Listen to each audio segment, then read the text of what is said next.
火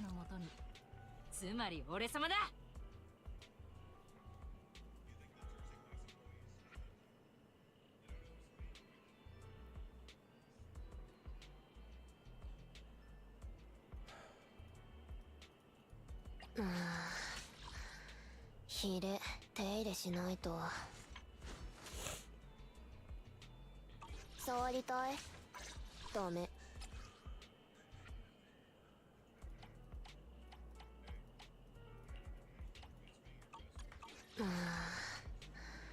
火で手入れしないと。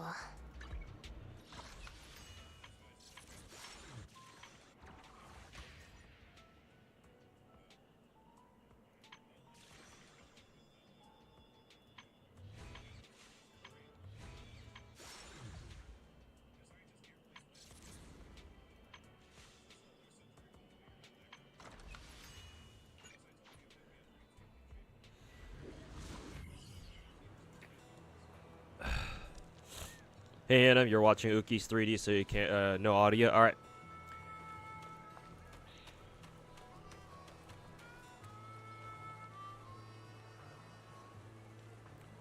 Why is Bernie's song like that, though? But hey.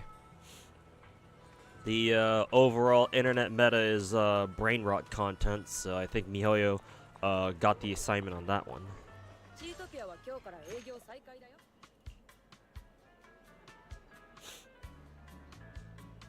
Hey, Lucer. Hey, what's going on, man?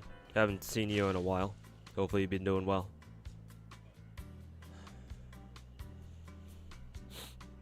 You forgot charge attacks are a thing in Z3? Yep. And on some characters, their charge attacks are pretty useful.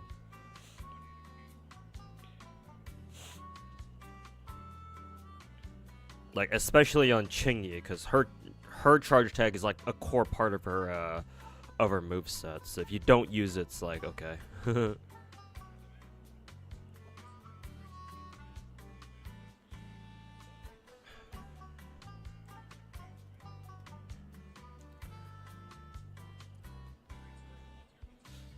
Wow, YouTube chat is popping off more than Twitch chat is.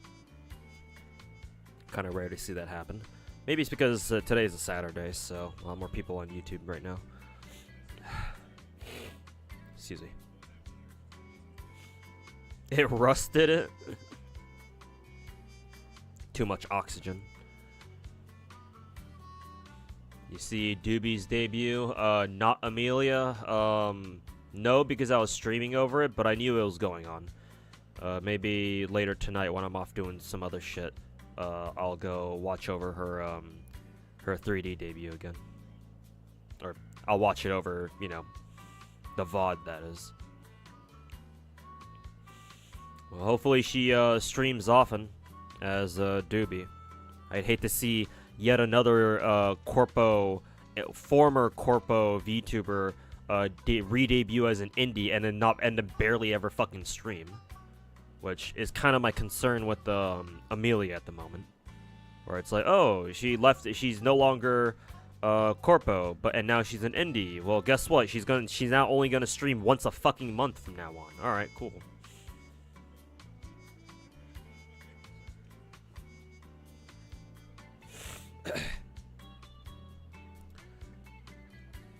Streamer never disappoints. I mean, I like being truthful. You know, I like being transparent. I feel like that's one of my selling points as a streamer, unlike a lot of other gacha content creators out there.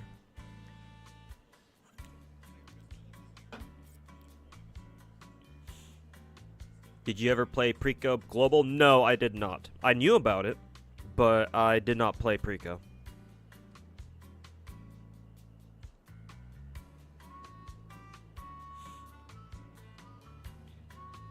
You've been playing the game wrong half the time, but you still pass. But shit. I mean, at least now you know. Yeah. At least you know now. And hey, I mean, if you were able to get through the entire game so far up until now, and you didn't really have that much trouble without knowing charge attacks were a thing, I dare say, like, if you think about it, do you really need them?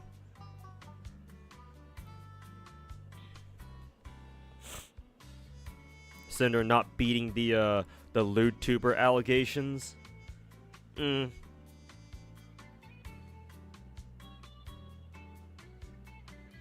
mean, ain't no reason to even try beating any sort of allegations in the first place.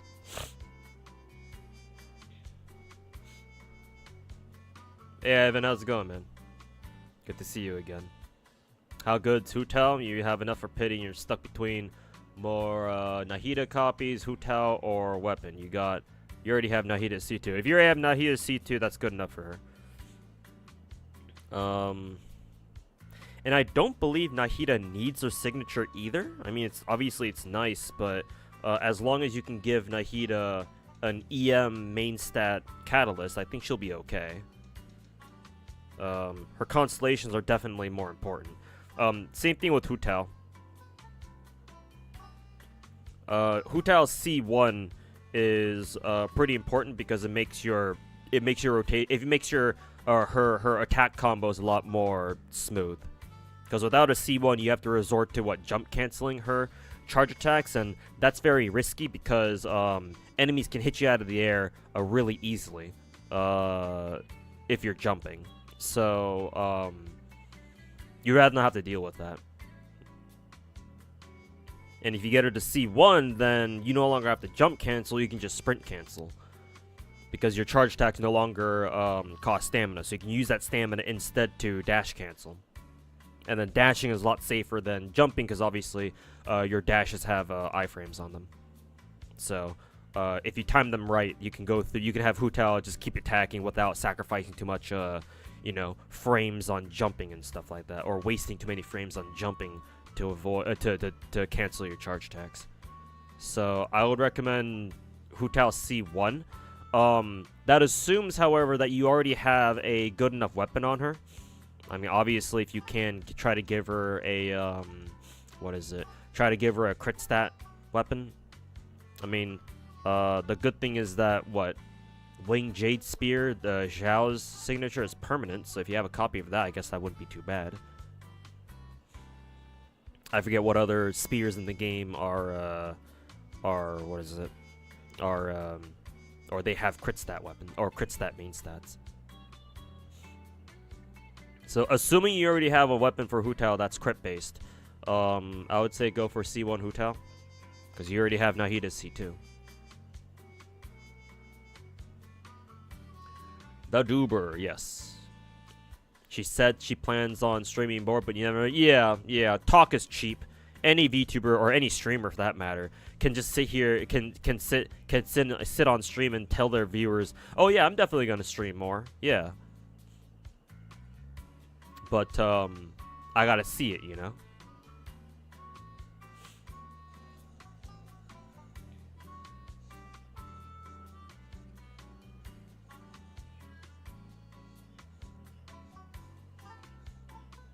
Windows Hutao and Green Toddler. Banners come up pretty soon. I believe, what was it again? Zelo's banner is going to expire in about 4 or 5 days. So they should come out next week, or banners should rotate next week. So not too long from now. Love waking up to the 5.5 stream, the Chinese stream, and seeing Suzu's mom playable. Is that actually her mom? Or are people just memeing it just because they look very similar? Like, I honestly can't even tell. Obviously, I don't speak Chinese, so I don't know Arknights lore very well, so I don't know if she's legitimately Suzu's mom or not. Which is strange because Suzu's supposed to be what? She belongs to whatever race that's supposed to represent the Japanese in the Arknights world, in Terra. But then the Suzu lookalike, basically older Suzu that they showed off earlier this morning, she's Italian? So what does that mean? Does that mean Suzu herself is what, half Japanese, half Italian? What is the lore? Hey Finkel, welcome back, man. How you doing? The sniffles. Hey again, Sokyo, welcome back, man. How you doing?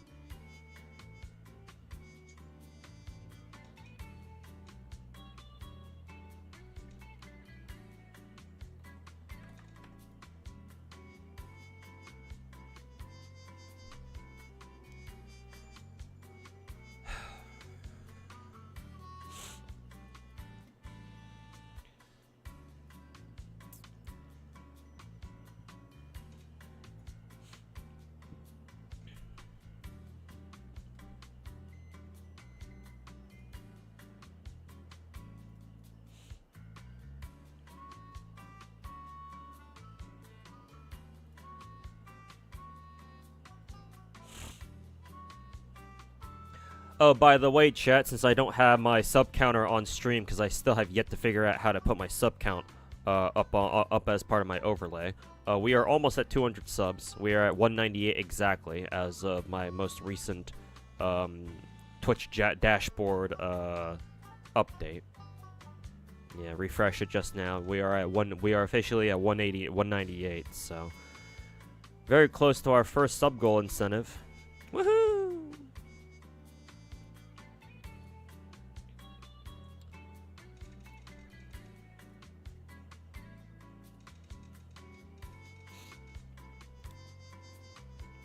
Also free Crown Slayer. Yeah, they announced playable Crown Slayer finally. And hey, there we go. Cannon Turtle, thanks so much for the 5 gifted subs, man. Greatly appreciated. And that did it, yep.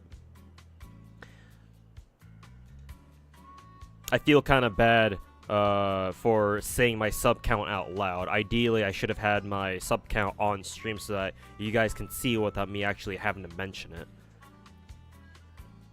Because me saying my sub count number out loud makes me feel like, you know, I'm baiting you guys into gifting subs. But then again, given my situation right now, I'm not in exactly a position to talk about morals or anything. So, and I'll take whatever I can get, so. Once again, Cannon, thanks so much for the 5 gifted, man. Greatly appreciated. And you have officially put us over the first sub goal incentive, and just double checking what that was. 2 hours of viewer account reviews and flexes. Alright, so I'm gonna have to dedicate a stream to that. Maybe the next stream that I do, maybe either tomorrow or on Monday. I'm gonna have to figure out which. I'm gonna have to figure out which exactly. Or which day exactly. I'm gonna have to. I will dedicate like the first 2 hours of that to just viewer account reviews and flexes. But yeah, thanks so much, Cannon. Really appreciate it, man. Just write that. Yeah, don't worry. You don't have to write it out to me because I have the list on hand right here. So. But yeah, greatly appreciated everybody, and especially you, Cannon Turtle, for getting us over the first sub goal incentive. So yes, I owe you guys a a stream with 2 hours of non-interrupted viewer flexes, viewer account reviews and flexes.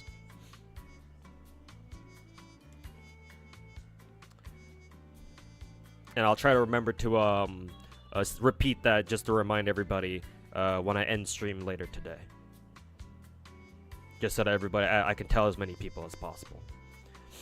You got a few homos on Zhongli, but you can just switch between them whenever you're whenever needed. Okay, if you're okay with passing off, if you're okay with Zhongli and Hu Tao sharing the same homo staff, or yeah, the same homo spear, then yeah, that's fine. Then yeah, in that case, try for C1. So many gacha news today. Yeah, man. Yeah. The Arknights Chinese, the CN Arknights stream / content update. The Nikkei 2nd anniversary. Gosh, what else? I hear PGR is having a DMC collab, which is pretty cool. I think I saw Rex Lentz tweet about that earlier today. What else? I think there was also another gacha game that had some news. That had some pretty hype news as well. I think Limbus Company is about to release. People are calling him Bride Gregor for some reason. Yes, I saw the Nikkei stream, the Japanese one. Yeah.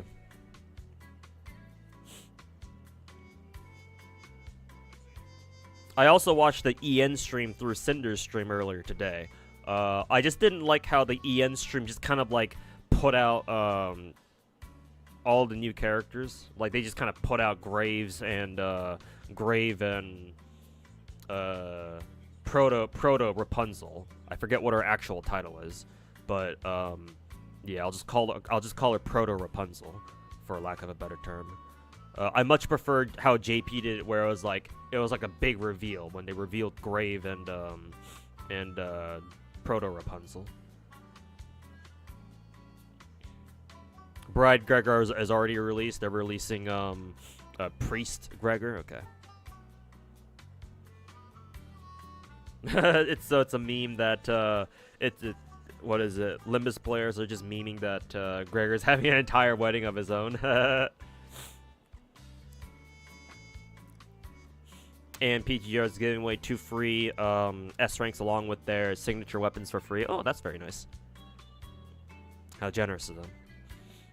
Yeah, and Arknight. Yeah, even Arknights JP had a stream earlier today. Yeah, I'm assuming they showed off Walter and or Weezadel, and what was her name again? It's not Teresa. Whatever her name was, Sevilla Eternite or whatever the fuck. And then, of course, Logos, I think. Hey, Masmune, thanks so much for the 45-month resub. Welcome back, man. How's it going? It's going alright. Had fun earlier today watching some other VTubers goon to Gacha waifus. And here I am to do the same. Civilite, yeah, that's her name. Dude, you saw my Wua video thing, and I said that the port city of Guishu would be better if it were flooded. Isn't the entire area on fire? How would it be flooded in the first place? No, not that I remember. No. The city itself is not on fire. Maybe. So so Guishu in Wuthering Waves, the city. They're like it's obviously like a ruined city, and then whatever the fuck's going on there. Broke all the skyscrapers, and they're like parts of them are like still floating up in the air above the city, something like that, which is a really cool sight, by the way. I really dig the aesthetic. But the city itself isn't on fire. There's like it's got like a river running through it, I think, or maybe around it. There's a little bit of water around the area, but not really much fire. The city itself isn't burning or anything. You don't see any flames there for the most part.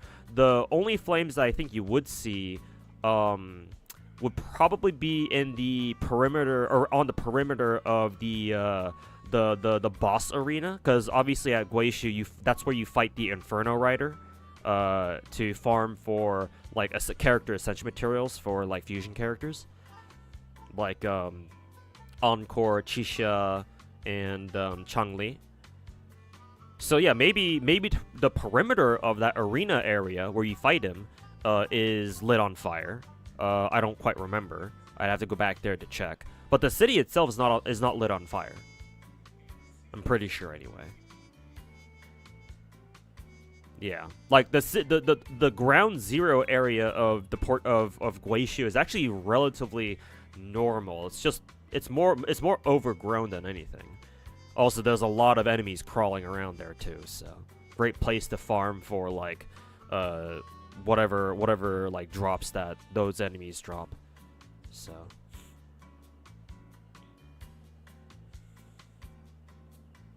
it has flowers produced by the Inferno Rider that produce a lot of heat very close to fire. Heat's not the same thing as fire though, because a lot of different things can generate heat. And fire's one of them, but it's far from the only one, right? You could argue, you know, maybe the port city has like geothermal vents underneath, like underground, that are producing heat too.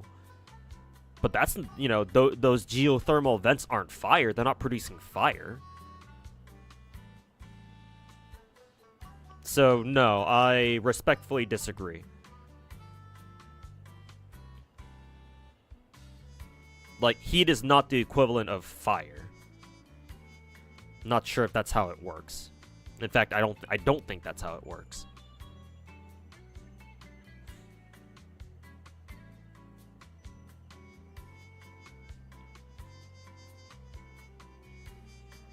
There's a quest that removes the fire, if you recall correctly. Oh, if that's the case, then yeah, then I did that quest a long time ago. Then if that's true. I didn't even realize that was a thing, because I don't remember the port city ever being lit on fire at all. Maybe way back when I might have seen it that way, but I've long since forgotten.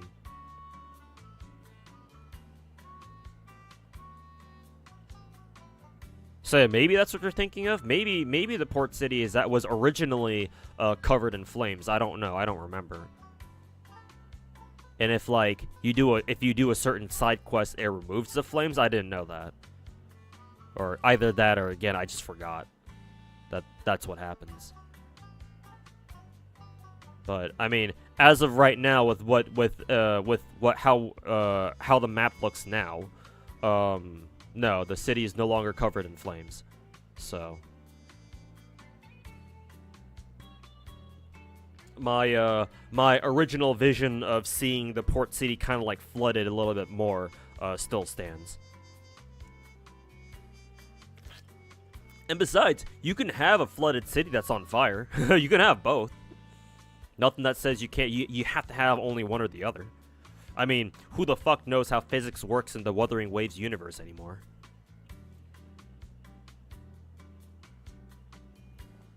Because you have all sorts of weird shit, weird like physics going on. Like, why are there bits and pieces? Why are there broken sections of skyscrapers just floating randomly over Guishu? I don't know.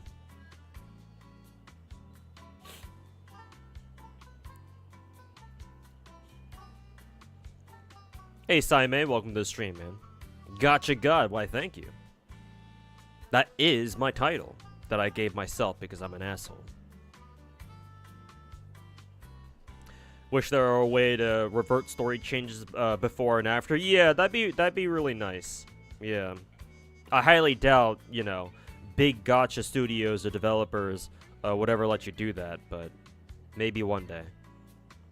I mean, if either, like, between MiHoYo and Kuro, Kuro game is obviously more likely to do something like that, or to implement a feature like that where you can toggle on and off like certain like map features to your preference.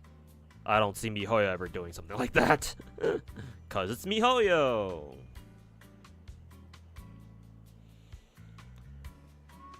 The Thanos of Gacha. The Thanos of Gacha kind of implies that whenever I snap my fingers, I immediately destroy another, like, dozen Gachas, which is certainly not true.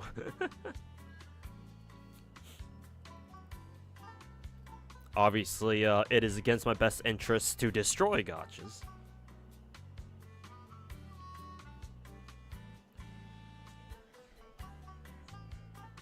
Really funny how Yostar is so incompetent they can't preload data properly, so they accidentally made Amiya's new class change appear too early. I don't know if that's incompetence.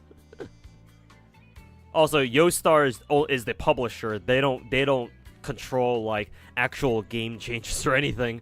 The company you're thinking of is named Hypergriff, not Yostar.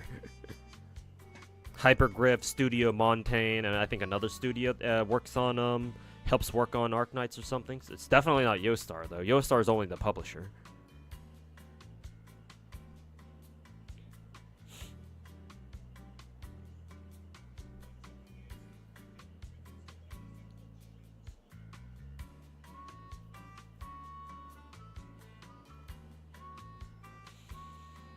The area, in fact, used to have a burning effect when you enter the area.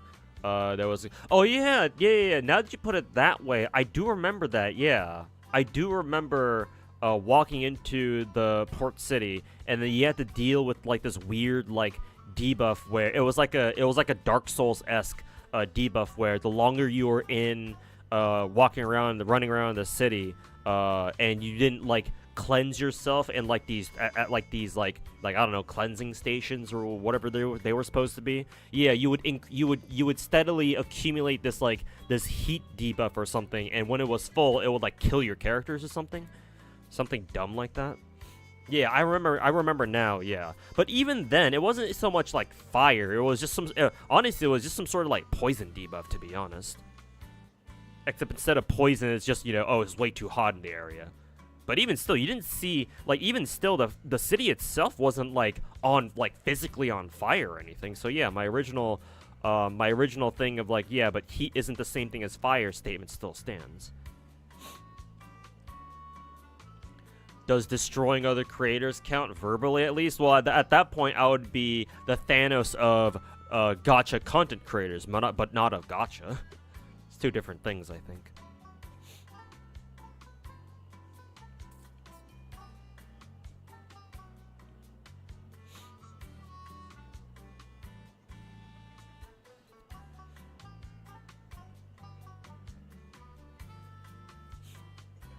You're convinced that they only check once before they ship the update. Maybe they just don't care too much about the NA server or the global server. Because to be fair, a lot of overseas gacha companies / studios kind of treat like their global servers as kind of an afterthought. I mean, honestly, most of them do, if you ask me. Like, FGO is a good example, even though Kana Yoshiki's doing his absolute best to give us the best possible treatment. But it really feels like he's probably the only one who actually gives a fuck about the NA FGO experience, while everyone else is kind of like whatever. Blue Archive is certainly the same way with all the localization translation issues I hear people bitch about. I mean, same goes for FGO too, for that matter. What else? I suppose Arknights would have to fall into that category if they don't, like, you know, troubleshoot their updates quite fast enough or anything. Also, JoJo fans, thanks for all the bits, man. I don't know how many bits those are. I assume it's probably like 20 or 30 bits, but oh, it says so at the top. 31 bits. Thanks so much for the 31 bits, man. Appreciate it. And RJD, thanks so much for the how many months is that? 5-month resale. Welcome back, man. How's my king of gacha doing? Doing alright. Hanging in there. At least I'm trying. Yeah, 31. Yeah, saw the total number above your name when you first set when you first sent the bits. Yeah. Ironically, MiHoYo is probably the one gacha studio where they actually care about, in terms of like production quality, they actually care about their overseas audiences. But I mean, that kind of makes sense given how much of a fucking overwhelming presence foreigners have in MiHoYo's games. So it's not like they can just completely ignore us.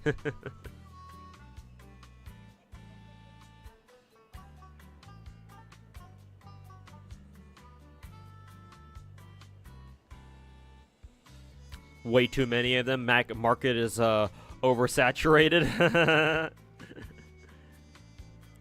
When you gather all of the Infinity Stones, you're going to snap half of all the gachas, and you go play Stardew Valley after, and you'll do it again. Ow, fuck.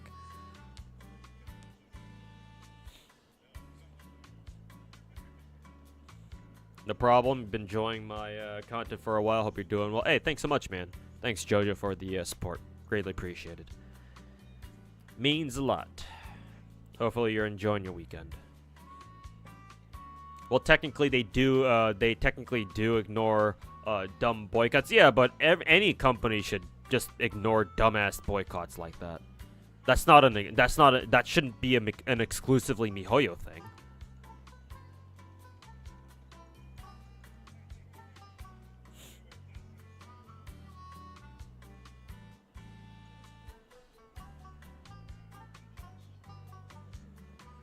But yeah, like as a company, even if your players are, if you're like a company or a developer running an online video game, like an online live service video game, and then and part of your players decide to act up and fucking go full retard on Twitter, trying to like advocate for a boycott of your game, there's no reason why you should ever address them directly.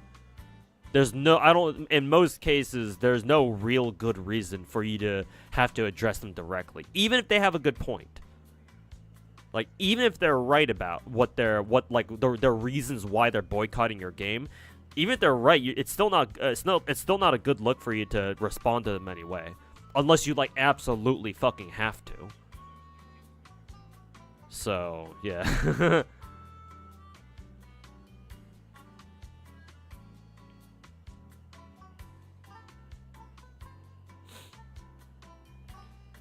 Why don't you use GameWiki to speedrun event? Are you talking about the Z3 event that I'm doing right here? Because I don't use guides for games that I consider to be too easy for me to use guides for. Like, why would I use a guide for a fucking mini game like this? Like, these aren't that hard. I've seen other gacha games put out harder puzzles than this.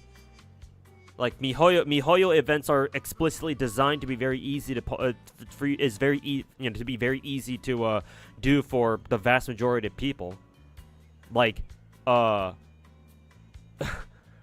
even the most casual players can sit down and figure out how to do these puzzles they really want to. It's just that a lot of people don't want to bother having to do, spend the time and use their fucking brains to use even like 1% of their brain to figure out an easy ass puzzle like these. And they just fucking, go look up guides instead. Which, to be fair, there's nothing wrong with that. If you want to go look at a guide, then sure. But me personally, I don't really feel a need to, so no. I'll do these puzzles on my own. But thanks for the suggestion.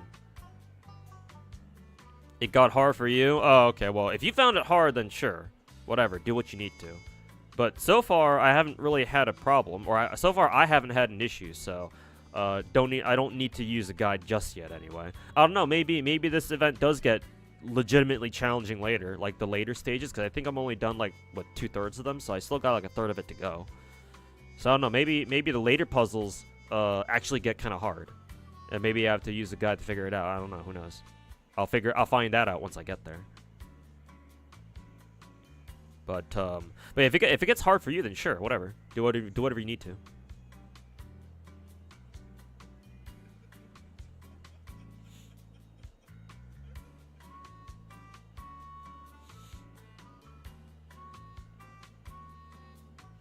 MiHoYo's also had their own issues. Well, yeah, fair.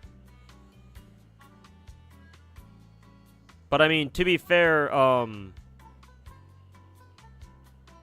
be fair to MiHoYo, that's kind of the problem that all Eastern gacha games have. You're always gonna have some things that are gonna be lost in translation.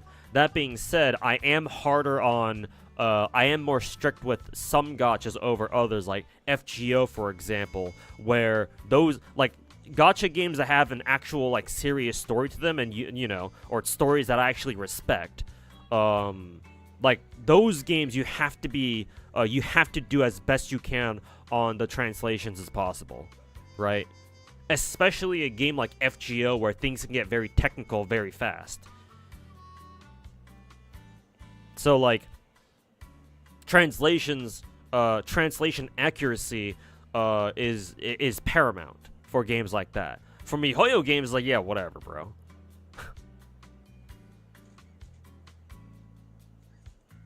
Like, how complicated does a MiHoYo game's story really get, right? Maybe some of their background lore can get pretty wacky, but like for the most part, the rest of their story is pretty simple. Traveler walked into new region. Hey, I'm new here. Do you know where my brother is / sister is? And they're like, oh, Traveler, thank God you're here. We have a problem. You gotta go fix it real quick. And they're like, okay, whatever, I guess. Here we go again. Bop, bop, bop, bop, bop. Swing their sword around a couple times. All right, everyone's dead. Can you tell me where my brother is? Oh, sorry, we don't know where your brother is. He might be in the other region, other region that you're gonna go to next year. So it's like, whatever.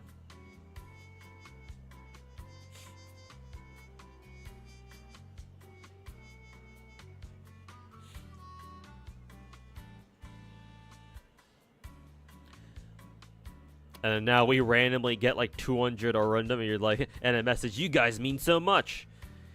Yeah, I mean, it's not quite anniversary yet, so, I don't really count that as our anniversary rewards. So let's not jump to conclusions, foolish monkey. Because remember, for Arknights, anniversary isn't going to be here until like 2 or 3 months from now. Remember, Arknights came out for Global and JP in January. Obviously, it's not quite January just yet, so I don't know where you're getting this sense that that 200 or random that we got in Arknights the other day is like supposed to be our anniversary shit. Like, I think that's a little bit unfair, man.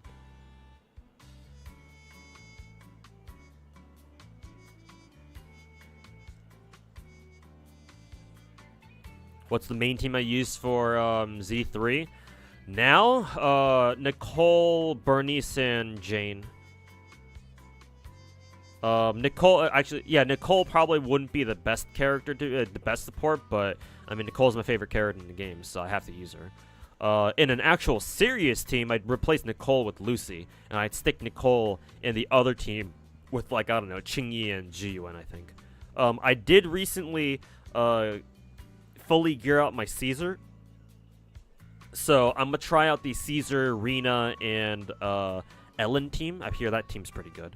So and I have Rena, C1 M1 R1, which I think is the baseline for that sort of team. So kind of curious as to how that team will perform.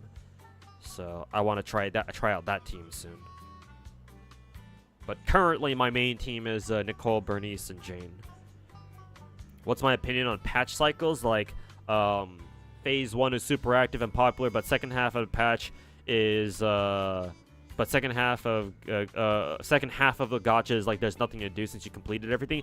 I don't mind personally, because from my point of view, for someone like me who juggles a lot of different gacha games, it's really nice knowing that that a lot of gachas have a lot of downtime after you've done all the content up front. So that means that I have time to go do other stuff other than gacha, right? Or like take care of other gacha games in the meantime. And even if you're not super obsessed with gacha games like I am, even if you're just casual, I mean that's nice too in a way, because that means that if you just front load everything, right? You do everything, you do all the main the main chunk of the content for a patch right away. That means that you have the rest of the time for that patch to go do whatever else you want, right? Because most casual players don't want to have to keep playing gachas day in and day out, right? Gachas are usually just like, oh, like I feel like playing this game today or this gacha today, and they forget about it for like a week or two, and they come back to it next week or some shit, right? Or at the very least, they don't. A lot of casual players don't bother playing their gachas every single fucking day. The only people who wouldn't be happy with that are people are like the uber tryhards or the terminally online folks, where they really obsess over like 1 or 2 gachas, right? They do all the content and up front as soon as it comes out, and then when they're all done with it, they just keep complaining on Twitter that, oh, this game doesn't have enough content because we already went through it all. I don't have a problem with how things are done now. If you ask my opinion on how gacha patches should be done, I think that the whole MiHoYo formula of 3-week or 6-week patch cycles that are split up into 2 with 2 different banners per. Also, RJD, thanks for gifting us up to the channel, man. Greatly appreciated. I think MiHoYo's formula is good, and like their content pipeline is good too.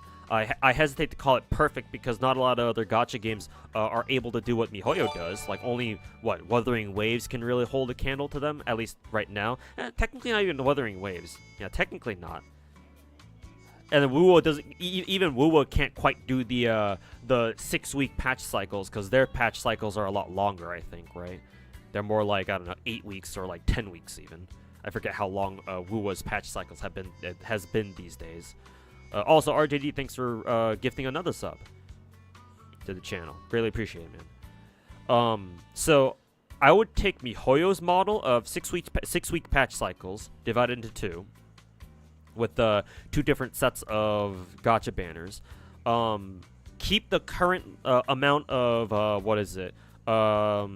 like content, like limited time events and stuff. I guess what I would change is that I would make it so that, MiHoYo used to do this. I don't know why they're not doing it anymore. Maybe it's because they're allocating their resources on focusing on story, because obviously we're in Natlan right now. But ideally, I would take MiHoYo's formula and then have one major event that encompasses the entire patch. Again, they used to do this before. So yeah, one major event that lasts basically the entire fucking patch, all 6 weeks or something close to that, where that'll be like the bulk of that patch's like limited time content. And then while that's going in the background, release like maybe 2, maybe even 3 smaller, limited time, shorter events. Again, this is what MiHoYo used to do back in the day. And that you could do that came out like maybe one per week, or like maybe, for example, when a new patch cycle starts, you get the limited time big event right away. You can start that. You can get started on that right away. And then the next week, the second week of the patch cycle, you get the first smaller limited time event that you can get more primo gems and other resources from, right? Maybe a welfare weapon or 2. Yada yada yada. And then the third week, the next week after that, you get your second limited time event, your second shorter limited time event, and then that'll comprise all of your limited time content for the first half of that patch, and basically just do it again going to the second half, right? Put out another 2 or 3 smaller limited time events for the second half, like. Ideally, they should do something like that, but then again, that would mean that you'd be doing what, like 4 or 5 shorter limited time events per patch. That's a lot of content, man. And even MiHoYo at their peak couldn't do something like that. Like maybe they had one major event to cover the majority of one patch cycle, and then maybe they had like 2, maybe 3 tops of like smaller limited time events. But like, I don't think that should be too hard to do, right? Because you can have like limited time events that are really easy to crank out, right? Maybe you can even have one of those limited time like the smaller limited time events be something that's recurring, right? For example, in Wuthering Waves, they've got something going on called the Lolo like hamster wheel. I don't know what its full name is, but it's like the second time that they're doing it. Something like that where it's very easy for people to do. It gives out great rewards, and people don't mind seeing it back every time, right? Kind of like, I guess Genshin's version of that would be Lieben, right? The traveling merchant with the awesome hairdo. Yeah, Lieben. Everybody loves seeing Lieben come back because he's easy primos, basically. Right, easy rewards. He just wants these materials. If you already have them, you can just exchange for his daily rewards right away on the spot. And even if you don't, it doesn't take you that long to go out and grab some. Also, VC, thanks for the year-long resub, man. Appreciate it. Welcome back. Finally hit a year, truly an achievement. Hey, thanks so much, man. Yeah, like MiHoYo could get away, or not just MiHoYo, any gacha studio can get away with like putting out an easy to do event like that. Even if it's not that much content, people aren't going to complain if it gives out great rewards. Like Lieben, or again in Wuthering Waves' case, the hamster wheel event.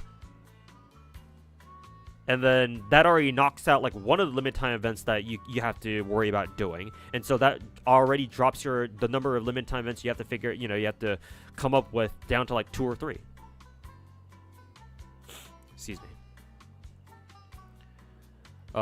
And on top of all that, ideally, a gacha game should also have very good and fun end game to keep people occupied if they want to play more, right? It's just that, unfortunately, most gacha games don't have that great endgame. Like, Arknights is like one of the few examples of a gacha that actually does have like engaging endgame. And even then, I would argue it's not perfect.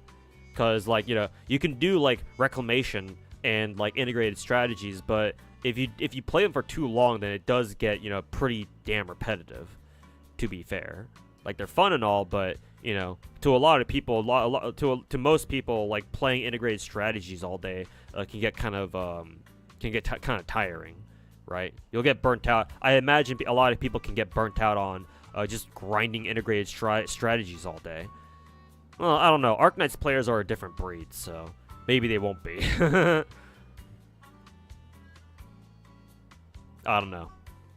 Endgame, people who play gacha games for endgame content are already pretty fucking weird to begin with, so I don't know.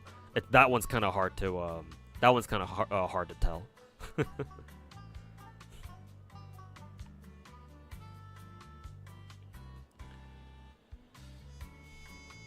You feel Arknights has the best VA direction and actors and VAs themselves, like actual actors and actresses? Yes, I agree 100%. Arknights has the best voice work out of any gacha that I've seen. And when I put out my when I have a video, I don't know if I've already leaked this before, but I have a video of me talking about why I think Arknights is the best gacha game that you can play right now on the market, and that's available for you to play right now. And that's one of the points that I bring up, I think, towards the end of the video, where no other gacha game has quite the amount of attention and detail and effort that of voice work that Arknights puts into their, or Hypergriff that puts into their game. Like, they didn't have to go that hard on it, but they did, and it's like, okay, well, that's pretty noteworthy.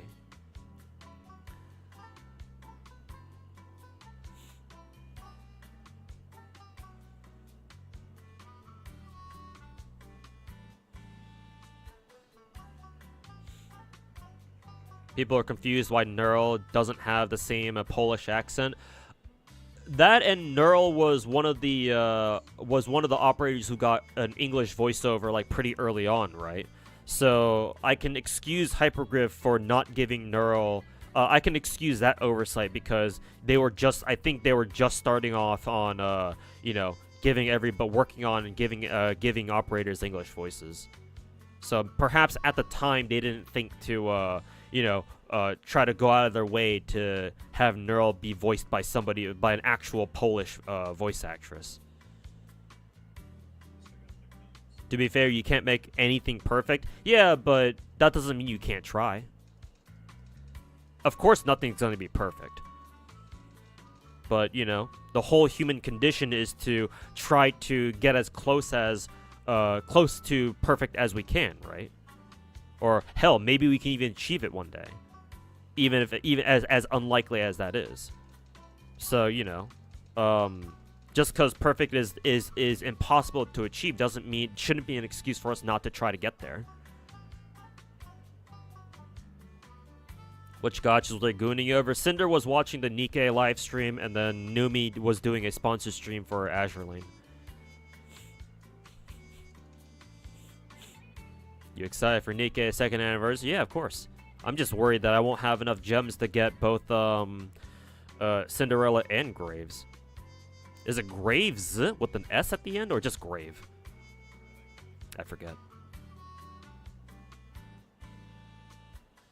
Of course it was Azure Lane. Yeah, of course.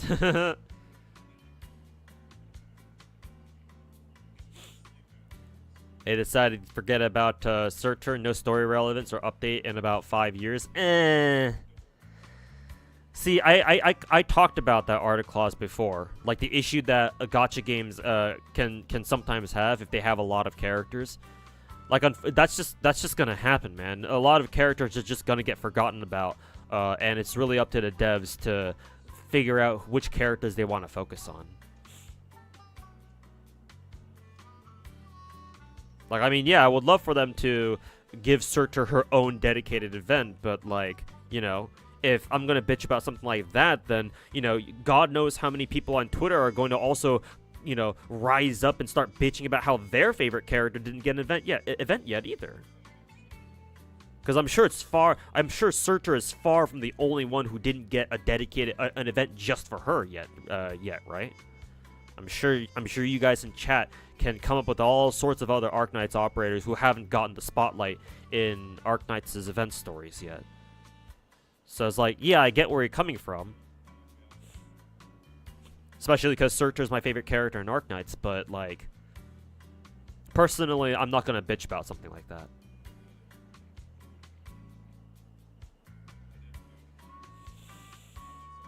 Isn't the lore that in Guishu that it got hit with the falling, quote, black hole? That's why the gravity there is kind of fucked up. It was, what, 1.3 is? But, well, I don't pay attention to Wuthering Wave's story at all, so hey, maybe you're right. And in which case, I'll just take your word for it. Kind of an interesting theory. Yeah, it's actually very interesting. Like, the gravity, like, there's a gravity well that's reversing the effects of gravity in Guishu. If it were reversing it, though, then the skyscrapers wouldn't be there because they would just kind of literally fall into the sky. So, but that is curious, or that is interesting.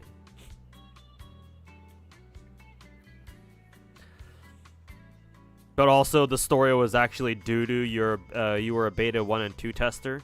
Kuro game changed the story because the Chinese players complained about the whole hostility thing. I mean, I'm gonna be real with you. I don't really think Wuwa's story is all that either. Even now, even the full release version of the story.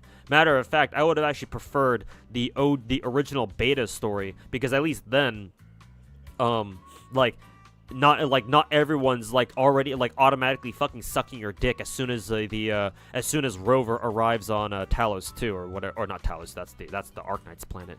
Arrives on in whatever planet Wuthering Waves takes place on. Like, at the very least, the OG Wuwa beta story was a little bit more realistic. As opposed to whatever the fuck the story is about now, where, like, as soon as you arrive on the planet, you wake up literally with your head in, who is it, Yang Yang's lap or some shit? And then Chi-Chi is also there, too. I think it was those two who first meet you there, or who first find you when you wake up, right? Or something like that, so... Like, as soon as I realized that's what they had changed, any little crumb of interest I had in reading Wuthering Waves' story immediately fucking disappeared. So I do not give a single flying fuck about Wuwa's story.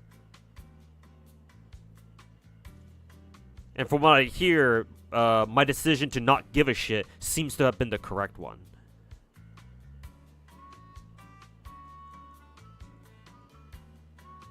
Imagine Wuwa gives away a free 5-star for anniversary or something. I mean, they've already done it. They already gave us a free copy of Shangli Yao. And he seems pretty strong, so the few times I've used him, so yeah. Kuro game giving away a free 5-star for anniversary, you know, that's definitely plausible. We'll see next year.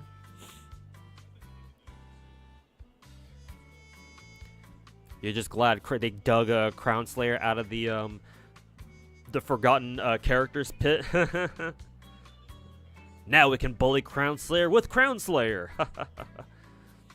As your doctor, I command you, Crown Slayer, to bully Crown Slayer. Bully yourself now.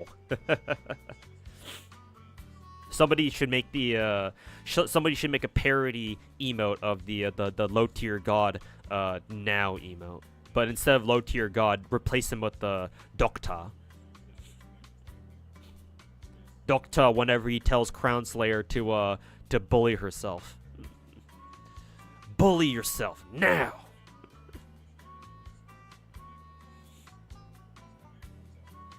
You want to go back to FPS games? Gacha got you in a chokehold? Yeah, do be like that. As someone who's currently in the Gacha chokehold, I can tell you that you are correct.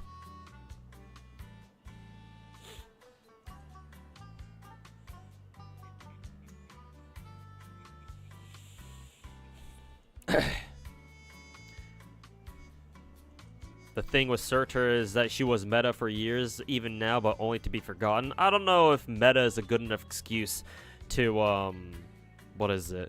Warrant a story just for them.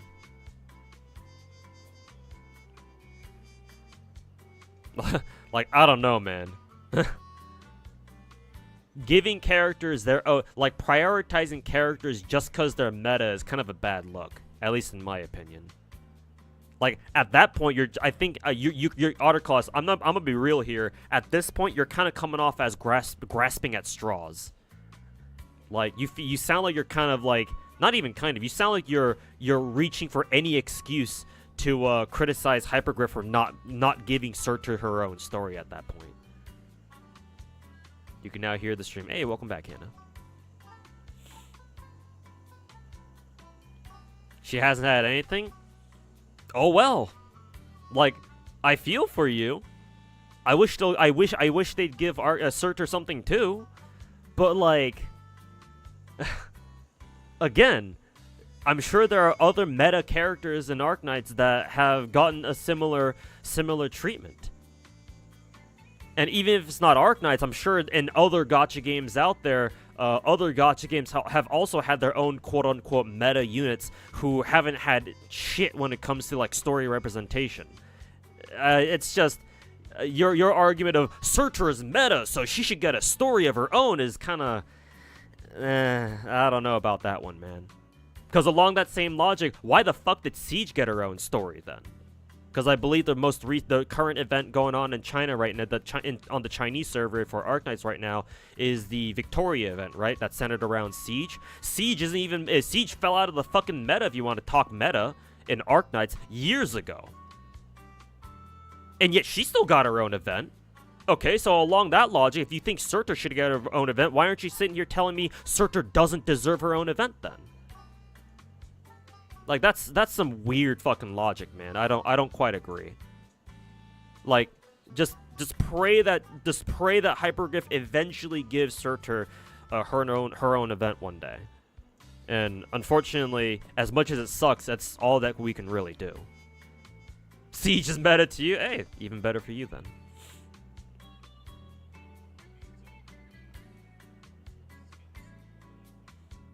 Not new to gachas, but you're engaging in the gacha community, and holy shit, it's full of brain dead and creepy man children. I mean, you dig into any community for long enough, and you'll realize that that's what a lot of players are like, at least on Twitter, or just social media in general. And that's how basically all online communities are. To be real with you. Because hey, would it surprise you to know that a lot of just human beings in general are kind of shitty people? So it's like you can never escape the feeling that any community that you decide to be a part of, there's always going to be one fucking asshat that you'll have to deal with eventually. It's just that, you know, gacha games being what they are, like, I would argue gacha communities tend to have a little bit more vocal asshats compared to some other communities, or compared to just other online communities, I suppose. But I'm sure gacha communities are far from the worst, as, you know, hard as that is to believe. You wouldn't mind your gacha waifus choking you? Hey. Nikkei's second anniversary is gonna drain your wallet so bad. Shit, man. Like, if you can't, cause what did they release for Nikkei? They're gonna put out 2 separate gacha skins. Hopefully they're each $50 instead of 60. So that's $100 right there. If you're assuming you're gonna go for both. How many skins are they putting out? Just like regular skins? They're putting out one for Isabelle and Killer D, right? Yeah, the waifu Killer D. And those are regular skins, I believe. And if they're standalone skins, then they should be what, $15, I think? I mean, hell, they might even charge us $25. Hopefully they don't. But if they're battle pass skins, then they're $20 right there. I'm gonna assume they're battle pass skins, or at least one of them will be. Worst case scenario, they're both gonna be battle pass skins. So what, $40 each? Yeah, I assume both of them are gonna be battle pass skins. Yeah, because they'll do a battle pass. Our next battle pass after the Phantom Miranda one will probably be our second anniversary battle pass, and then there'll be another special battle pass just for the anniversary event itself, most likely. So yeah, $20 a pop. So that's 40 right there. And then however much, you know, money is gonna get sunk into gacha. Yeah, at least Proto Rapunzel's free.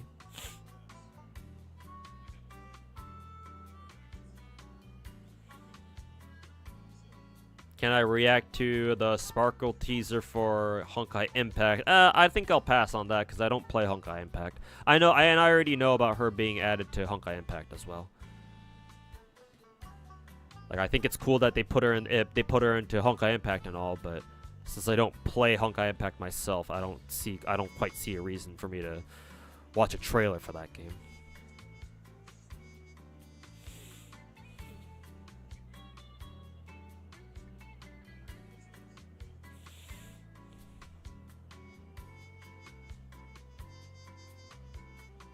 Hey, Lacer, how's it going, man? Welcome back. Just don't use Twitter. I mean, perhaps that's for the best.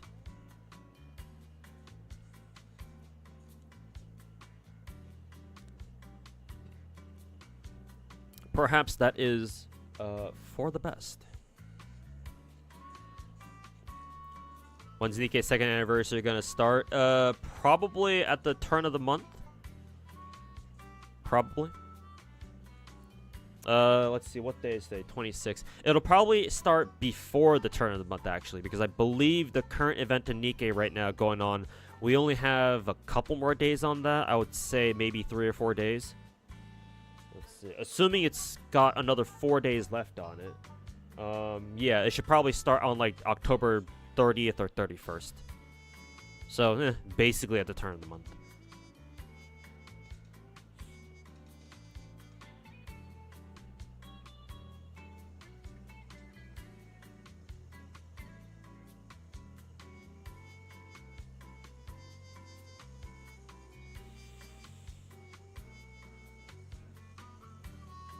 Hard to over horny crown skin. To be fair, like guidelines like controlling like how, you know, how degenerate skins can get in video games.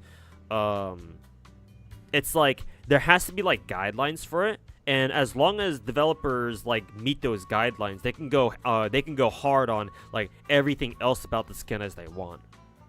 So it's like, yeah, to us players, it's fucking horny as hell. But according to like, you know, the Play Store guidelines, like, oh, you know, the titties are covered. You know, the ass is fucking, the ass is covered enough. You know, there's nothing inappropriate showing. So hey, you pass.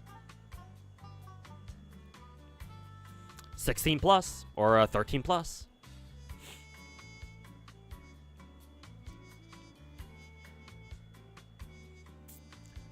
Three, including Scarlet Black Shadow. Scarlet Black Shadow's skin is Gacha, man. Hers and Cinderella's skins are both Gacha skins, unfortunately.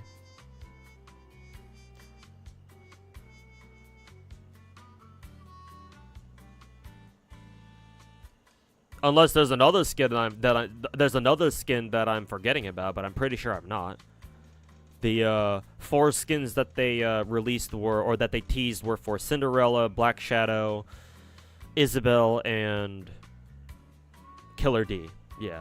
So unless there's a 5th Gacha, there's a 5th skin that I forgot about somewhere, which I could have, but I don't know. Nothing's coming up. I think it's just those 4.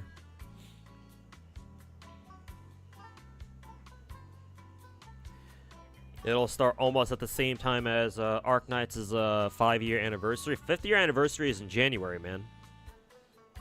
It's not even January yet. What are you on about in regards to anniversary?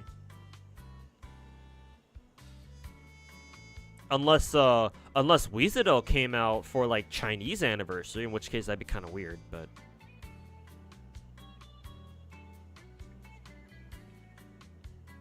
Nikke's second Annie starts on Halloween. Okay, then there you go. Yeah, on the 31st then. What is my sales pitch to play Arknights? Arknights is the best gacha game that you can play right now. The 2 biggest reasons, or the biggest reason, is the sheer amount of content. You know that, most of you guys in chat know that I play a whole lot of different gacha games. Like 11 to be precise, that I'm currently playing at the same time. Or maintaining at the same time on a regular basis. Out of all, and like what, I've tried a total of 14 different gachas, if you include the ones that I dropped a long time ago. Or like dropped over the years, like Girls Frontline, Touhou Lost Word, and what was the last one? Magia Record EN, the one that got closed. Out of all the gacha games I've played, Arknights has the most amount of content that that you can play. I think Arknights does its content the best out of any gacha game out there.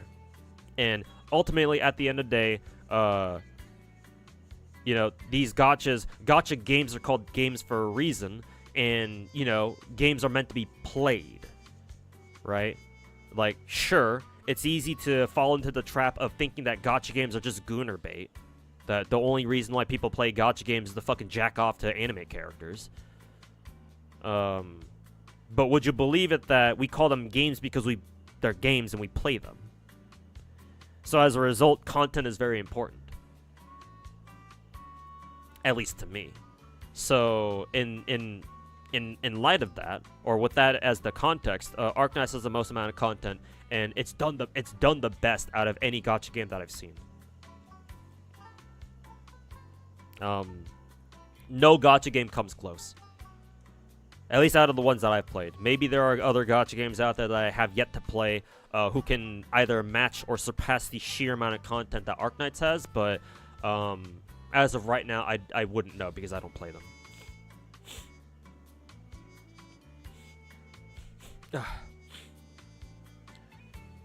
She's coming in a few weeks? Who are we getting now then, if we're not getting Wizadel?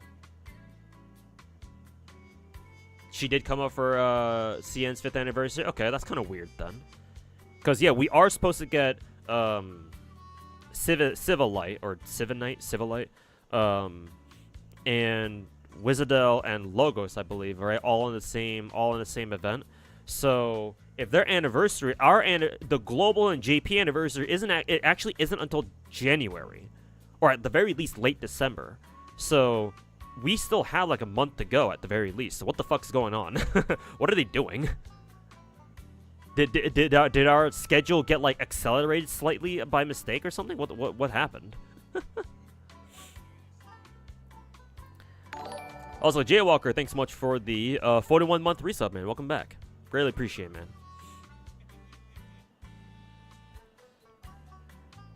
Thanks for all your support, especially yesterday, I believe. The greatest fluffy tail enjoyer out there, folks. Thank you. I take pride in my fox girls. How much does gacha skins cost at worst? At worst, Art of Class? Let me preface this by saying that Nikkei players bitch constantly about how expensive Nikkei's gacha skins are, and Nikkei gacha skins are expensive at $60 a piece. Technically, if you get lucky, they don't cost that much, but usually you're paying $60 for them because of the way the game makes you pay for them. They do not know how much I have spent on some gacha skins in the past. Because there is this one game I used to play called Girls Frontline 1. It had its own gacha costume slash skin, or skin gacha, I should say. Sorry, I mixed up the words. It had its own skin gacha. I pay, on average, actually, let me give you the context of what those skin gachas were like. Girls Frontline 1 skin gacha, how it works is, it works like a traditional gacha. You have like a lineup of gacha skins that are of different rarities. Some of them are easier to get than others. But with every skin gacha in Girls Frontline 1, there's always at least one, sometimes even two, full live 2D skins. And if my math was correct back when I calculated it, if you wanted to pity for those live 2D skins, the most valuable ones, you would end up having to pay at least anywhere from $400 to $500 for one live 2D skin.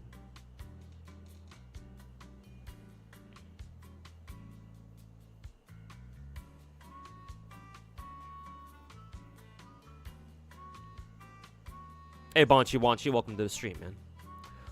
Hope you enjoy your stay. Worth it? Perhaps.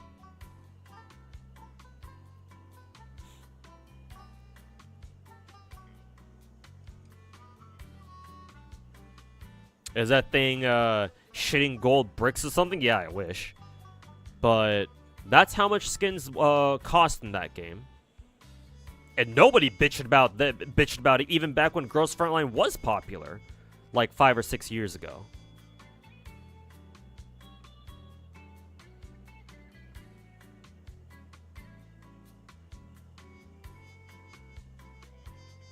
So you know, $60 for a guaranteed gacha skin in comparison is kind of cheap shit, at least for someone like me.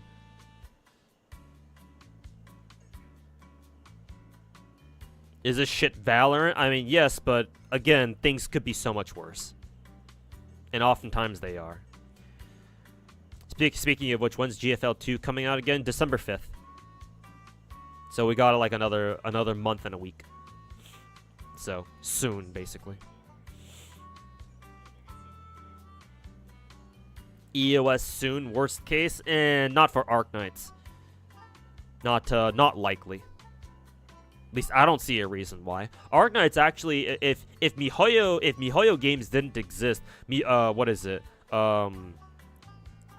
would actually be surprisingly up there in terms of like social media presence and global following. Like maybe behind like something like Nikke and like Blue Archive maybe. Like Arknights surprisingly has a pretty dedicated and very like quite sizable community out on social media. Like you'd be surprised how many Arknights fans they are, global ones anyway.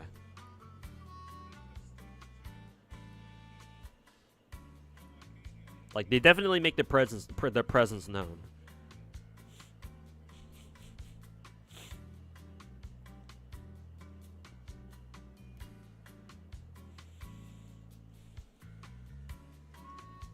Then again, you spent 900 for a for MP1 BB on FGO. To be fair, you are gotching for a character, not a skin, and obviously characters are more valuable than just skins, but still bullshit. I agree.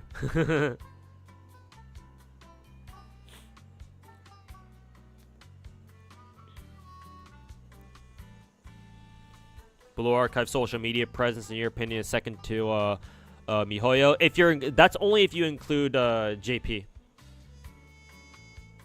The Japanese side of Twitter really carries the whole Blue Archive social media presence. If we cut out the JP side of things, then it wouldn't be as prominent. But you know, Blue Archive players, you know.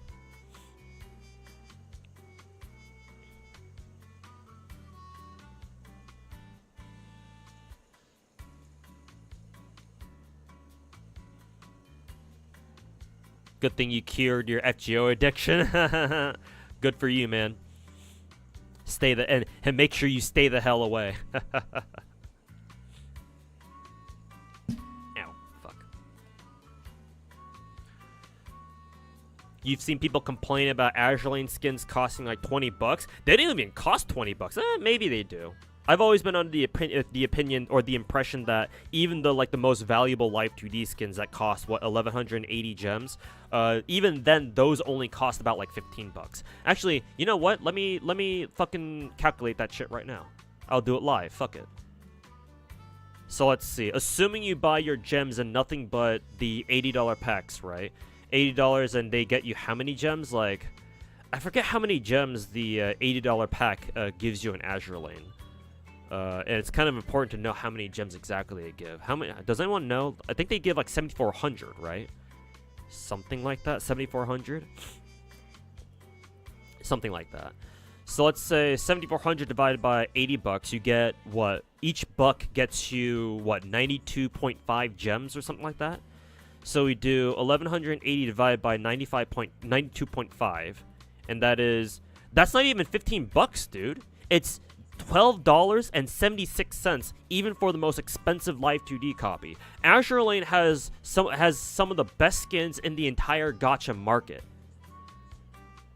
Because not only are the skins themselves extremely high quality, because the developers behind who made them have been making Live 2D skins for literally 5 or 6 fucking years. So they have a shit ton of experience under their belt. But they also have not changed the price at all over the course of the entire fucking way. Like, they still cost the exact same even 5 or 6 years ago at 1,180 gems. It's just that the quality of the skins have drastically improved over the years. So $20 skins? What the fuck? You know those people who are bitching about Azure Lane skin prices are fucking tourists, man. I mean, most people who bitch about gacha shit are tourists to begin with, but still.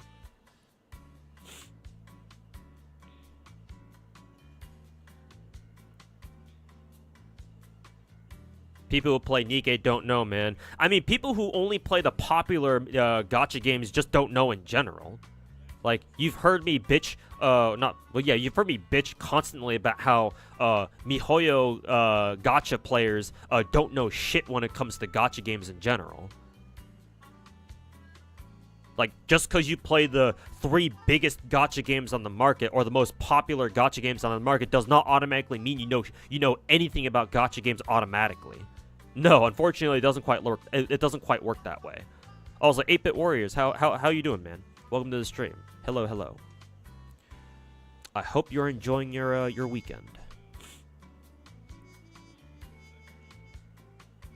But yeah, just a lot of people who play gacha games, especially these days, they don't know how bad things used to be. Fucking spoiled off of MiHoYo games and whatever, you know, modern day, I call them new school gacha games that are coming out these days that are so fucking generous in comparison to the old trash that we used to play. Holy fucking shit. The blood, sweat, and tears that us old school gacha players had to fucking suffer through, so that all you new school gacha players don't have to go through the same fucking hells that we did. Holy shit. The gall of some people to still bitch and complain. Then again, they don't know any better. So to them, yeah, it's absolutely fucking horrible that, oh, they have to pay $60 for a gacha skin. Oh no. If only they knew. If only you knew how bad things used to be. Or perhaps still are. Excuse me. Money-wise, how much is 24 Originium? In terms of US dollars, let me see. Let me try doing the math here. I believe the without the double bonus purchase, the $100 Originium pack. How much does a $100 Originium pack give you? Or the Originite Prime pack give you in Arknights chat? Is it 168 or something? I'm gonna have to look that up actually, because I actually don't quite know. Arknights $100 pack. How much does the $100 pack give you? Pack store. Excuse me. Yada yada yada yada yada. Originium, yeah. Let's see. Bonus, not the first purchase bonus, but just a regular bonus.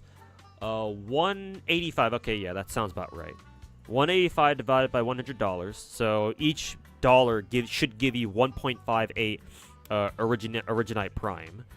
So, and then the most expensive skins in Arknights cost what, 24? The full live 2D ones or something like that. So 21 divided by 1.58. That comes out to $13, or just under $13.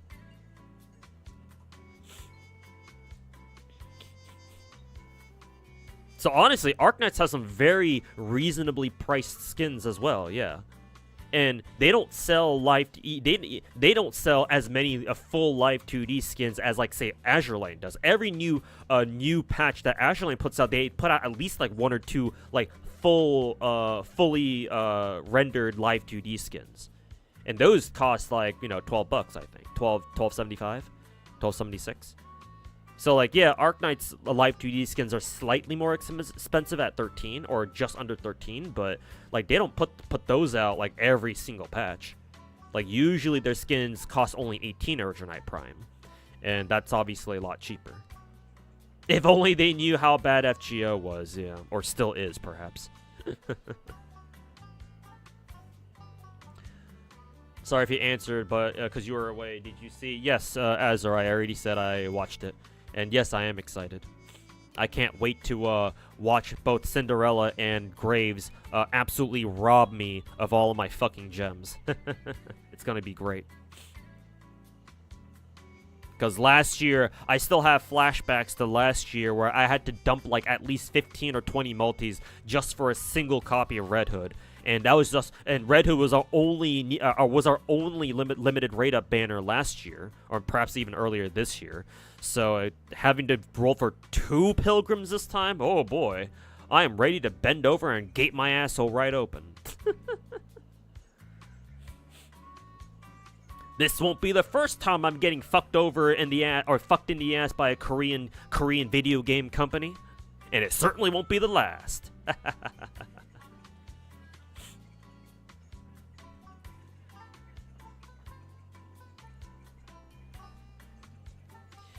Keck fucking W. If you think the skins came with a copy of the character, people wouldn't really complain. Yeah, of course. Yeah. That's a good idea, Teggy. And I agree. If you bought the gacha skins for $60 and they gave you a copy of the character to go with it, oh yeah, of course. Then it'd be a great deal. And a lot less people, I would say, would bitch.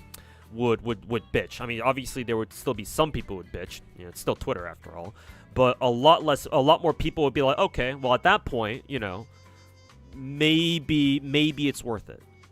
Yeah, because of how often they put out gacha skins for characters that, you know, that people have already missed their rate ups for.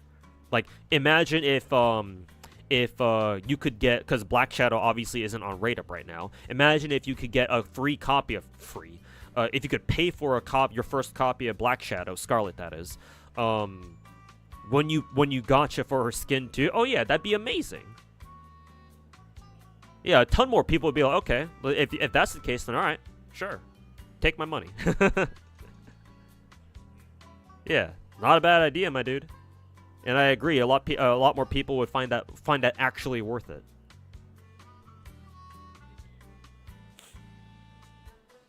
I am with you there. Joined MiHoYo not too long ago. Can't say you regret not being a day one. Co-op is fun, at least. Well, the current event, the current co-op event in Genshin right now, the one where you can team up with 3 other players online in matchmaking, you guys run around just murdering a lot of enemies together. That is actually a big exception. Most co-op events aren't quite that fun. I mean, unless you don't mind, like, you know, unless you don't mind playing like party game PvPs and shit like that, or like playing Wind Trace. Actually, maybe you'd really enjoy the Wind Trace events, actually, because Wind Trace actually the most recent iteration of Wind Trace, I thought that event was actually pretty good. Where like you had what, it was basically discount Dead by Daylight is the best way I can describe it.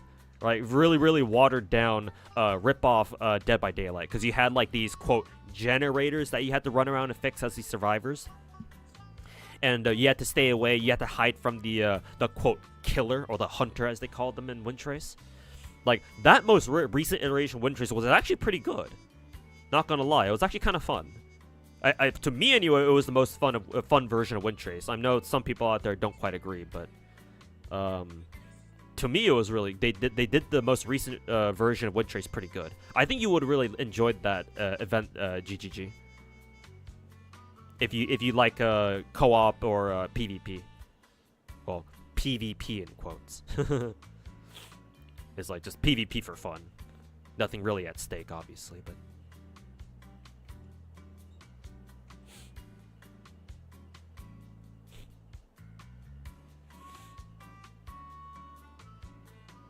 you find most mids, or if you miss most mids, most events mid AF nowadays. What, in Genshin, or Genshin in particular, or just gachas in general?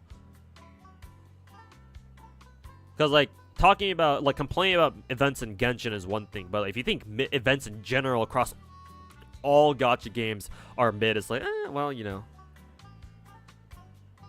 Like, you do have to kind of like standardize events in some way, because you can't just keep making events better and better and better and better.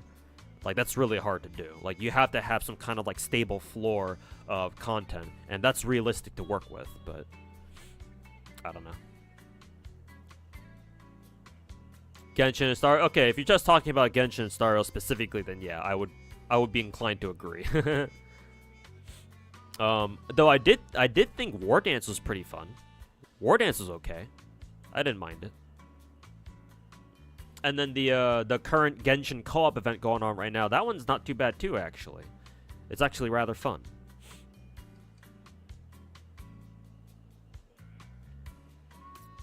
Do you think 70k gems is good enough for both Cinderella and Graves? All I can say is, unless you're planning to just pity them, if you're going for more copies of them, past your first pity copy, all I'm gonna say is good fucking luck, my dude.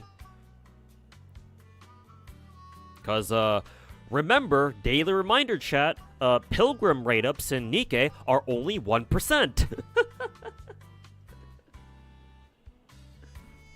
1% chance, by the way. Good fucking luck. It's time for Nikke players to experience the true FGO gacha experience. Oh boy. All I can say, Teggy boy, to that is good luck. I hope you at least get them both off pity. Or I shouldn't say that, because that means you're wasting your gems. I hope you get early copies of them, or multiple copies of them at least. However, chances are you're gonna have to pity for them. It's gonna suck. But, you know, I've been there many times myself, and it definitely sucks. You know, it was it's only 1%. Regular rate-ups for non-Pilgrim characters in Nikke are 2%, so it's legit a coin flip. So that's not bad, right? 2% rate-up for a rate-up character in any gacha game, all things considered, is honestly not bad. And especially with the general 4% SSR chance. 4% is actually very good in terms of just the overall gacha landscape. Matter of fact, the only gacha game that I play that has better, you know, highest rarity chance, just in, like the general highest rarity chance, is Azure Lane at 7%. And 7% for SSRs is insane. Like, I don't know if any other gacha game out there does something quite like that. Nikke is actually a second gacha game, or the gacha game that I played that has the second best rates at 4%.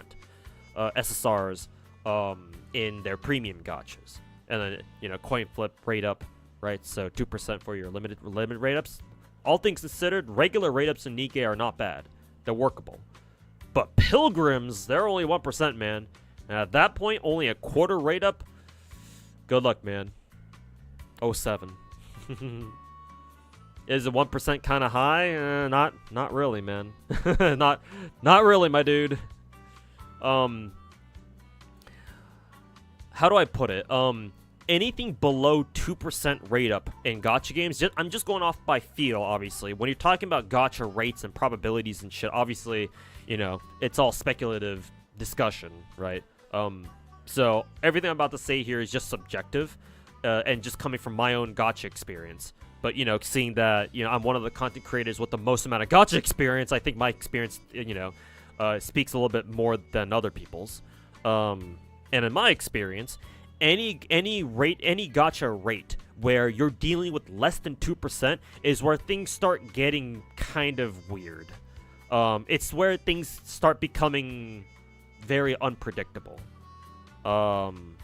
Yeah. You're getting into, like, danger territory.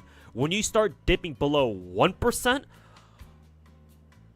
like, I hope you, like, your best bet on dealing with, dealing with gacha rates that have less than 1% rates at all of any kind is to pick a god, whatever god you believe in, and pray to that god, or goddess, I guess, as hard as you fucking can.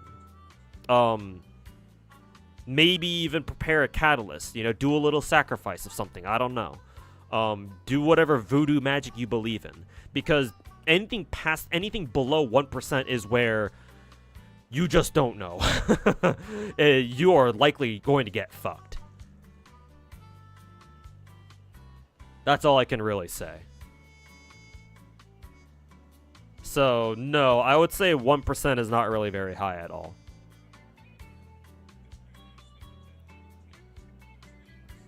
They're like ultra rare ships in Azure Lane? Yes. Yes. Because the UR boats in Azure Lane are also 1%, I believe. So yeah, pretty much like them. Yeah.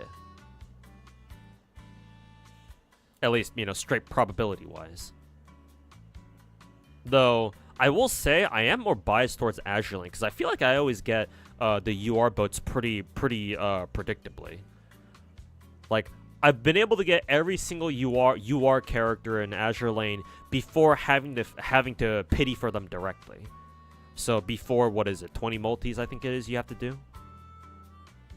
So like my gacha experience is heavily biased towards Azure Lane because I've never had to get my first copy of an ultra rare boat in Azure Lane directly from Pity. I've always been able to directly gacha for them before that ever happened. Whereas in Nikkei, it's not quite the same story. Unfortunately.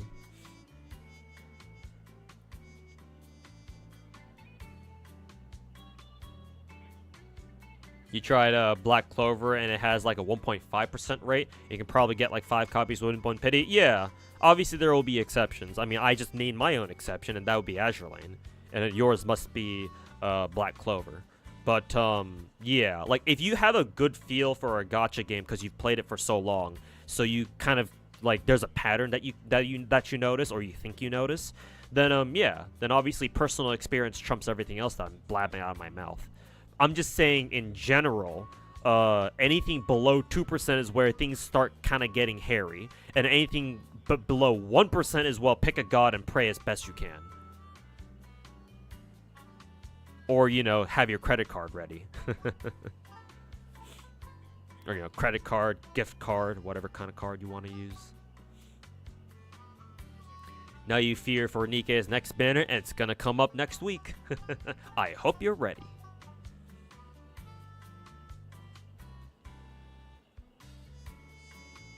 Some gachas are kind of niche, are pretty generous. I mean, yeah, I mean that's not surprising, because you know, how do you get more players to come play your game if it's more of a niche game or a game that people don't know quite about, you know, not as many people know about, you know, you be pretty generous.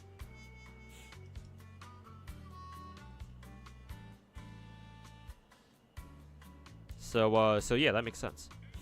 Do MiHoYo games have skins? Only Genshin does at the moment. Genshin and Honkai Impact. But if you're talking about the big Genshin games, or Genshin games, the big MiHoYo games, only Genshin so far.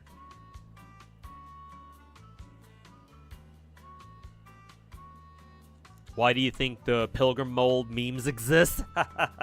Hey, I can't wait to roll a Pilgrim with this new Pilgrim mold. Gives you an SR. Man, with how rare Pilgrim molds are, they should at least give you a guaranteed fucking Pilgrim, man. I mean, it's bad enough that it's random, too. Like, why not make them... Pilgrim molds like a guaranteed chance to give you a Pilgrim? Fucking Korean developers, man. And I say that knowing that ShiftUp is actually one of the better corporate Korean companies, too. Or Korean developers, too. At least they're a lot better than fucking Nexon and Nat Games at the very least. Jesus. Just a reminder, fuck Nexon. Yes, sir. Preach, my dude. Preach, brother. Daily fucking reminder. Fuck Nexon. Fucking bitches. You love Genshin and Honkai. It's good, but you want it... You wanted to like Stara, but you felt like it was a letdown. I'm not surprised, 8-Bit Warriors, yeah. Star Rail on the surface looks fun and interesting to a lot of people, but to some people, it might not be for them, yeah. And I think the main reason why is Star Rail is not that engaging of a game. Because as a game, Star Rail doesn't let you do much. Like, it's not very mechanically dense. Like, there's not really much you have to know about the game in order to play it. So, like, and especially because it has auto battle, right? Or auto play. It's like, a lot of the time, you're not even playing the game yourself. You're just fucking watching it.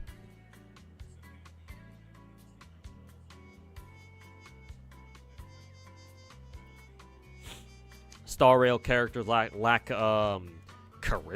I don't know about that. Because, like, characters like Fei Xiao exist. Like, look at Fei Xiao and tell me she doesn't have charisma, but...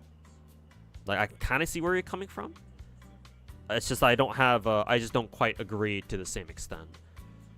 UR ships have pity, but it's 400. The ones on Rate Up have less have a 200 have 200 pity. You're thinking of the general gacha pity, which is always at 400 because any roll you do on any gacha, I believe including any other limited rate up one, counts towards the UR, I believe, if I'm not mistaken. Or maybe it's just the general banners that count towards it. I don't know. But the reason why it's 400 pity for URs in Azure Lane is because that's the regular non-limited rate up banner pity. I believe when an ultra rare boat does get its own like limited time rate up, it goes back to the usual. It goes down to the usual 200 pity, I believe.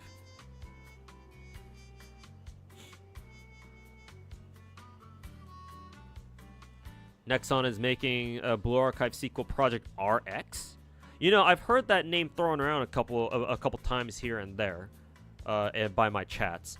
Maybe. I mean, that'd be kind of ironic considering Nexon fucking shut down Project KV. Did Nexon ruin Counterside or something else? Game seems to be going downhill lately. I don't know. Is Nexon also in charge of Counterside? I don't think so. I think another publisher is in charge of Counterside. Maybe Counterside is being published by Nexon, but that'd be news to me. I don't know. I don't know too much about Counterside. Though I have heard from my... I think somebody in my chat did mention, like, not too long ago that for whatever reason, Counterside is kind of going down the drain. I don't know how, though. I don't play it. Do you think Star Rail would be as big as it is now if they weren't made by BO? No, absolutely not. No. The reason why a big part of the reason why Star Rail is as successful as it is because it's made by MiHoYo. No, absolutely not. Like publisher recognition. I was about to say brand recognition, but I suppose I should call it publisher recognition. In this case, is undoubtedly a thing. It's absolutely a factor here. Like, a ton of people, especially back when they were first like launching Star Rail, like the months and weeks leading up to Star Rail's release. A lot of people, when it finally did release, I should say, a lot of people who picked up Star Rail were people who were tired of what Genshin was offering so far, right? They were tired of, the last 3 years of Genshin, and they wanted something different. And so they gave Star Rail a try because it's also another game made by MiHoYo, and okay, let's see what this game has. Let's see how differently MiHoYo treats this game. And so there you go. And even then, mind you, keep in mind that Star Rail is nowhere near as popular as a game as Genshin is, at least in terms of player base.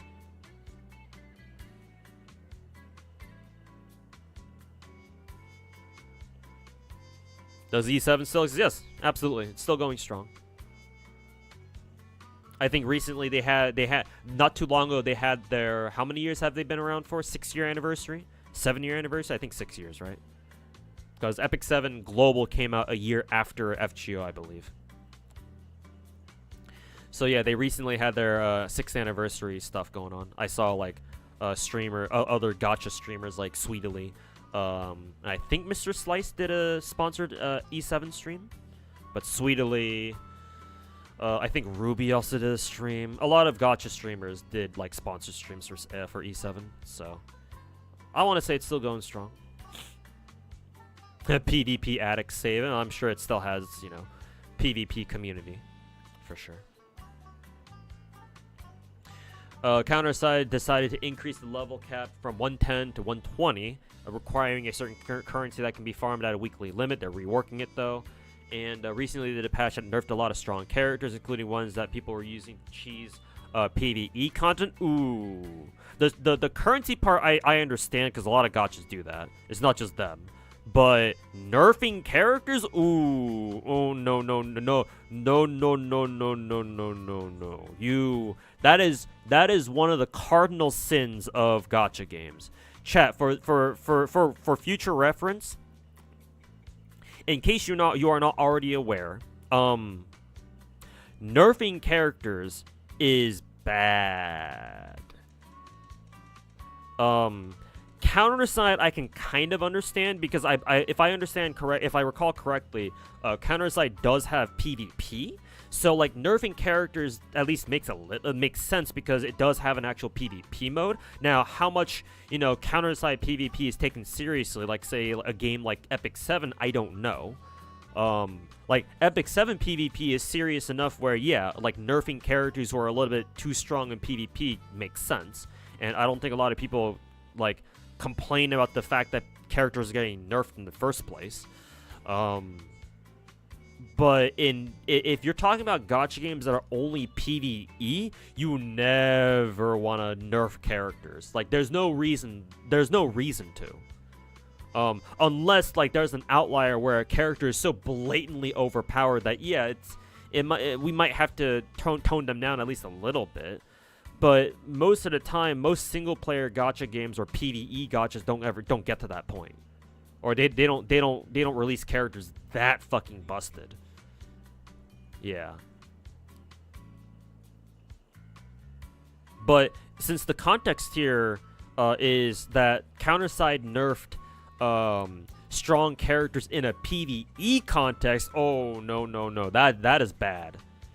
I don't agree with that at all. Even if people were cheesing content or doing content in ways that the developers didn't intend, the response should not be to nerf the characters.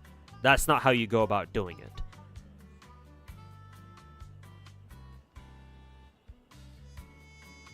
Is it possible you get Cinderella golden tickets? Yes, absolutely. Yeah. I mean, they let you get collaboration units with gold tickets, so yeah, of course they'll let you get any other character with gold tickets. Yeah. Nikke gold tickets are beloved. So yeah, you can just instantly get a copy of Cinderella and Graves as soon as they come out if you have enough gold tickets. 200 gold tickets, boom, there you go.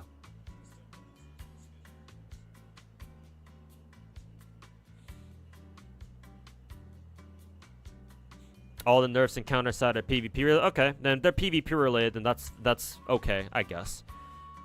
If it's only PvP related, then I have nothing to say about it. But if they also target characters' PvE capabilities, then honestly I kind of have a problem with that.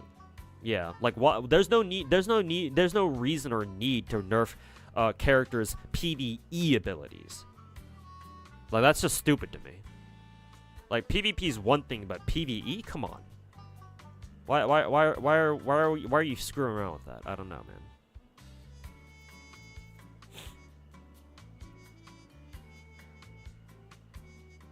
The game's going strong when it sells gear packs and no one complains. Perhaps you have a point.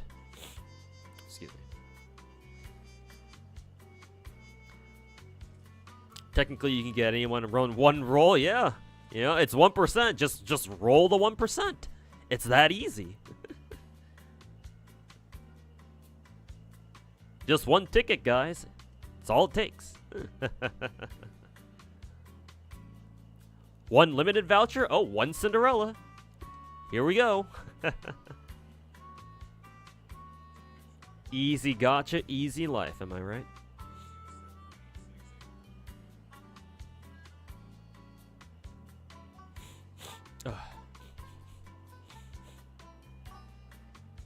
Only time you heard about a character getting nerfed is the guy in Genshin. No Genshin character ever got nerfed post-release. The only character who ever got either nerfed or buffed was Zhongli.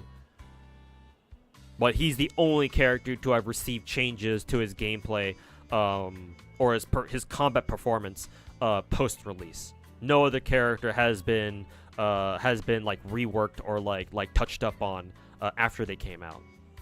Like, I'm sure you've heard about people tracking like character performance in their beta phases, which is fine because those are just betas, and MiHoYo can do whatever they want and make whatever change they want in beta phases. But they've never done anything to buff or nerf characters after they've joined the live service officially, like they've come out officially.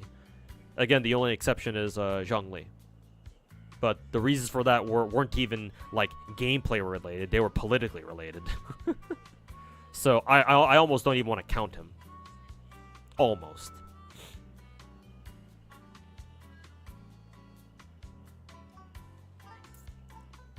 The new currency thing was kind of a spit in the face because whales can just buy the packs that give the currency. Ooh. Oof. Classic Korean game design. Classic. And people out here in the West think that companies like EA and other like big AAA publishers and companies were bad. People think Blizzard and EA and Activision are bad when it comes to how they monetize their games. Y'all should go play some Korean games or like some really bad Chinese games. Shit. Can't wait for Nikkei anniversary, that Scarlet skin. Yep. Money printers, those skins are. Hey, Coco Bader. Hello, you like anime girls? Oh, really? How good? Me too. You're in the right place.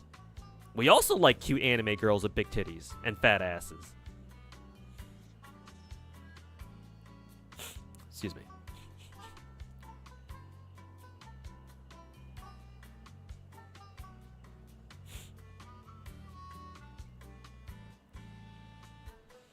Hey, KDMCA, welcome back, man. How you doing? Hope you're enjoying your weekend, my dude.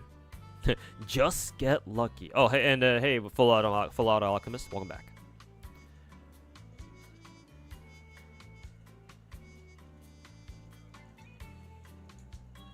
Novelette, almost. Yeah, true. Yeah, they tried nerfing Novelette, and then the Chinese players forced them to change it back. Unfortunately, the way they forced them to do it was not what I'd agree with. If you know what I heard about the situation is true. Also, Bonchi, thanks so much for the brand new Twitch Prime sub, man. Greatly appreciate it. Welcome to the team, man. Appreciate the support. Glad to have you. And again, hopefully you're enjoying your weekend.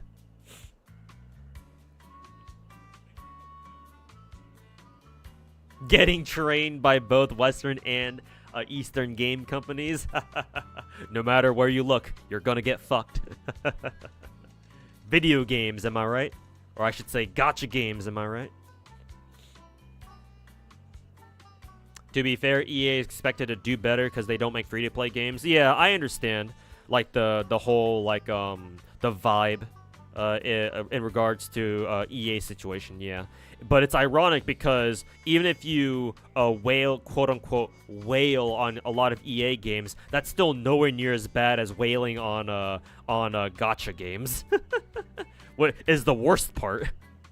But hey, you know, EA still runs like those FIFA soccer games. I think those games or those games have like a gacha element to them, right? You get to you can roll packs, or you get to open like digital packs for like new soccer players or new football players or whatever.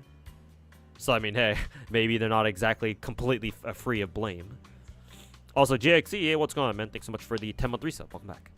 Or no, so you're on a 10-month streak. Sorry, you're on a 29-month resub. Sorry. The your total resub count was getting blocked by my my main monitor here. But hey, what's going on, man? How you doing?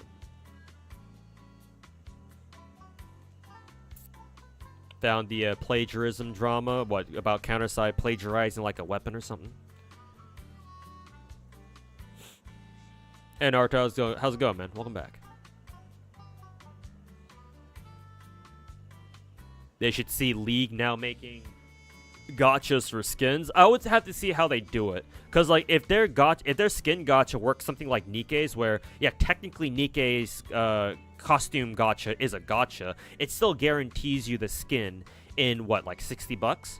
So if League's skin gacha works like a similar way, and as long as it's not too much more expensive, then honestly it's better than whatever the fuck kind of like $500 Ari skin they put out the other day, or earlier this year, or whenever they did that, or like the $700 fucking Gwen skin in TFT. Jesus.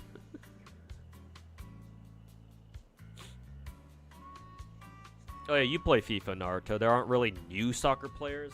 The goal is get the highest rated characters and put them in the team. So like, yeah, you just collect them. You open packs to collect like the top tier ones, and you like create teams out of them. Yeah, I mean, still gacha, but.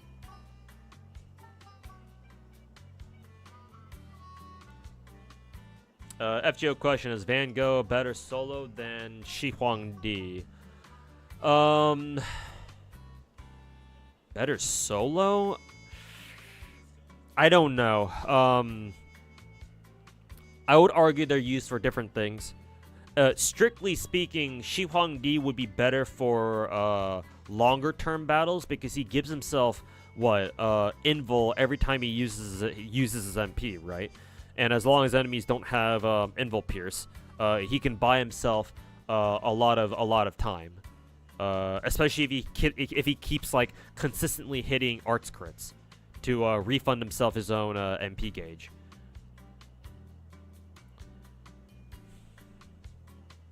Whereas I think Van Gogh doesn't have any hard defense skill of her own. Well, she does. She has a one-hit evade or something like that. It should be one hit because she puts evade on the entire party. But that's about it. I forget if she has a guts or not. I think she doesn't. So, strictly speaking, Van Gogh is not as good as surviving fights. But she probably is much better at ending fights. Because she has a lot more of an offensive kit than Shi Huangdi does. Because Shi Huangdi's biggest problem is that he can't generate his own crit stars, whereas Van Gogh can. Between her NP and the fact that she has a triple quick deck, a full ass assassin deck. So and she wants to use her quick cards as much as possible. So you're gonna be generating a shit ton of stars most of the time anyway. So like Van Gogh is much better for shorter fights, like fights where she can just crit a bitch and end the fight in like 3 or 4 turns maybe. But if you're going up against an enemy who you know you're not going to be able to finish off in just 3 or 4 turns, and it's going to take a little longer, like say like I don't know, anywhere from like 6+, like 6 rounds or 6 turns to or more, 6 to like 10 turns, and Shi Huangdi's probably better.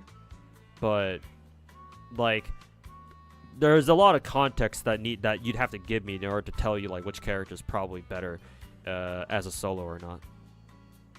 Because challenge quests can vary a lot in terms of like their nature.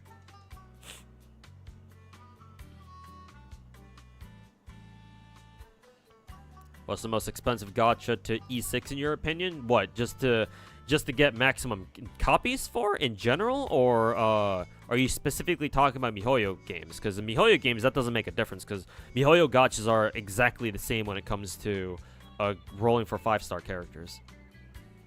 So I have to assume you're talking about like just gacha games in general. Like to max a character, I mean MiHoYo is up there, at least out of the gacha games I play. Like technically speaking, even FGO MP5s aren't that expensive. Especially now that JPFGO has now made the pity repeatable. So you never have to worry about having to spend more than like 900 Saint Quartz per copy.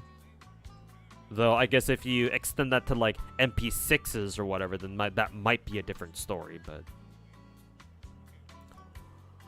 But MiHoYo games, it's pretty damn expensive to E6 characters, C6 or E6 or M6 characters, yeah. Because MiHoYo packs are not great. Like they're pretty average in terms of like gacha, like pulling value in my opinion, because they give you just a little bit over 5 multis, when there are other gacha games out there that give you way more than that, like at least 6 or more per pack, or per highest value pack. And what else? You have their MiHoYo packs cost $100 when there are gacha games out there with whose highest value packs only in quotes cost $80. And that $20 difference does make a difference if you buy a lot of them, or if you buy a lot of them, right? Your savings do add up. What else? And then considering their their character pities, the soft pity only activates at 75, and most of the time you're looking at going all the way to soft pity.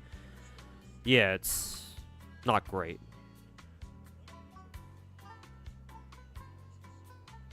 Never knew Yang Yuhan could be a solo. I wouldn't recommend using her as a solo because she has no sustain. Not only that, but I use Yang Yuhan as a as like half of the time I use her as an arts crit. So yeah, I prefer giving her a full team where my support servants can rock like what 20-30 or something, and they can keep supplying Yang Yuhan with constant stars all the time. Yeah, using Yang Yuan as a solo is kind of tricky in my opinion.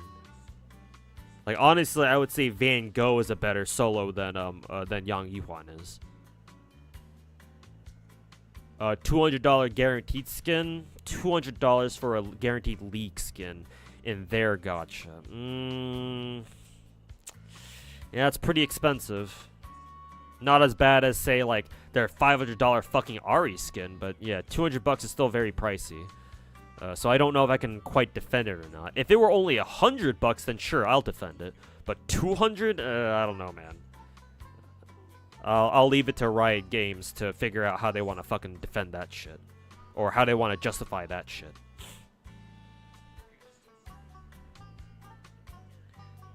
TFT has like pets that are really expensive and it's sold really well, so they want to bring it over to a league. I mean, hey. If people want to buy it, then shit, man. Why not? Money, money, money, money, money. She does have 3. Okay, she does have 3 return guts. Okay, then that's actually... Yeah, that's actually really good then. Yeah. Then, yeah. I would say, generally speaking, Van Gogh probably is a better soloer than Van Gogh. Except for situations where you want to stall, then in which case Shi Huangdi is probably better. Because, again, he has his own invul, and I forgot he's a ruler, so he takes half damage from everything. Well, most things. What's happening on November 3rd? In the world of politics? Politics? I don't know. Maybe election day? I don't know. I don't remember when it's election day. It's sometime in November, I think. The U.S. election, general election day. But I forget. I want to say it's later in November. I don't know if it's quite November 3rd. But yeah, I don't know what's going on November 3rd. You feel like Young is the best soloer? I don't know, man. I don't quite agree. But yeah. Yeah, I don't quite agree. General election day is November 5th? Oh, close enough then.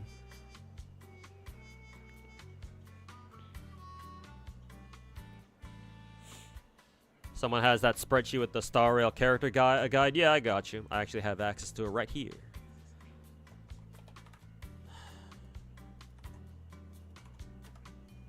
There you go. I got you, fam. Oh, excuse me. Y'all lost in JPF jail when they released so many Suki servers. You don't know that series well. I mean, you don't have to. Just treat them like any other FGO character. When's Drake coming or Beast Nero coming? Next year for NA. I forget exactly when though. Probably I would guess like maybe March or April next year, maybe as late as May. But it's definitely next year. She's not anytime soon. Haha, $500 Ari skin. Riot be like, wanna watch us do it again? You'd rather just buy straight up faker merch? Yeah, it's probably cheaper, yeah. It's probably a lot cheaper than the actual skin itself.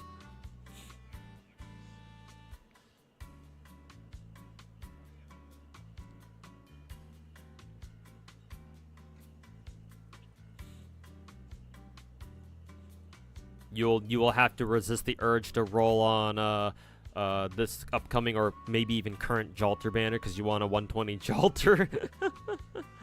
Oh no. I mean, I guess you'd have to pray. How many more copies do you need to 120 Jalter, though?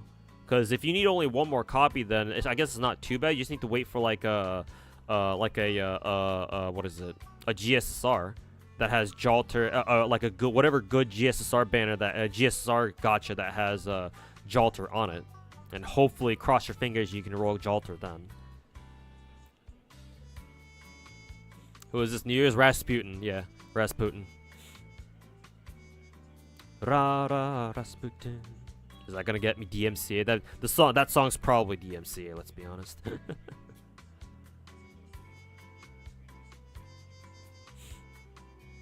Gotta feed my gut. Gotta take care of stuff. All right, GGG. Thanks for hanging out, man. Appreciate you hanging out in chat. And yeah, go grab some grub. And we'll see you next time. Speaking of which, let's finally start the event. Wow, I sat here fucking yapping for 2 hours with you guys. God damn. And I'm out here, and to think that I'm out here calling myself a guy who doesn't know how to yap. Anyways, event? What event? What you talking about, Willis? Let's see. Ooh, we got some sausages? Hell yeah. Some sausages? We also got to give him some taste. Let's see. Actually, we can do this and then give him some pudding. Hell yeah.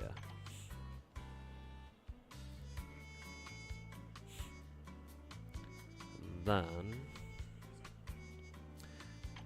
let's do this. We gotta give this girl some nutrition. So let's see. Ooh, lobster. Wow, this is quite extravagant. Lobster. I'm assuming that's like some kind of veggie underneath, like lettuce, clams, mussels, oysters even. Damn. Fucking Red Lobster would charge like $50 for this plate. Hot damn. And we'll give her some salad. Some cactus salad. God damn. Hot damn. Alright, let's see. We'll give this girl the beef Wellington. Let's see. We could even give her the burger plate.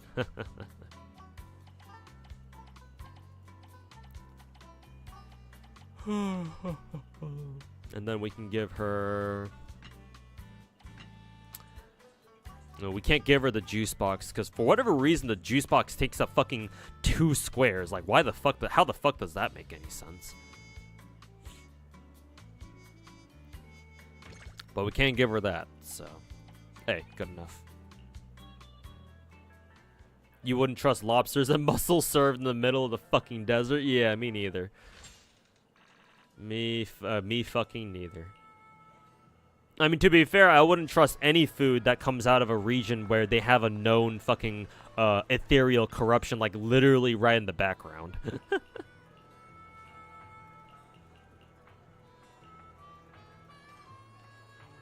Who's gonna be the New Year's 5-star for NA and FGO this year? I just said on stream, Rasputin. Or the priest. Yorokobe Shonen. That guy.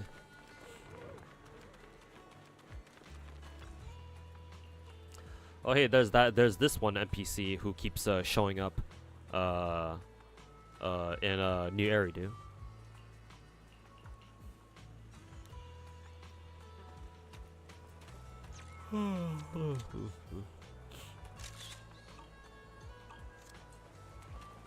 Lizard. Hey, cute lizard.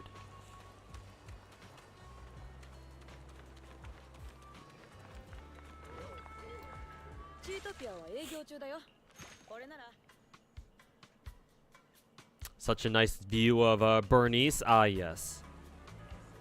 I agree. Is there any game that has similar gameplay to this kind of food minigame in Z3? You kind of enjoy it? Star Rail has something similar in it's called like a logistics themed event where you have to like try to load different types of cargo onto like a flying boat, and then you have to figure out how to load all the cargo that the game wants you to put on the boat without messing up. Or I guess without messing up is kind of irrelevant, because it's not like you have to you're under a time limit or anything. But you just have to figure out how to load all the cargo in specific tiles and shit, kind of like this, onto your boat, and then once you're done, you send it off. It's kind of like that. I don't know how much fun it is though. Honestly, this food mini game is a lot more fun just because it deals with food, and food is actually interesting, unlike cargo or logistics. And I say this as someone who's worked in the logistics industry for 7 years. 7 years and counting. Man, if we could only give this girl the lobster set as well, that would give us so much. That would give her so much nutrition. But we can give her the coffee, I guess. I still don't know what that's supposed to be. Let's see. Oh yeah, that's right. You can give her the sausages. Sausages give nutrition? Yeah, Mihoyo's knowledge of nutrition is fucked. It's cooked. Cooked, I say. Give her a pudding and a cactus salad. Yeah. I swear this girl looks like Jane Doe with the big ass glasses. Actually, does she look like Jane Doe? I'm probably just tripping. Is MP1 Morgan enough for the Immortal team? Morgan, the Berserker? MP1? I mean, if you're going for Immortal, then I guess, because you care more about their defensive utility than their offensive utility. So I guess so. Sure. Yeah, the guy who always cooks you mapo tofu.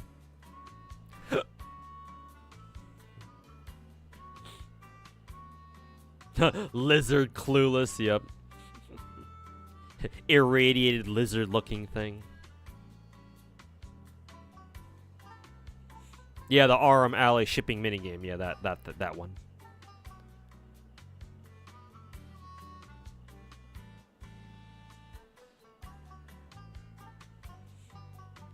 The drinks event was the most fun. Yeah, that event was actually really fun too, yeah. That one wasn't bad. Wasn't bad at all. Z3 is also done. Yeah, this game is also Mihoyo. Mihoyo now has 3 big name gacha games that they've developed and managed so far. Genshin Impact, Honkai Star Rail, and now Zenless Zone Zero. So those three gachas are kind of like their big 3. With obviously Genshin being the absolute biggest. Obviously. Alright, let's give this girl the lobster set. Let's see. Lobster. I kind of want to give this girl the beef Wellington as well, but I think I have to save that for this girl. Let's see. What else can we give her? We can give her maybe the fried rice? The lobster fried rice?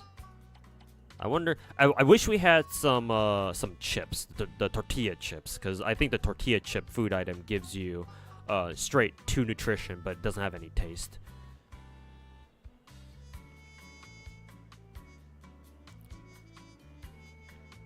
So maybe we can give her the extra sausage plate, and then we can give her a drink after.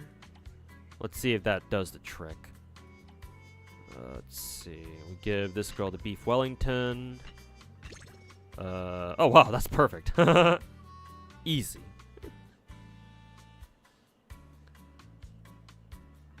Kind of like that. And then let's see, do this. Give her the cactus salad like that. And then give her the juice box. Yeah, no food wasted. Hell yeah.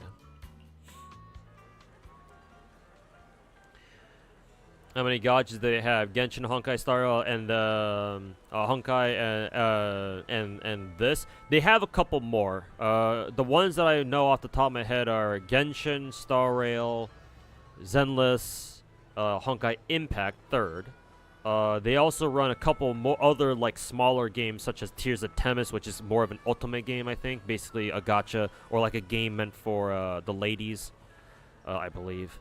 And then I don't know if Honkai Gakuen is still running. It might be. If it is, then those are at least two of the smaller games that they also run. Are they the biggest mobile game company now? I mean, they have been for the last 4 years. Genshin is the biggest gacha game in the world, so by default, they too are the biggest gacha company slash developer slash publisher in the world as well.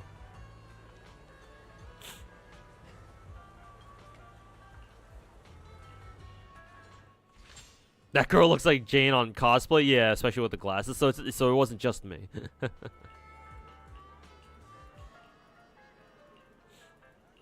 Not sure if they're top dog. No, KDMC, they still are definitely top dog. No other gacha game even comes close, man. At least not to Genshin at the very least. Maybe Wuwa can like rival, I don't know, Zenless's popularity or maybe Star Rail's popularity, but Genshin, forget it, man. No, ain't nobody coming close to Genshin for a long ass time. Genshin is the World of Warcraft of gacha games. It's gonna stay around for a hell of a long time. Assuming, of course, MiHoYo themselves doesn't fucking somehow run into the ground, but they're not quite there yet. So.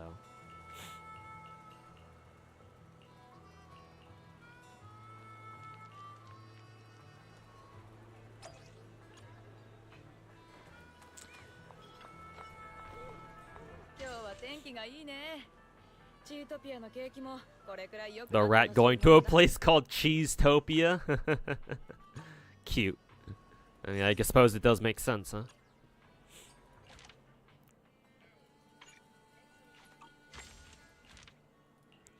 Let's see. Okay, we have to go and do the other commissions now. Alright, let's go ahead and do them.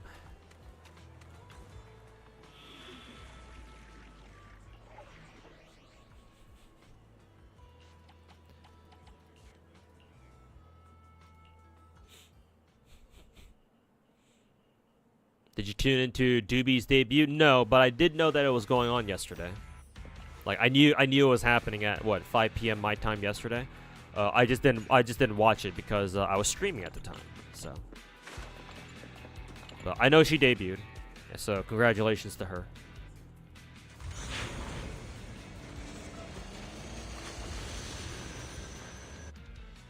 Which other gacha game makes like festivals in so many other countries? For example, yours? Yeah, exactly, right?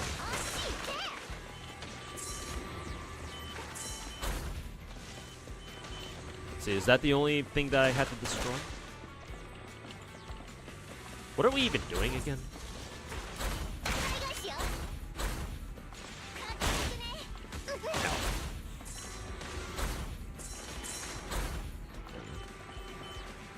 Hopefully there wasn't anything back that I needed to destroy. Ow, what the fuck was that?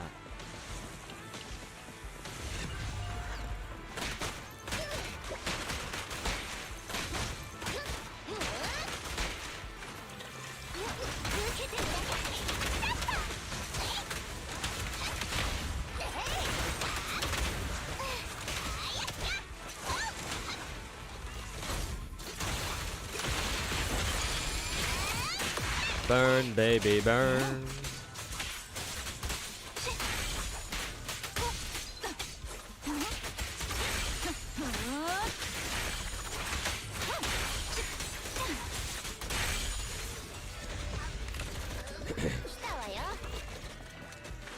Burn, baby, burn.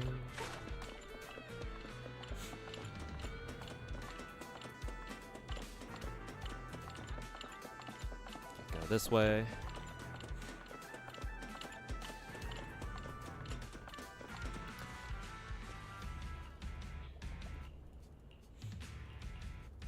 You weren't expecting a debut so soon. People knew about her indie re-debut for a while now, I think. I think we've known it for at least a couple of weeks. So it wasn't exactly a secret as long as you knew about it. Or you like heard about it on Twitter or something. Like, I think my chat told me about it as far back as, like, say 2 or 3 weeks ago or something like that. Actually, no, I haven't been back to stream for that long. So, like, I think last week or like at least 2 weeks, at most 2 weeks ago or something. How long have I been back streaming for anyway? Like maybe almost 2 weeks now.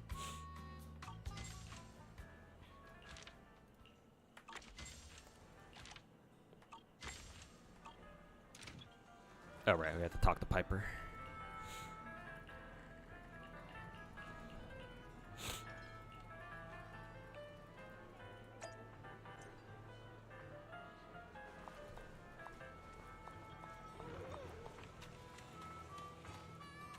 You wish Star Rail went with FGO as collab? Yeah, that's not gonna happen. Remember, FGO doesn't do any collabs with any IP that isn't part of the Nasuverse itself.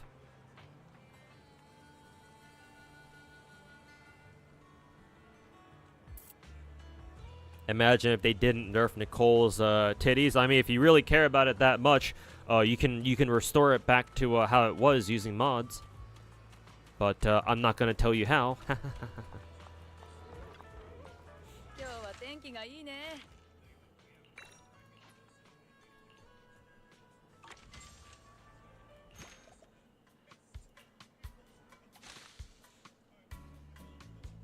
How does Genshin's anniversary presents?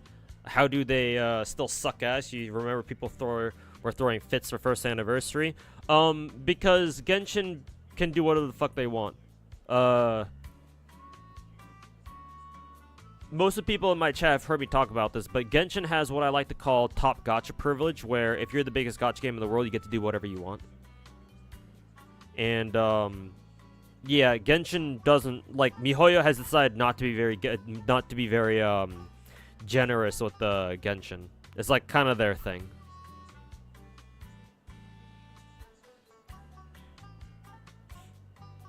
Yeah, Genshin is not known for being generous. It's only since very recently that they've like started kind of changing that, especially with the Natlin release. But still, Genshin is far from being generous. And yeah, they don't do like anniversary or anything like that, man. They don't do a lot of things that gacha games typically do, like anniversary celebrations, like seasonal content updates, like, you know, summer or like Christmas or anything like that. They don't do any of that shit. They just do their own thing. In a way, I almost respect it, but like at the same time, I don't.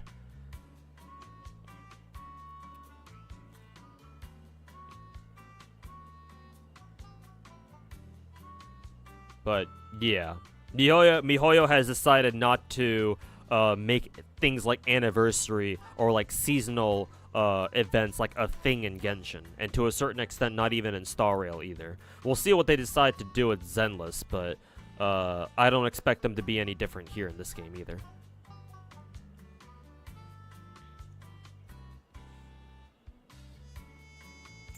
FGO can collab if you become friends with Nasu and make your own work in the Nasuverse. Even then, I don't quite agree. Matter of fact, I even made a video giving my thoughts on the whole FGO, or not FGO, UBW and Star Rail collab. I should probably release that soon. I don't know why I'm still sitting on it, because it should be mostly done. Maybe I'm still waiting for Mr. Walks to finish the thumbnail. I have to go back and check if he made it. But, no, FGO's not going to collab with anything. I think the main reason why is because FGO is technically still ongoing. Right? Because FGO is still ongoing, that means its story is not concluded yet. Nasu doesn't give a fuck about regular Fate Stay Night, because Fate Stay Night as a story is already finished. Right? It finished fucking 20 years ago, as soon as it came out, because it's a visual novel. Right? So, now that it's done, other stories can now collab with it, because Nasu doesn't have to worry about other external IPs, like, coming in and, like, potentially influencing the direction of its story. Or like, something like that. I don't know. That would be my best guess.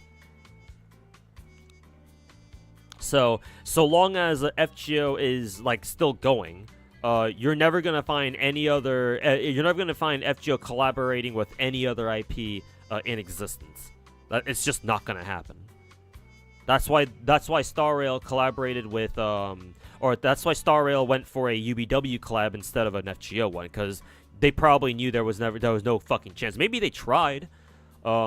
Maybe David and the other Star Rail devs tried to convince Nasu to let them collab with FGO. I don't know. Who knows what they talked about when they met back earlier this year. But if they did try, then Nasu didn't give them anything, or didn't fucking budge on that. So the best they could do was settle for a UBW one, or a UBW collab.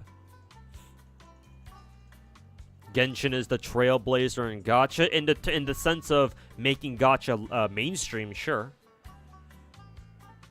I would call them more of a trendsetter than a trailblazer.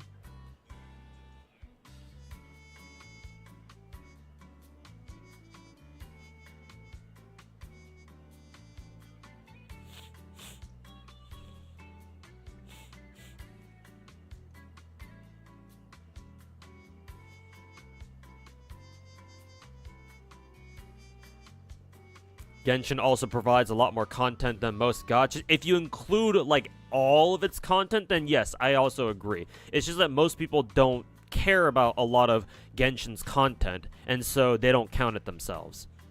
But, technically speaking, yes. I would agree, Little War Mule.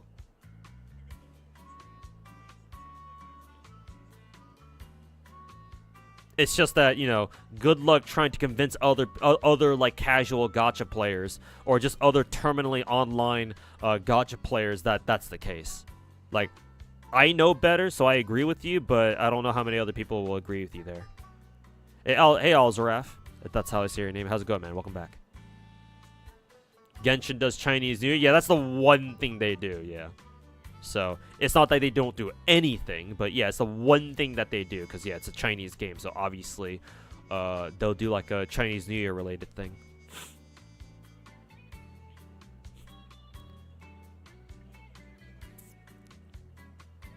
FGO collabs with Fate / Nasuverse? Yeah, but that's obvious. I mean, we know why. It's obvious why they're okay with in-universe collaborations.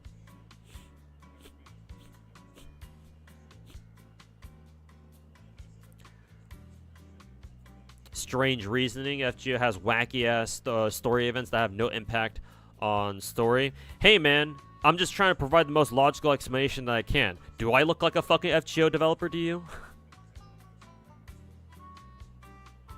Like, try hitting up Aniplex and ask them those questions yourself. Because, like, yeah, I agree. It doesn't make a lot of sense why FGO refuses to fucking collaborate with anyone else outside of the Nasuverse shit. But I mean, then again, you could criticize MiHoYo of doing the same fucking thing. Genshin never collabs with anything outside of its own. Actually, it's never collabed with anything. Period. And, like, the one collab it has done is with Honkai Impact, and it wasn't even in Genshin. It was a one-way collab just for Honkai Impact players. While Genshin got nothing. So, like, FGO is far from the only one that's guilty of this. But yeah. I don't know why these sorts of big-ass games refuse to do collab. Actually, no. I think I do know why. It's because when big games like these, like FGO and Genshin, do collaborations, it's basically free advertising for the other game. Like, the bigger game, if say for example Genshin Impact were to collaborate with, I don't know, fucking Arknights, for example, which would be the fucking dream for me, but that's never gonna happen. But let's say a collaboration like that did happen, right? Just insert Arknights for another smaller gacha game if you don't like Arknights for whatever reason. A collab like that, if it were to happen in Genshin, that would just give Arknights all of the attention, because people would be like, okay, who are these characters from? And they go check out that game. You know? Like, from a revenue and a business perspective, there is no reason why big gacha games like FGO or Genshin there's no reason for them to collaborate with anything other than like their own in-house IPs.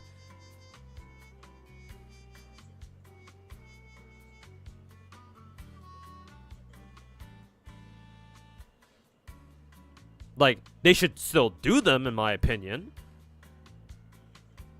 But strictly from MiHoYo's point of view, why would they ever do a collab with another IP that's smaller than them? Like, what are they gonna get out of it?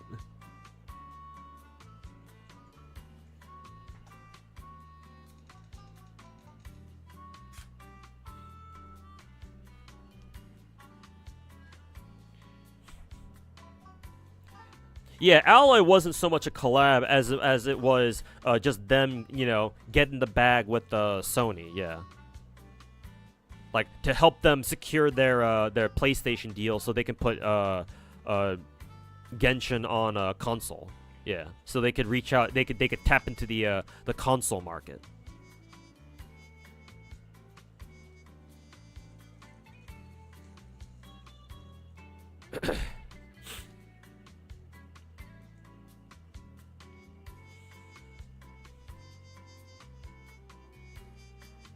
Alloy, holy fucking shit. Yeah, Alloy almost isn't even a collaboration. Yeah. It was just an obligation that MiHoYo had to do in order to secure that Sony deal for PlayStation, to put Genshin on PlayStation.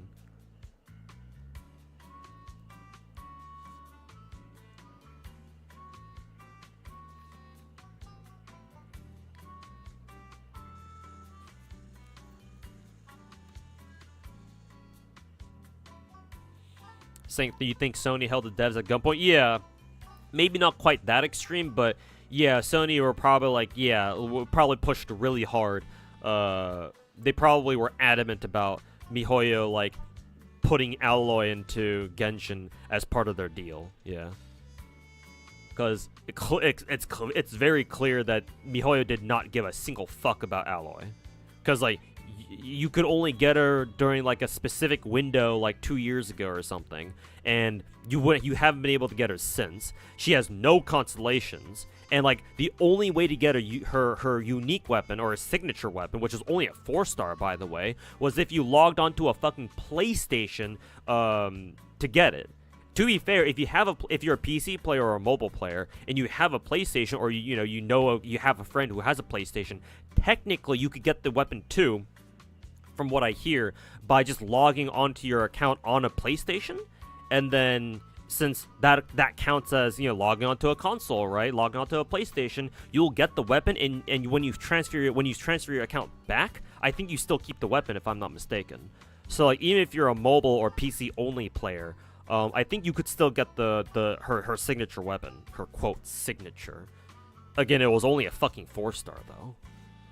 So yeah, MiHoYo did not give a flying fuck about Alloy once they held up their part of the deal. It's like, all right, we put her in the game, we gave her a signature, right, and we made her free for this period. All right, we're done. Pack it up, folks. Pack it the fuck up.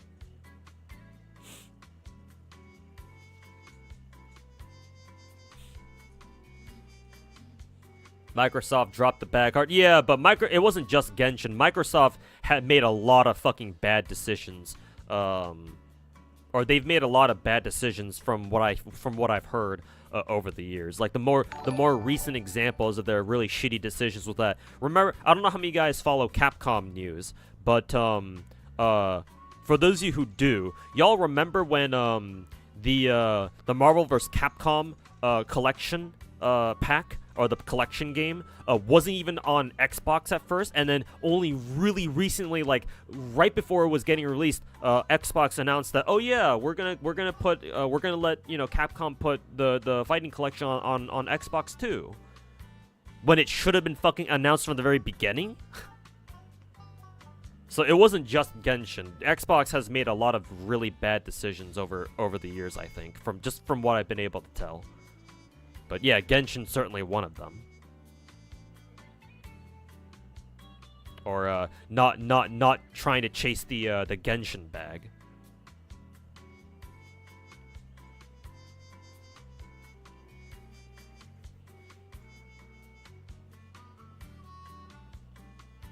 Also, Sebabwa, thanks for the 3-month resub, man. Welcome back.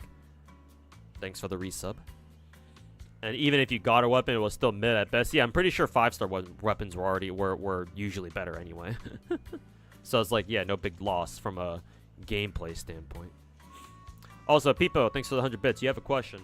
So if Magi Record shut down, but it had similar gameplay FGO, and Exedra's coming out, now you don't know if Magi Record shutting down had anything to do with that. So how come FGO has made more than Magi Record, made more than Magi Record and is unable to do the same? I don't know what you mean by that, people. You'd have to word that a little bit better for me. Does Aniplex have a tighter grip on FGO than did Magi, or are you missing something? Because Exedra doesn't really look the best. It looks kind of rough actually, but it looks better than Magi Record in your opinion, at least. From what I can tell, back when Magi Record came out,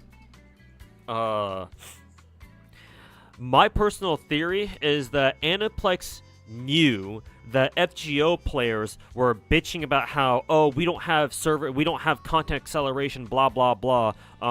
We want you to accelerate our content so that we can capture the JP, blah blah blah. So while they couldn't do it for FGO, they tried it with Magi Record, right? Because both of those games were managed by Aniplex, FGO, and before it went under.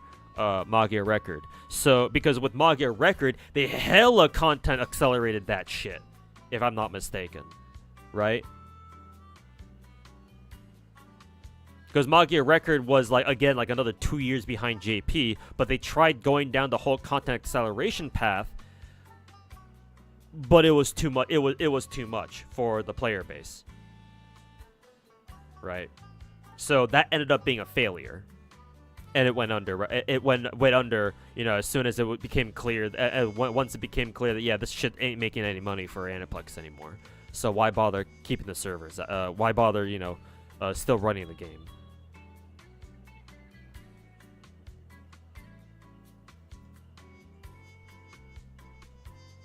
That would be the main difference that I'm aware of between those two games. Between FGO NA and then Magi Record Global, or EN, or whatever they called it.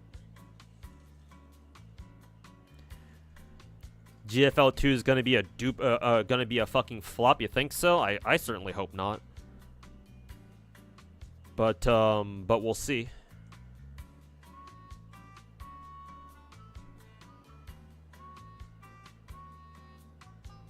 Most recent news of Xbox fumbling, you remember, is when apparently an exec said that no one wants more Banjo-Kazooie games. Ooh. Dissing classic games, huh? Now that's not a good look. The number of days since we have last had a sighting of an out-of-touch, dumbass corporate executive, 0.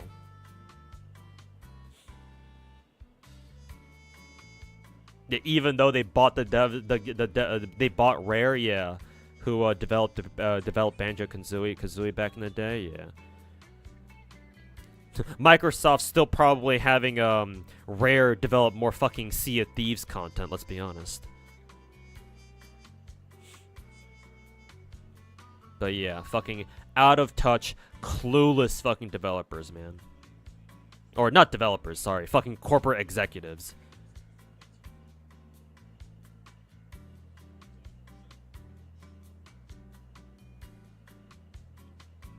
I never played any very many classic games growing up, and yet I still know how classic of a game and how much people fucking love some classic games like Banjo-Kazooie, man. So fucking out of touch, these fucking people. What was the reason? I honestly couldn't tell you, Otterclaws. I don't know. I don't know how Arknights was able to secure a collab deal with Siege. I legitimately don't know. We do know that Lowlight and other Arknights developers are big fans of Western games. Before the Destiny collab got most likely canceled, when they first announced the Destiny 2 collab, I think Lowlight is on record for saying that he stayed up a lot of nights just watching a lot of videos about Destiny lore or some shit. Like Lowlight and other hypergriff devs like really like a lot of Western games. So they probably saw Rainbow Six Siege. I think you can play Siege in China. It's probably heavily censored, but you can still play it. So I don't know, maybe Lowlight and his buddies decide to hop on some Siege. Hey, this game's pretty cool. Let's do a collab with them. And they contacted Ubisoft, and they're like, hey, can we collab with Siege? And they were like, sure, cool, I guess.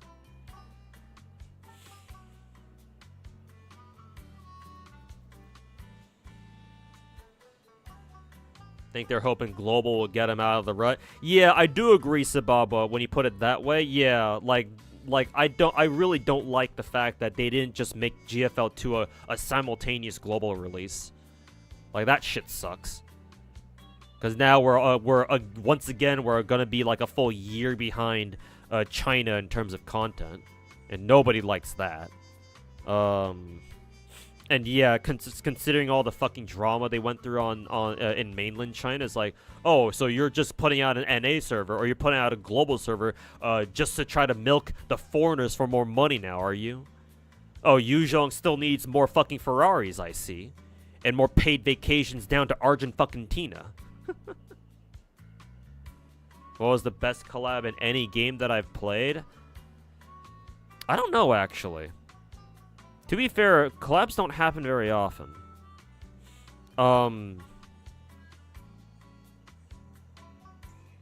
Yeah, I don't know. I'm honestly kind of drawing a blank here.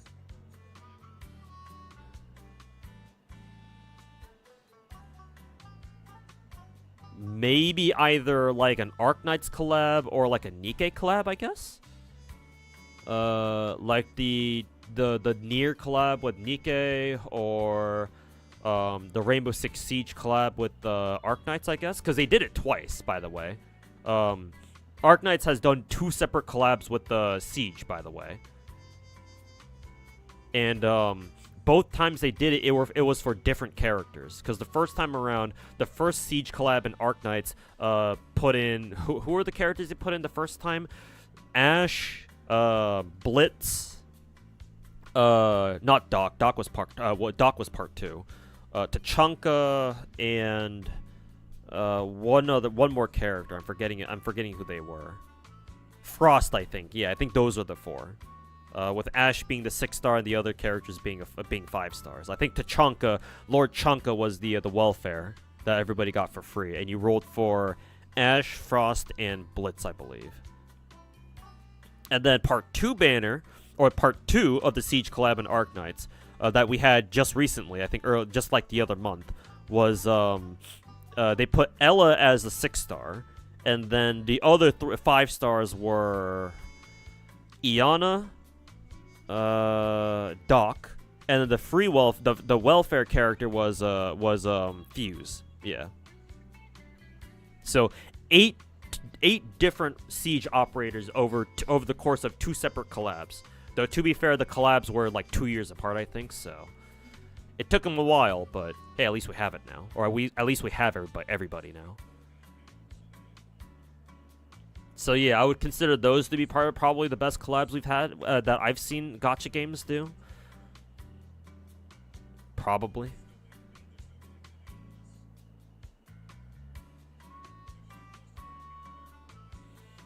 We're part of the same group of Gacha players. Yeah, Sababa, but you have to understand that developers will listen to their own home audiences the most. Unless you're American and you're trying to market to China, in which case you'll listen to the CCP. But like if you're an Asian developer, you are going to listen to the audience that makes you the most money. Or if you're a Chinese developer, you're going to listen to your own players the most because patriotism. Like, that's just the brutal reality of playing gacha games that are made by developers who are not from your same country. You are going to be an afterthought, for the most part.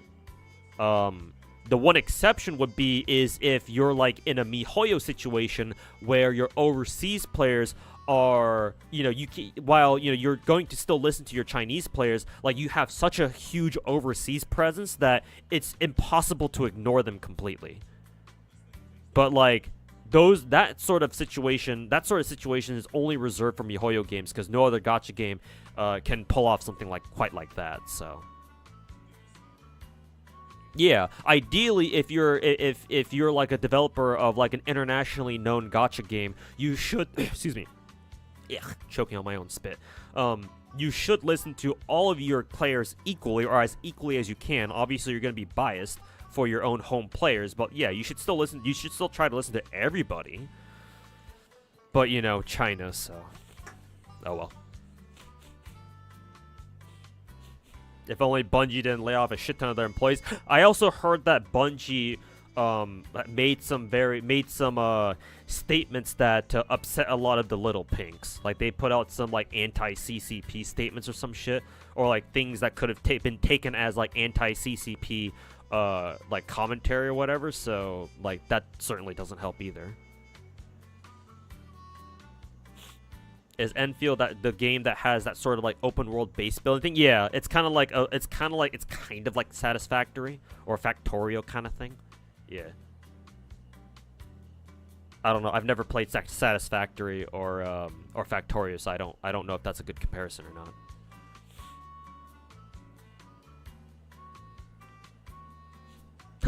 My country was mentioned. Yeah.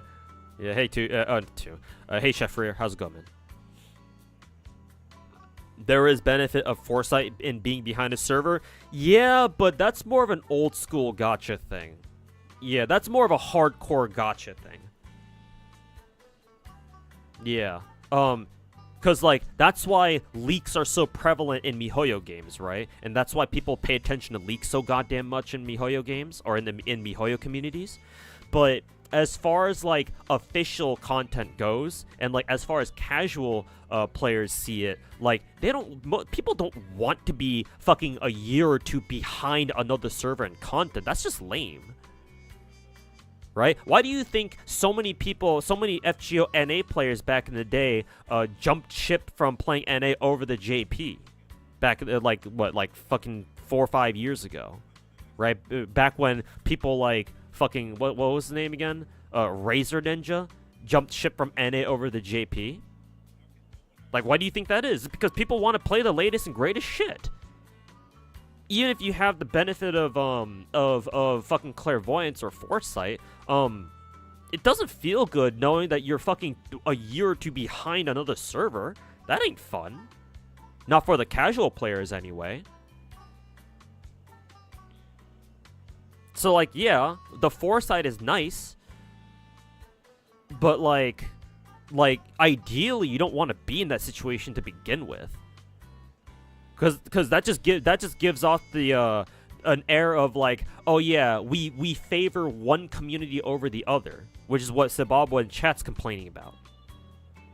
And I would have to agree that's not a very good look, especially not for gacha games that, you know, have aspirations of making it big. Right? Gacha games that want to hit it big like Genshin or Wuthering Waves or whatever. Right? If you want to have a gacha game that's taken seriously, at least by people around the world, then you have to do a simultaneous release. You can't just, you know, release a game in China first and then fucking release a server a year later. Yeah, it kills the fucking hype, exactly.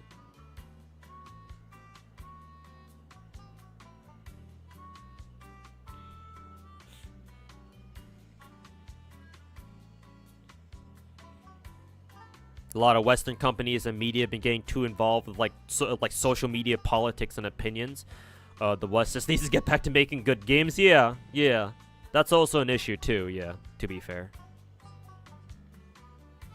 Yeah, that's why games made in East Asia or just Asia in general are usually more respected, because they usually don't deal with fucking social media politics, and they just hunker down and focus on making good games. Of course, not all Western studios are like that, of course, but you know, as far as like the big names are concerned, right? Yeah, that's, you know, it's not false. There's a degree of truth to that. Didn't Razor get banned from which game? From FGO? His JP account got banned, I think, because he got caught. I made a whole video about this, he got caught. His JP account was one of the accounts that got banned for like fraud. Because what he ended up doing by his own admission is that he gave his JP account to a middleman who lived in like the Philippines or some shit, like a place where they could like access a Japanese server, or like no, he gave his account to somebody who was living in like the Philippines or somewhere where they could buy sync quartz on FGO for much cheaper rates because of exchange rates and whatnot. And once he bought them, his middleman would send him back his account. So Razer would end up buying a lot of sync quartz for cheap, or for a lot cheaper than they were supposed to be. Something like that.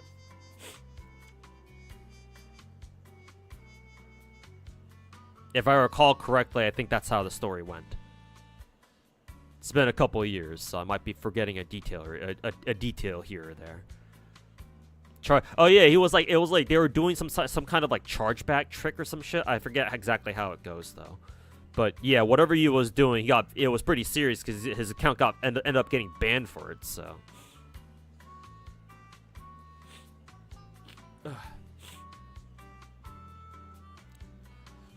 The clairvoyance wouldn't suck as much if FGO had a good pay that lets you fish or like had like a predictable gacha system like the MiHoYo games. Yeah.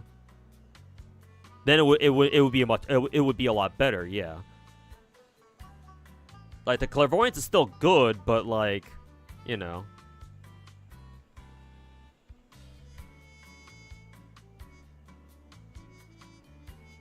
Getting your gacha account banned sounds fucking painful. You put a lot of time and money into it. I mean, yeah, like if tomorrow my FGO account got banned, hopefully it doesn't, knock on wood. But if my FGO account got banned tomorrow, I'll be fucking bummed out as fuck. Yeah. So that's why you don't do shit, or at least you try not to do shit that'll get you in hot water. Don't do whatever fucking retarded shit that Razer did. Is this why Hoyo hates VPNs? Why would Hoyo hate VPNs? I mean, they are a Chinese company, and China doesn't like, like people using VPNs at all, but why specifically MiHoYo? What makes you say MiHoYo hates VPNs? Why would you need a VPN to play a Hoyoverse game in the first place?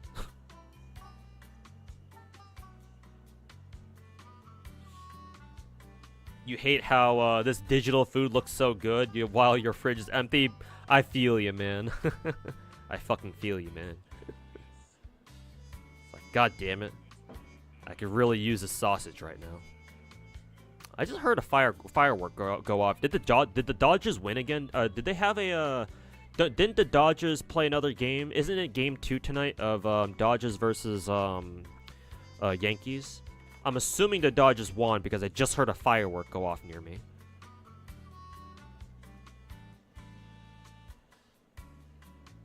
Let's see. Half an hour ago, the MLB YouTube channel made a video glazing Yamamoto. Looks like he did pretty well this game.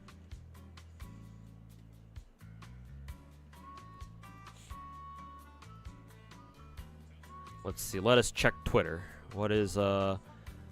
What's going on here? Did the Dodgers win game 2 or no? Ouch.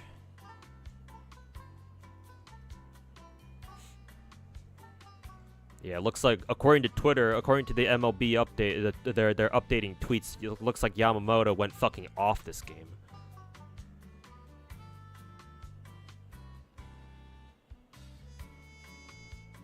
Maybe the game's not done yet. It's still only like 8 o'clock, so maybe the game's not quite done yet. Zegura, bless the Dodgers, yeah. The Gura buff still going strong, it seems. China actually doesn't hate VPNs? Oh, okay. Well, actually, Sebab, I would like to ask you where did you live in China? Because if you lived in like central China or like closer to the capital, I'd be very surprised. If you lived on the west coast, like if you lived in coastline China, anywhere along the coast or especially southern China, then I wouldn't be so surprised. Then I wouldn't be as surprised. They just won. Ooh, nice. I mean, as a SoCal resident, I kind of have to root for the home for the home team. So 4-2 Dodgers won. Okay, hey, we won game 2. Very cool.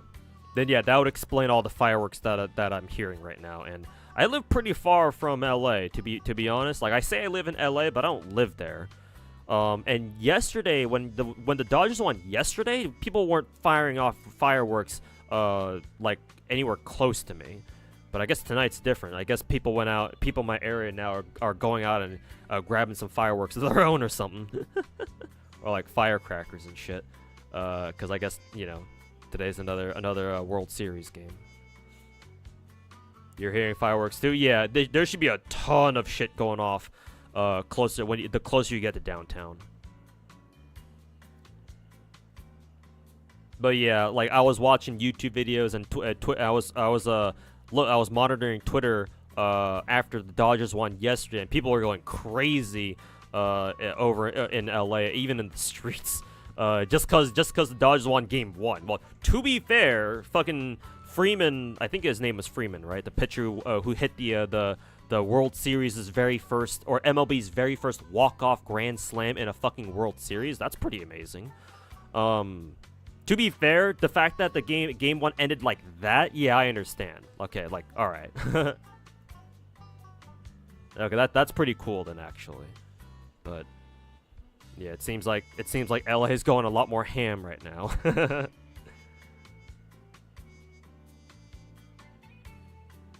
Oh, I'm even hearing sirens. The police don't like people setting off fireworks right now. Oh, that's funny. You used to live in Shenyang. Let me check on Google Maps where exactly Shenyang is, because I do not recognize that city. Shenyang, China. Shenyang, okay, there it is. That city is... Oh, you lived in... Or Shenyang is northeastern China. Okay, that's... I actually wouldn't really count that as, like, coastline or southern China. It is technically close to the coast, but it is rather close to Beijing. Yeah, it's not too far away. I guess then maybe VPNs are kind of like an open secret then, if everyone you met like kind of used VPNs. Because yeah, like as an American, I'm under the impression that like, oh, Chinese citizens don't know how to access the rest of the internet because, you know, the Great Firewall and shit like that. But like obviously I knew that VPNs exist in China. I just don't know how much people use them. Like the reason why I said I wouldn't be surprised if southern China, like VPNs are widespread. VPNs are used widespread or like a lot in southern China and like coastline China is because historically speaking and traditionally speaking, southern China and like the coastlines of China, like the southern and eastern coast of China, have usually been more secessionist. Compared to the rest of the country, compared to the rest of mainland China, because the southern and the coastlines of China have always had to interact with the rest of the world, like trade with the rest of the world just to get food, because it's very hard to get food, or grow for like the southern cities to like grow their own shit. So they used to trade with the rest of the world to supplement what they could grow themselves in terms of food and basic supplies. And even in modern day China, that still holds true to a certain extent. And yeah, like, yeah, that's usually pretty true, even to this day, even politically speaking.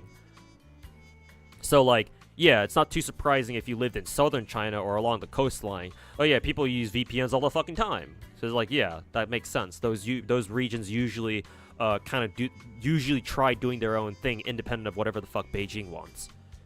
Not only that, but Beijing is all the way up north, so, you know, who the fuck cares? Or, you know, Emperor's far away and all that. But if you lived in Shenyang, and Shenyang is apparently in northeastern China, it's actually not too far from Beijing, then that's actually kind of surprising as an American.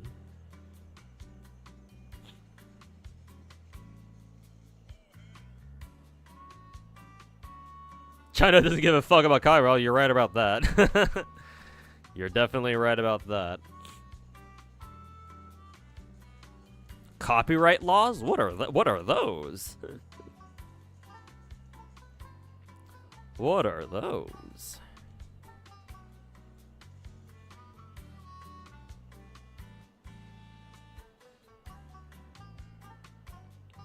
Yeah, foreign entities. Yeah, obviously I don't give a fuck. Inside China, yeah, if they're trying to copy like big name Chinese brands, and yeah, all of a sudden people will give a shit.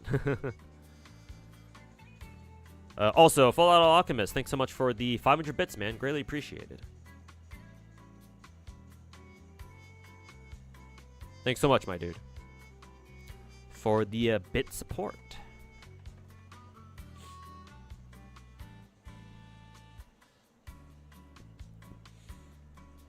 Oh, and I do want to remind you, Fallout Alchemist, I do have a, since you donated 500 bits, I do have a bit incentive where, since you donated 500 bits, I will let you request any one gacha game that I play, and display any character you want and any skin that I have of them, as my secretary in that skin for up to 1 hour. So if you want to redeem it, if you want to redeem that bit donation, just remember, you have the option to. Just let me know before 9 p.m. because obviously I can't stream past 10 p.m. But if you would like to redeem that bit donation, there you go. That is an option that you have. That's a lot of words. Yeah, unfortunately, one of my weaknesses as a yapper is that I don't really know how to make my words concise. I wish I did, but unfortunately, my verbal language skills have not developed to that degree, unfortunately. Or, for lack of a better word, I am verbally retarded. And I use the word retarded unironically, as in like the medical definition of the word.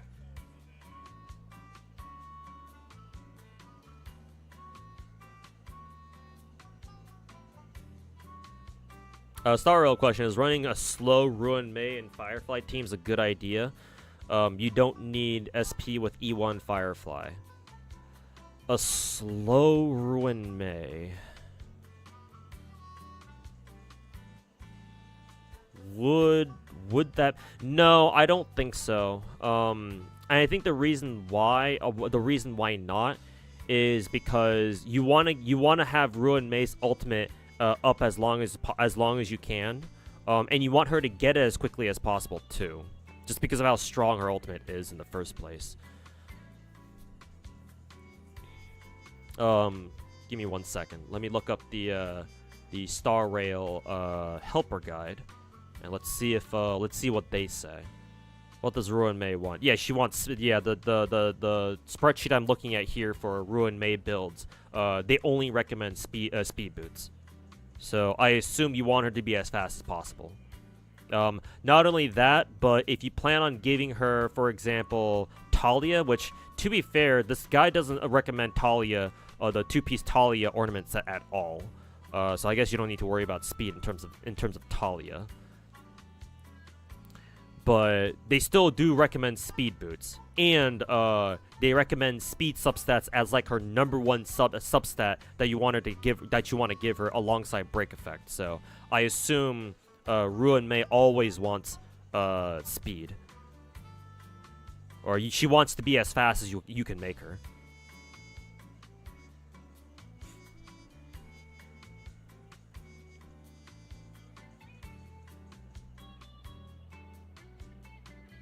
Kokomi and Genshin. All right, let me pull up Kokomi then.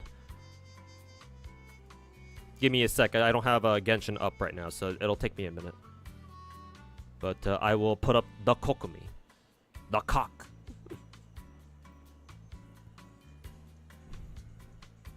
Still understood. Okay, that's good. As long as I get my point across. As long as my point gets across. Yeah, Ruin Mei. According to this guide, Ruin Mei wants to be at least 134 speed. I assume that's because actually no. Ruin Mei's speed passive doesn't count for herself, so that can't be right. I think her passive only gives just a flat 10% speed buff to her allies, just not herself. So her speed bonus that she gives to her team doesn't scale off her own speed. I don't think anyway.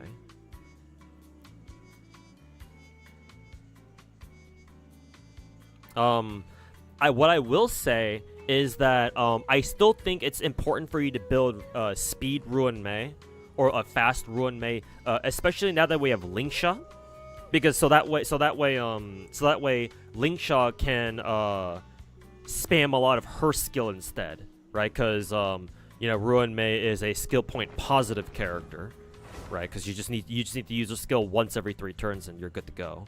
And she's just going to be using basic attacks the entire time otherwise. And so that way you can use Lingsha and just spam her skill with impunity.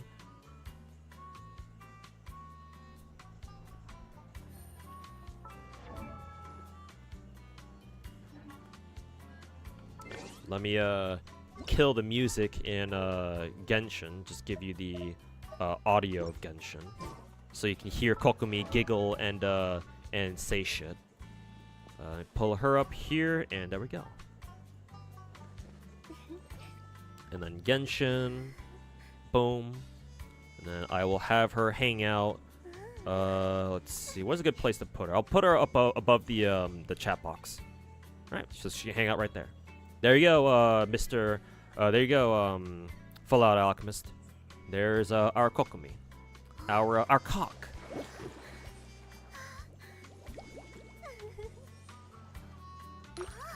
And so yeah, it's for an hour, so I will have her up there until 9:30, assuming that I remember to even take her off. She'll probably just hang out there for the rest of the stream.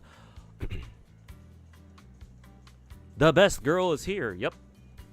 Well, she's not my best girl in Genshin, but I do really love my Kokumi. I will have you know, chat, in case you guys didn't know this about me. Fun fact. I C6'd my Kokumi back in the day on her very first banner in a time where everybody thought Kokumi was shit. I will have you know, I was one of the very few Kokumi believers. And anybody who started liking Kokumi after Dendro got released is a fucking fake-ass motherfucker. And they should go fuck themselves. Fucking meta whore-ass looking motherfuckers.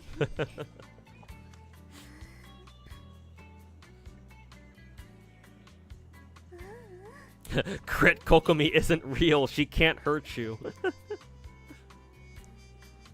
I mean, of course not. She's just gonna heal you instead. Are you starting to get bored of Z3? Hell no. I still enjoy Z3 a lot. Matter of fact, between the 3 big name MiHoYo games, I enjoy Z3 the most. The reason why is because Z3 is in a phase of a gacha game that I personally enjoy the most. It's like the late mid game or like the early end game of gacha games. And it's a part of the game, it's a part of a gacha game where you are, like, you have a good core roster of characters. Actually, let me back out of this so I can explain to you what I mean. Z3 is in the part of the game, is in the part of a gacha game's life cycle that I personally enjoy the most, where currently I have a good roster of characters that I can rely on, and I can rely on to do endgame content, but I know it's not enough, and I need to keep working on other characters that will help me cover more parts of endgame that I think I need to have covered eventually. Ugh.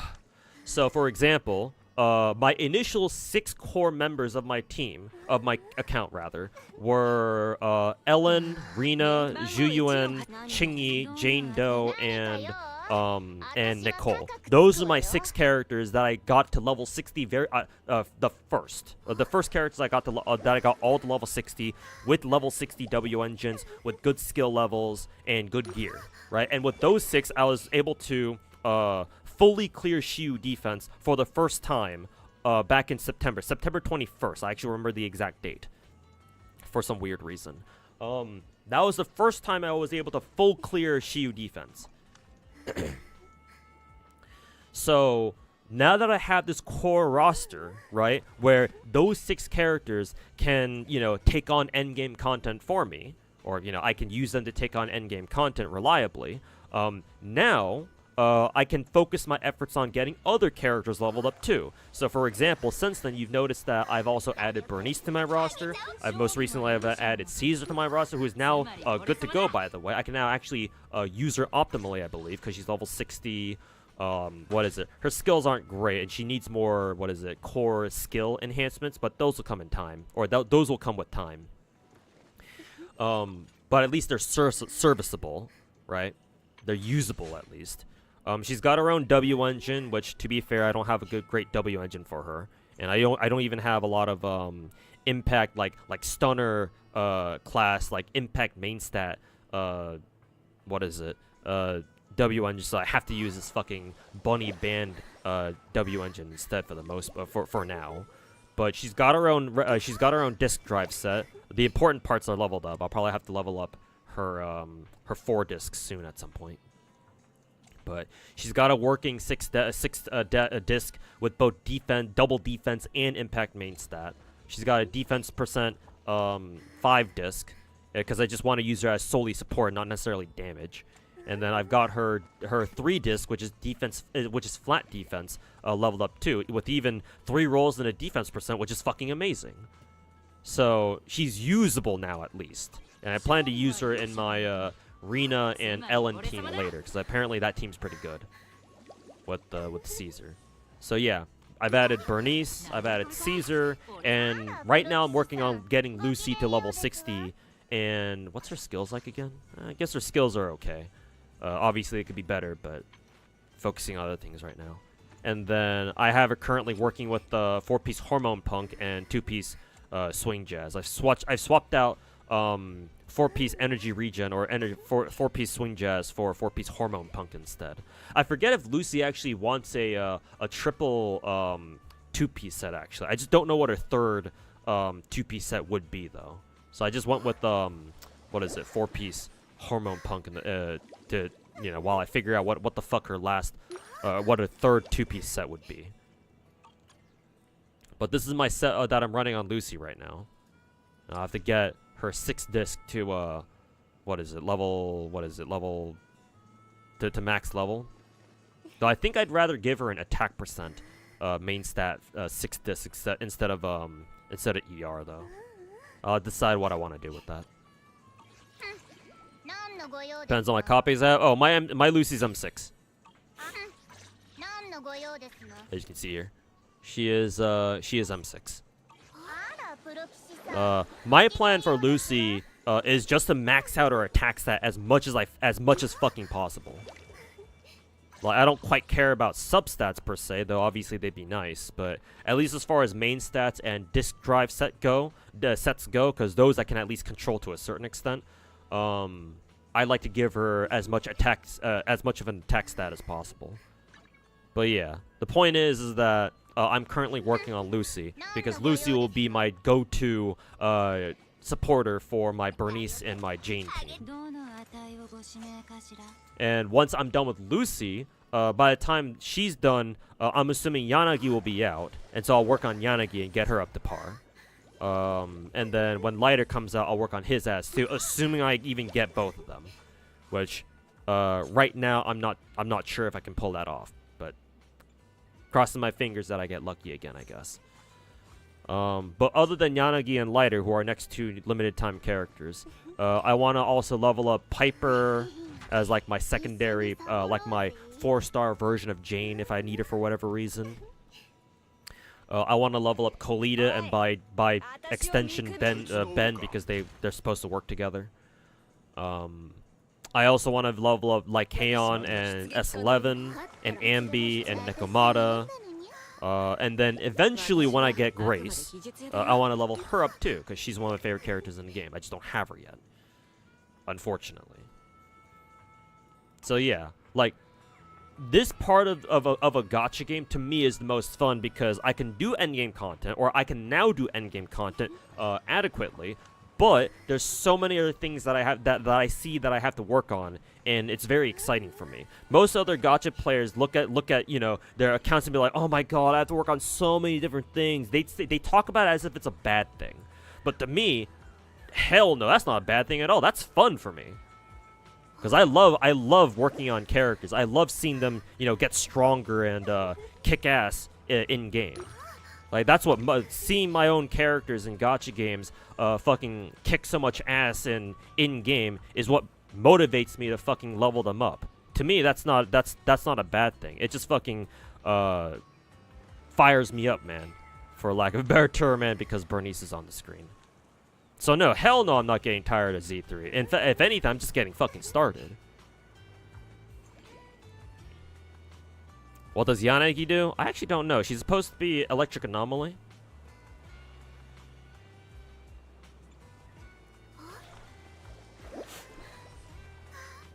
If you have M6 and 2200 attack should be enough. After that, the next set she wants is Energy Regen. Let's see. Oh yeah, my Lucy is exactly at almost exactly at 2200 attack. Okay, then actually I can keep this ER main stat 6 disc then. All right, thanks Dr. Zero. Then yeah, I don't have to look for a 6 disc attack percent disc then. Cool. Appreciate it.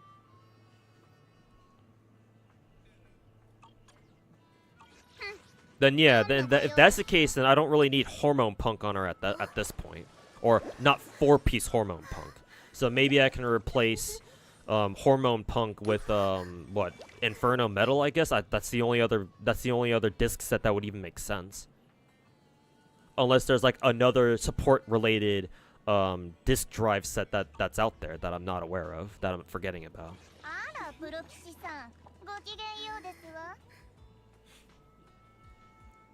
Yeah, Lucy is support, and she doesn't scale off anomaly stats at all, so I don't see why she needs anomaly.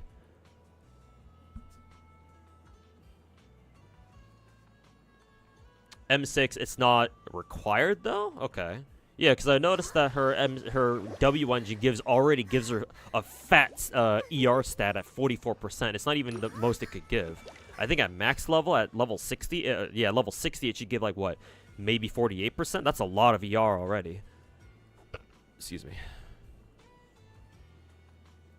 Then I guess if she doesn't need more attack, she doesn't need more ER, what would she want? Like impact? That's kind of weird to think about. Hell, we might even give her AP just for the hell of it, or AM just for the hell of it. Which would certainly be kind of funny.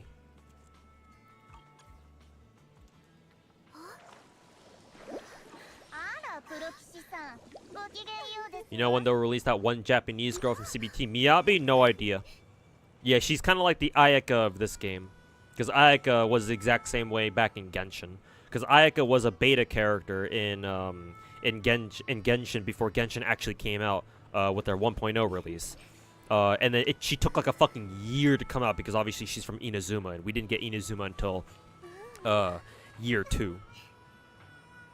So, unfortunately, Miyabi could be the same way. I mean, there's certainly a lot of parallels here, so... No idea. No idea when Miyabi's supposed to come out. Maybe some Z3 leaks have information on when MiHoYo plans on putting out Miyabi, but I couldn't tell you. I haven't heard of anything yet myself. The UI in this game for the character equipment feels iffy to you? I don't know, man. It seems pretty cool. I mean, I'm used to this because this reminds me of the Ether Gazer sigil set layout. But honestly, I think this equipment like UI looks pretty cool. Though it is kind of confusing if you don't know what you're fucking looking at. But once you get used to it, I think it's pretty cool. Like you have your W engine, which has its own fucking animation, by the way, which they didn't need to do, but they did.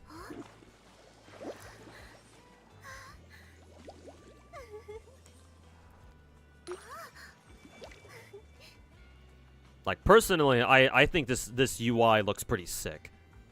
with the character posing right here. You got some fancy, you got some very stylized decals in the background, right, to give the background like a more organic, like to make it look like the background's like alive in a way. If I can stop stuttering. And yeah, you got your disk drives and your animated W engine over here in the middle. Like, I like it a lot. It's certainly unconventional. And yeah, I will concede that the first time you see it, like when you first pick up Z3 and you first look at the equipment screen, you're like, what the fuck am I looking at? But once you get used to it, once you know once you do know what you're looking at, then yeah, I think it's pretty sick.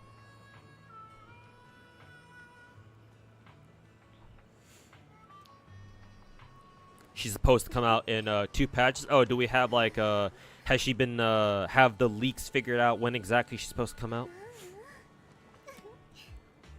4-piece energy regen is better for her? I don't know, man. Like, I used to have her on 4-piece energy regen, but like, I don't know. Cause using my Lucy, Bernice, and Jane Doe team, like, you never use Lucy's ultimate. You always use Bernice's ultimate.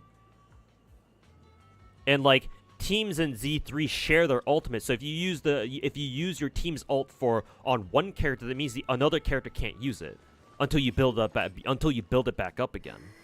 And I've noticed that I don't really chain attack all that much with this team. I don't know. The Lucy, Bernice, and Jane Doe team don't really chain attack that much, but I suppose then again, like, what else are you really gonna use on her, to be fair?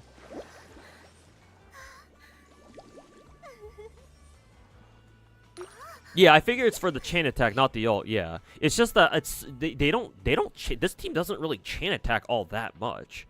Well, just in general, chain attacks are not that common. So I'm just sitting here thinking to myself, like how often is she going to proc that? But at the same time, now that I think about it a little more, it's like, well, what other set is really gonna be all that useful, you know? Like, what, am I gonna give her fucking 2-piece Inferno medal? Oh man, she's gonna do so much more damage, guys.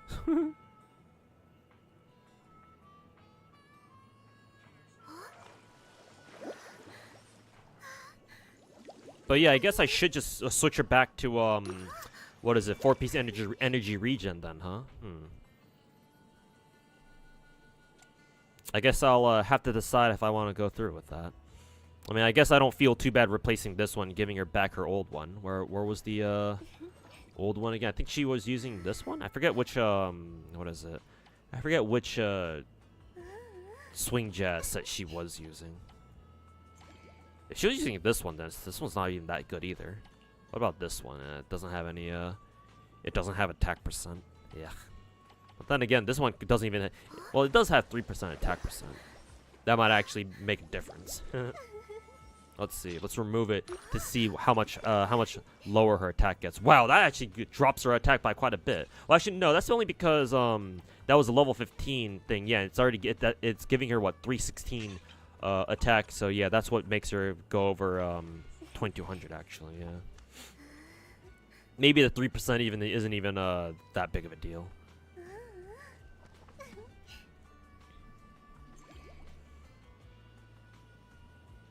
Respect Lucy's skill multiplier. If you're complaining about my skill levels or her core skill enhancements, it's not that I'm disrespecting them. It's because I don't have a lot of resources to spare, man. What do I look like to you? A fucking whale who spends fucking polychromes for more stamina refreshes? Keck.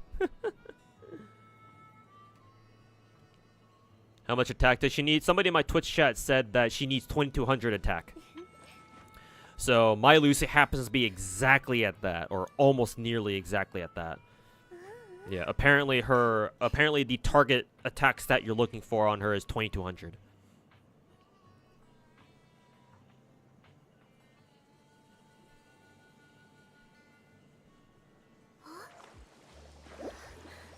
That flat attack is, yeah, to be fair, it is. Yeah, flat attack is actually a lot bigger. It seems to be a lot more impactful in Z3 than it is in, like, say, fucking Genshin. But then again, in Genshin, Like doesn't like a flat like even a flower gives you like almost 4,000 or 5,000 flat HP. It's not low.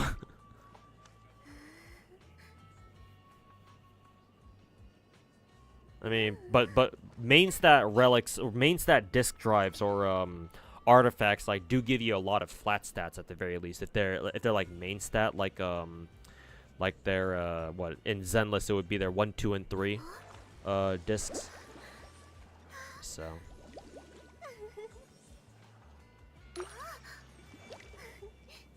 her C6 is so good, she might be even better than some S ranks. Yeah, I don't doubt it, man. I don't doubt it. Support characters are pretty fucking good.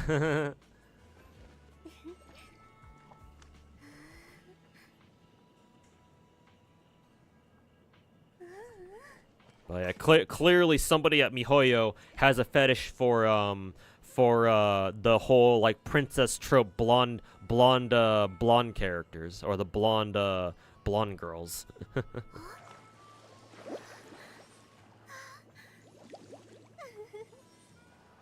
But yeah, apparently she just wants 2200 attack, and once you get her there, everything else is fair game.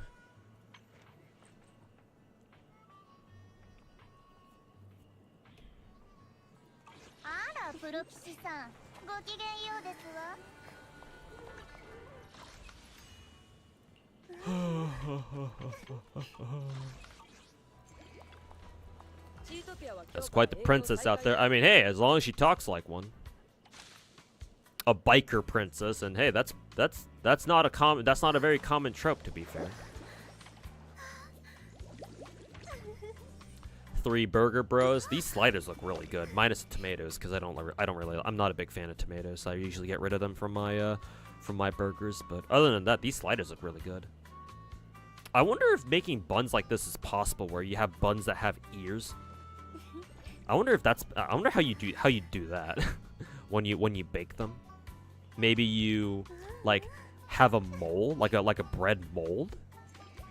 Not as like mold where it gets moldy, but as in like a cast, like a bread cast almost, where the cast has ears, so the bread is forced to like rise up in that particular direction, or in the shape of the mold, in the shape of the cast. I don't know. It's cute though.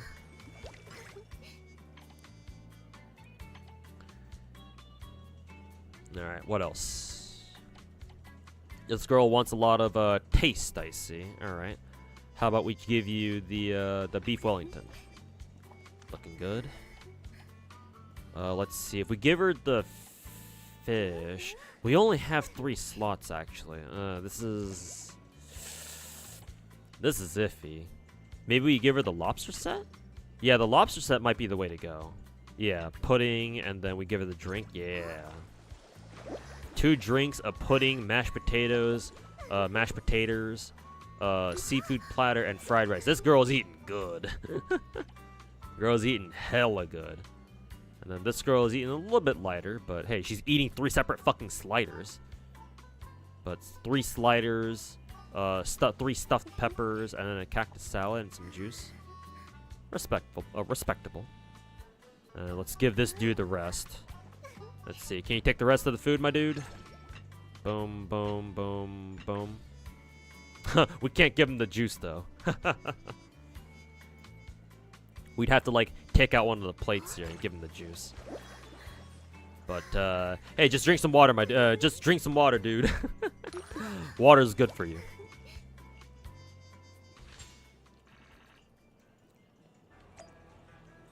She should have been S rank. I mean, hey, you know... we don't know if Zenless is going to... What the fuck? Did the Cheesetopia sign fall down or something? We don't know if MiHoYo is going to pull off the... what they do in Star Rail, where they give certain characters like 5-star versions, right? They could pull a Genshin. Oh, it's not Genshin. They haven't done it in Genshin yet. They could pull a Star Rail, where it's like, hey, look, guys, here's an S rank version of Lucy. Game's still young, after all. Bernice is a cute blondie. Despite having a few screws loose, hey, her unscrewed her loose screws make her even hotter. They make her better, man. Ugh. Hey, we got the sign up.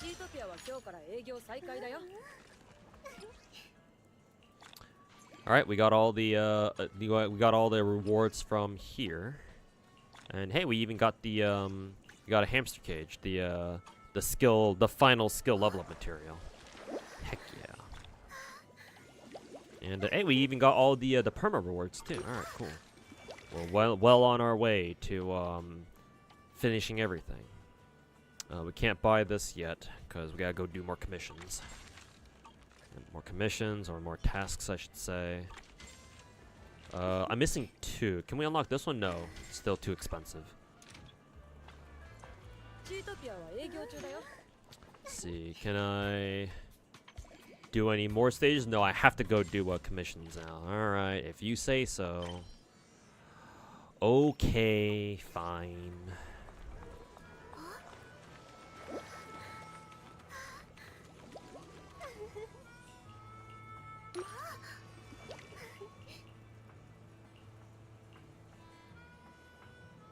She set your house on fire before turning on the heater. I just want to warm up the house for you. Here, have some nitro fuel.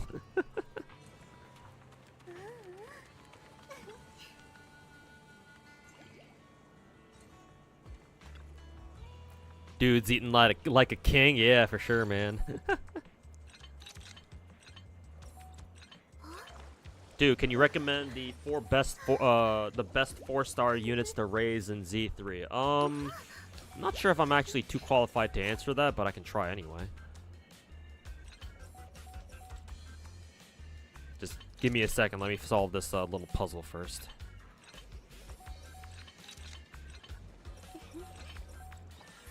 There we go.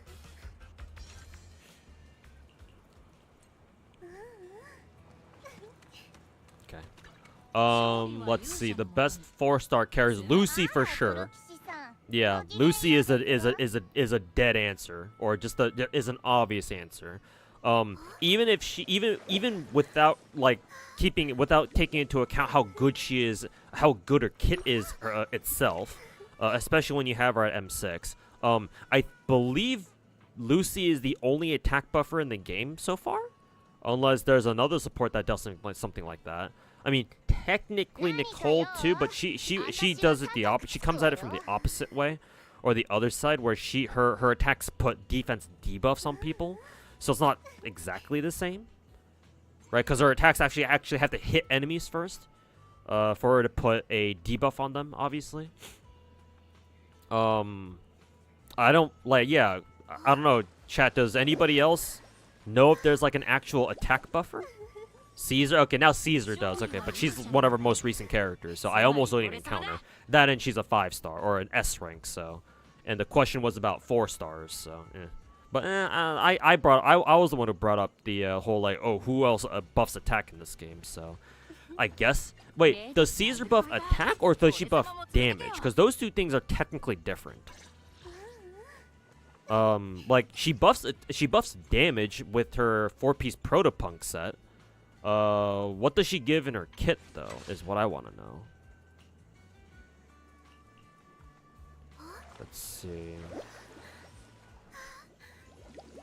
When Radiant Aegis, maybe it's this part, her core skill. When Radiant Aegis is active, the shield bearer's attack is increased by 900. That is a lot, actually. Holy shit. 900 flat attack? Wow, that's a lot. And I assume this just means, like, whoever your active character is, right? Because Caesar gives your entire team a shield, right? If I'm not mistaken. At max core, she gives 1,000. Yikes. Okay, she's pretty good then. I didn't realize. Not only did I not realize she gave a fucking flat attack buff, but it goes all the way up to 1,000. Okay, that's pretty fucking good then. I really wonder why I've been hearing some streamers like Miss Sweetly say that you don't really need Caesar. Like, what? I mean, I guess technically she's not wrong. You don't need Caesar, but holy shit, man. It only affects the character on field. I mean, that's good enough. That's good enough for now. You're not getting that 1,000 attack if you don't max out the skill. I mean, that's fine. Like I said, I do want to work on everyone's core skills eventually, but, you know, resources are kind of a fucking issue. Seth's your budget Caesar. Oh, does even Seth have something similar? I mean, that would make sense because he's a 4-star defender.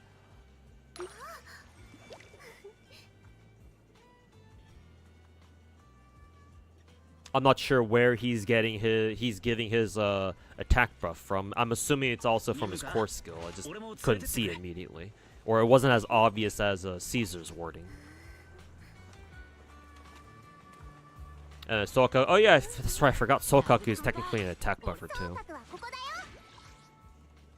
Okay, so Lucy's clearly not the only one, but she, as far as 4-stars go, I think she's definitely one of your better ones.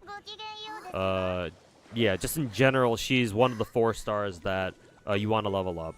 I also highly recommend Nicole, and I'm not saying this just because of favorite waifu bias, and I'll be transparent, Nicole's my favorite character in the game, alongside Grace and now Bernice. But Nicole is a legit top-tier 4-star, in my opinion, in A rank, in my opinion. I don't know where the community tier list put her exactly, but keep in mind that she is one of only 2 ether characters in the game. We don't have any other ether character right now, and we're certainly not going to have another ether character for another at least month or 2, unless Miyabi turns out to be ether. But I don't know if she will be. She doesn't feel like an ether character to me, but I could be wrong. But until we get a 3rd ether character, your choice of ether characters is between the character that the game, one of the characters that the game gives you for fucking free, or a limited 5-star. And if you don't already have Zhuyuan, guess what? Guess who you're using for ether at that point. But besides her element, I still think Nicole is very useful. Her skill is a CC, right? Where it sucks in, it like creates like a little mini black hole kind of thing, like a vortex thing, where on contact with an enemy, if there are like other like smaller mobs near her, it'll like group them all together, right? It's kind of like a crowd control thing. Unfortunately, it doesn't work against like bigger enemies, obviously, but you know that's kind of what you'd expect. But against like mob type enemies, yeah, it groups them together. It can group them together as long as they're close enough. I do kind of wish her black hole was like had a little bit more range. It doesn't have great range, but like it's serviceable. But she can do that. And Nicole has some pretty good iframes too in her animations. And that's something that I don't think a lot of people talk about is character iframes in this game. Because like if you thought iframes in Genshin were important, they're nowhere near as impactful as they are in this game, man. In this game, you really want your characters to have a lot of iframes. Honestly, that's one of the reasons why Lucy is so good. She's really good defensively too, because she's invulnerable throughout the entire time you're using her skill, especially if you're holding down her skill. She's invul the entire fucking time, which is insane.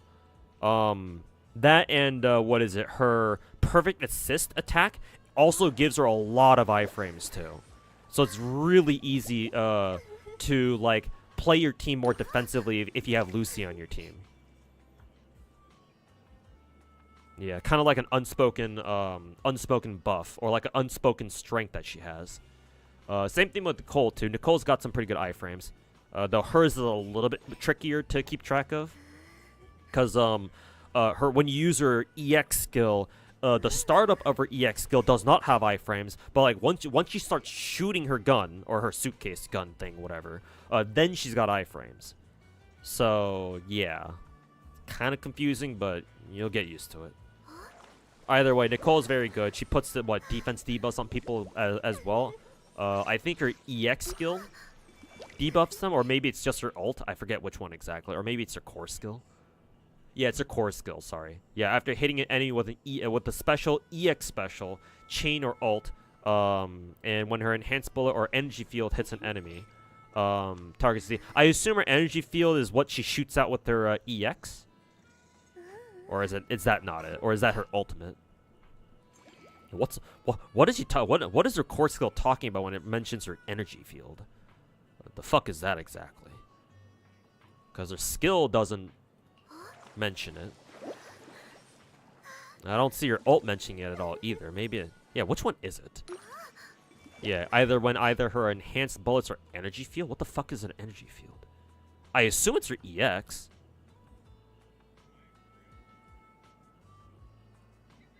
Or do you have to fucking charge your EX?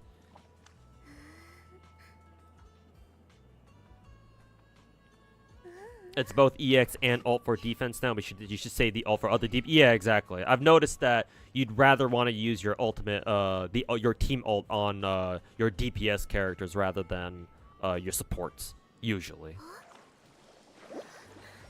I have definitely learned that the fucking hard way. The bubble she shoots with her EX, ult, and chant. Okay, yeah. So yeah, that is what I'm thinking of is correct, and yeah. So yeah, the fucking black hole vortex thing that she shoots with her suitcase gun thing. Yeah. So strong defense debuff, up to 40% if you max out her core skill, which I did on Nicole.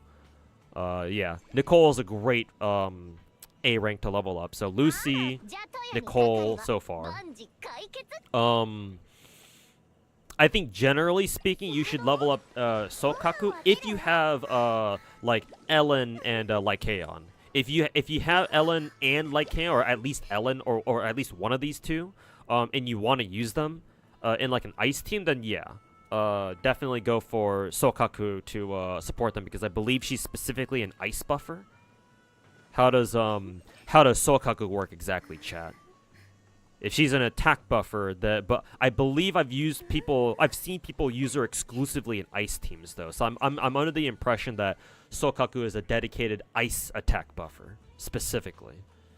So ideally you want to use her with like either like Kaon or Ellen or other like ice characters that will come out in the future. Hey Muhammad, how's it going, man? Good morning to you too. It is currently nighttime for me here.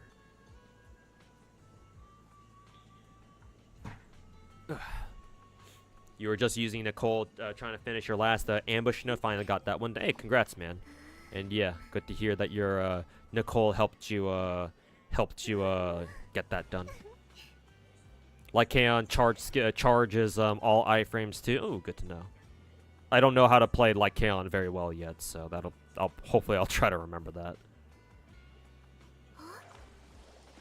Has extra ice damage. Yeah, okay. So yeah, exactly. Then my impression of her is correct then. She is ice attack buffer specifically.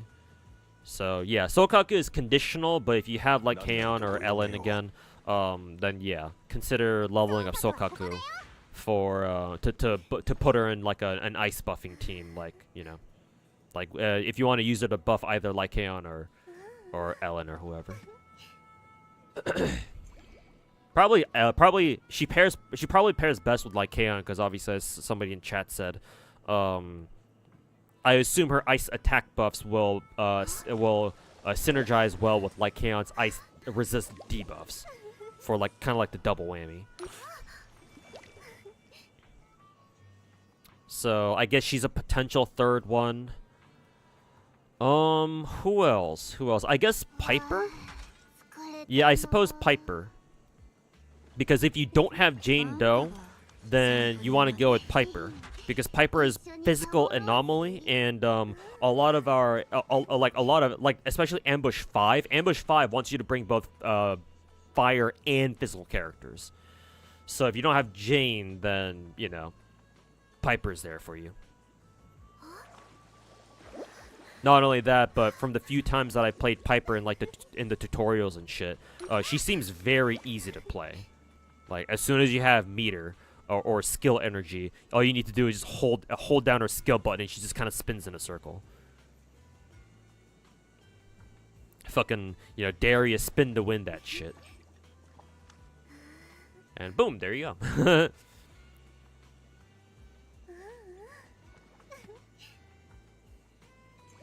Outside of Ben and crit DPS, every other 4-star is actually pretty good. Okay, and worth the investment. All right, then there you go. Yeah, surprisingly, you got a wide selection of choices, or of like viable choices, as far as the 4-stars go. Yeah. I mean, I'm of the opinion that like you can basically build whatever teams you want as long as you take advantage of like the elemental weaknesses in Shiyu defense or ambush nodes or the other Shiyu defense nodes, the permanent ones. As long as you're taking advantage of elemental weaknesses, you can basically run any team you want. And those teams, as long as they're built well, they got proper gear, their skills are leveled up good enough, they're high enough level, all that good stuff. Like they should be able to do it. I think. Like, I don't think you need like absolute top tier to go through any of the end game stuff in this game. At least not quite yet. Maybe like, I don't know, Shiyu 7 or like Ambush 5. Maybe you want like fucking Lucy Bernice Jane, which is kind of the meta right now. But don't sleep on Ben. I mean, I sure as hell won't. Because I want to level up Colita because I think she's cute.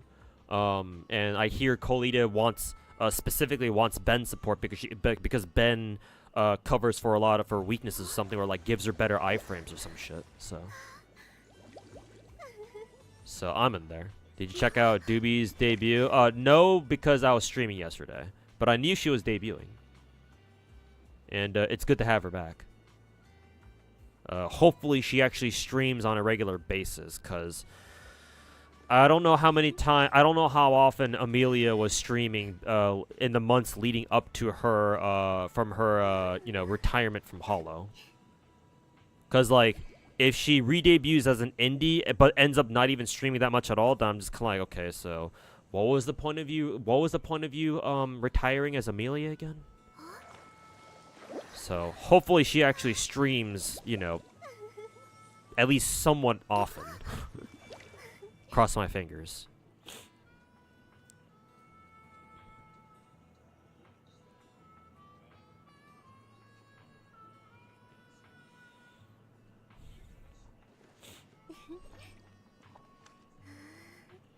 Let's say from a year from now, what 4-star would age like fine wine in terms of the game's gameplay / meta, as people would say? Like the Tingyun of Z3? I guess we'll see. Z3 is a different game from Star Rail, but I mean, right now with what we have at the moment, like Lucy. Yeah, Lucy seems like a prime candidate. Like Nicole maybe, but yeah, because I think Nicole, I forget what Rena does. I forget if Rena puts defense debuffs on people like Nicole does. Assuming she doesn't, then Nicole will still be around for a while, I think, in terms of gameplay viability. Just because, defense debuffs are still pretty valuable.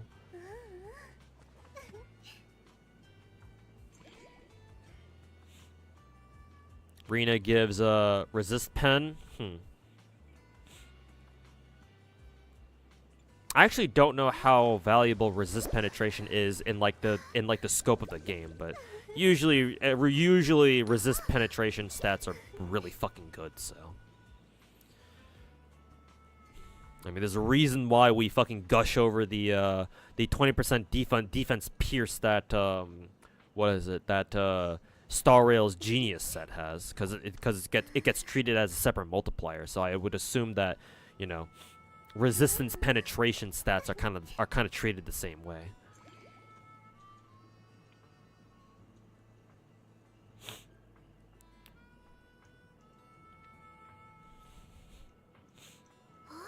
Isn't Pella still kind of meta in Star Rail?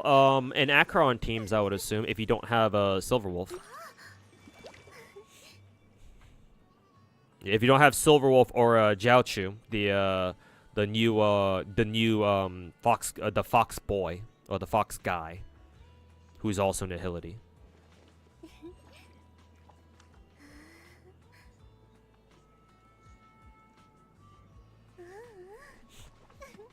Yeah, and then Pella can put defense down as well. Yeah, even better if you give her tutorial mission, because that way she can just spam her ultimate then. Time for a good old counterattack. Pew pew pew pew.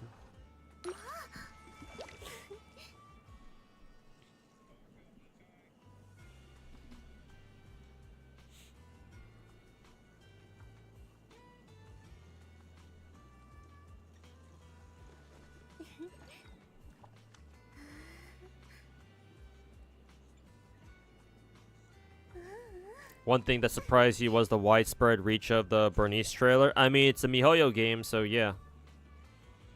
I'm not surprised.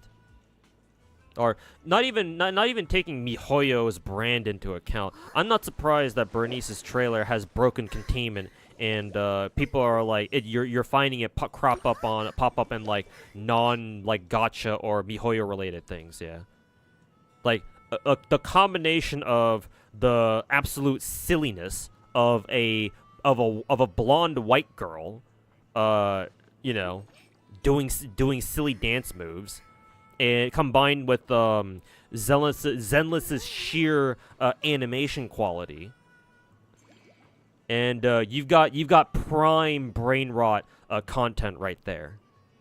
Like when I saw the trailer, I was like, yeah, this got the potential to do some numbers, and sure enough, it's doing numbers, all right.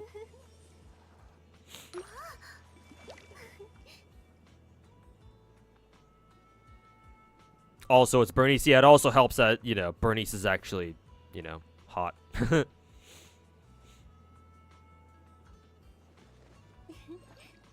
Even the bad guys were vibing. Yeah, even the dog in the trailer was doing his own Brazilian dog dance. Yeah, I mean, that's just a fun trailer to watch. Just the fun trailer. You just turn your brain off and just watch. No thoughts, head empty. Cute anime girl, you know, dancing. Ha ha ha.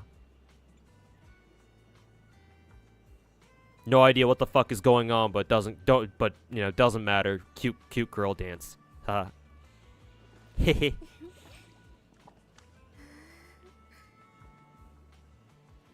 No one expected Bernie's trailer.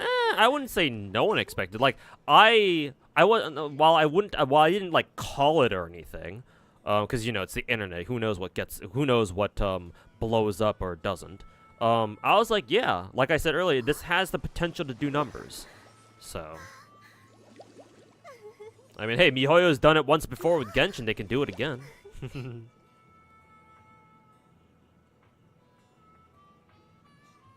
Some people are shitting on the song itself, from what you've seen. Well, yeah, but, you know, it's the internet, and you always have some people push back against whatever's popular, right?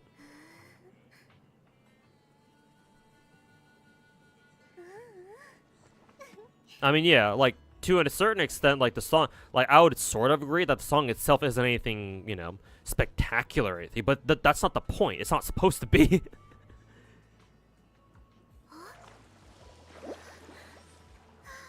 Or at least, like, I'm under the impression that when MiHoYo made Bernice's trailer, the point wasn't about, like, making a good song or anything.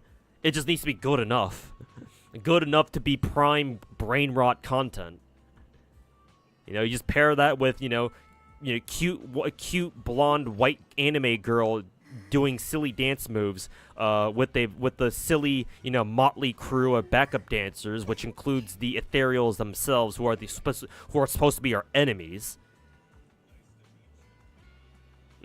It's like the song being good or not is not the point. The point is you're supposed to turn your fucking brain off and just enjoy it.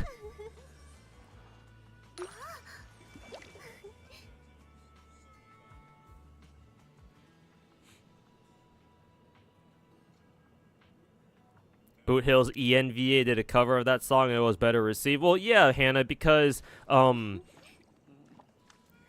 internet sense dictates that you don't fucking insult like an individual person's effort of doing something, right? So I'm not exactly surprised that Boot Hill's voice actor covered Bernice's trailer song, and people liked that one better. Like, I'm sure he did a great job, but like, Bernice's trailer song was official. So people have much less qualms about shitting on, like, an official thing. Rather than, like, going out of their way to, like, trash talk, you know, one individual's, one individual's effort, right? Especially someone like Boot Hill's ENVA, English voice actor, where I'm sure he's, you know, fairly well known out there. So, just because Boot Hill's voice actor did a cover of it and it was better received, I don't know, man. I don't know, Hannah. That doesn't really tell me much. Hey, Cream, how's it going, man? Hope you're doing well. You love the Bernice song. You're not even that big into female vocals at all.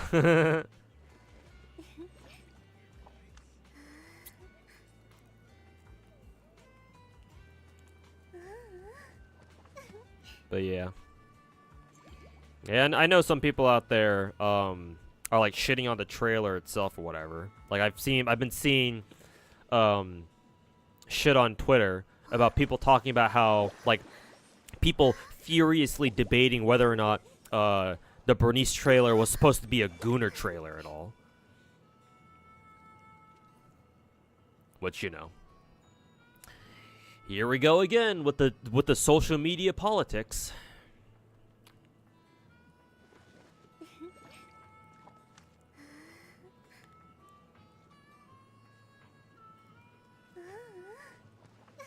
Those people, frankly, are just like the fun police, and they can go fuck off. Yeah, but I mean, you know, it's social media. What did you expect?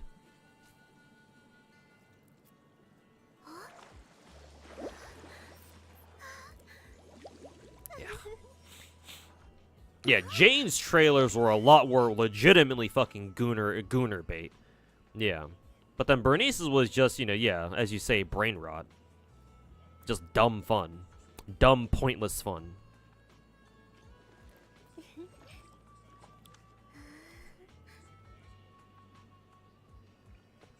People going ham at Z3 for being gooner bait. Oh yeah, those people are fucking retarded too, yeah. But again, you know, even though I call them retarded, those people don't know any better. Right? Can't wait to show them games like, you know, Azure Lane or Brown Dust 2 or Nikke Goddess of Victory.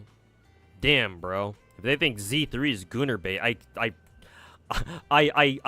I cannot fathom imagining what they think of these other gacha games. I guess to them, the actual fucking gooner bait gachas are like the spawn of the devil himself or some shit.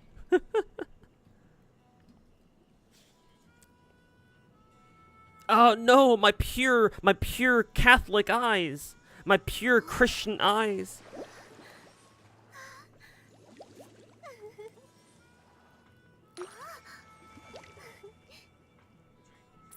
Hey, Elia, how's it going, man? And also, I think Ikriam said something. Doing well, just playing Helldivers 2 with the group. Yeah, you had her song on repeat. That shit is your jam. Yeah, man. It's just meant to be a silly song that's fun to listen to, yeah. And yeah, hope you're enjoying Helldivers 2, man.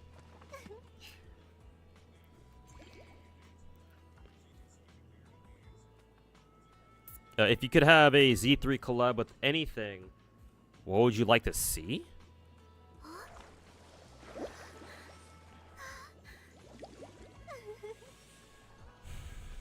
Honestly, I don't know.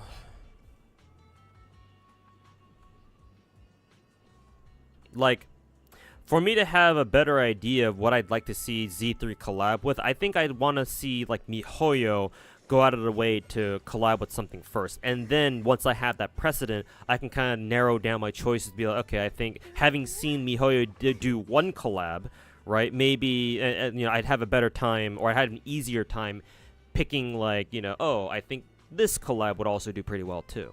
Because at the moment, I'm kind of like drawing a blank. Because I'm like, well, technically, my answer would be literally anything. Like, just give me anything, bro. Ideally, I would like to see them collab with another gacha, but I don't know if that's ever gonna happen. Like you notice that a lot of gacha for most gacha game collabs, usually gacha games don't like collaborating with other gacha games, is what I've noticed. They usually collab with IPs that weren't originally gachas to begin with. Right? Because, you know, FGO collabs are one thing. Let's forget about those for now. What collabs has Girls Frontline 1 done? I know they've done collabs with, there was this one weird anime that they did a very specific collab with. Jashin-chan Dropkick or whatever the fuck that anime's name was. That was kind of a weird left field, like a deep cut, collab event, to be honest. But they've also collabed with, like, Zombieland Saga. They collabed with Valhalla of all things, which was hilarious, but also pretty fun. What else did they collab with? I'm drawing a. Oh yeah, they collab with Ghost in a Shell too. As of recently, I didn't play it myself because at that point I already dropped the game, but I did see them collab with Ghost in a Shell. Yeah, none of those games are gachas originally. What did Azure? What IPs has Azure Lane collabed with? They've collabed with Senran Kagura, Hololive back in the day, Rep Holo collab. Neptunia. The very first collab they did was with Neptunia, which they have still have yet to do a rerun for. What else?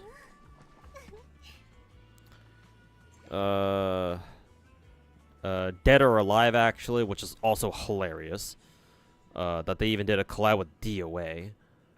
And a couple others that are not coming to mind. Oh, and our next collab in Azure Lane is going to be with the Two Lover, which is also an anime. Arknights has done collabs with Rainbow Six Siege specifically. Monster Hunter, which was that was way out of left field. Holy fuck.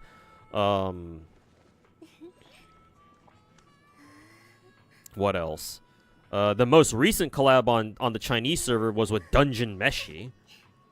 Again, they're all either other games or anime. They were going to do a Destiny 2 collab if it ever happened. Unfortunately, it didn't. That's probably fallen through by this point. But hey, we could have gotten a Destiny 2 collab, which would have been pretty tight. Even though I've never played Destiny.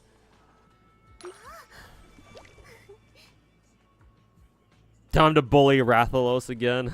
Yeah, when Wilds comes out next year.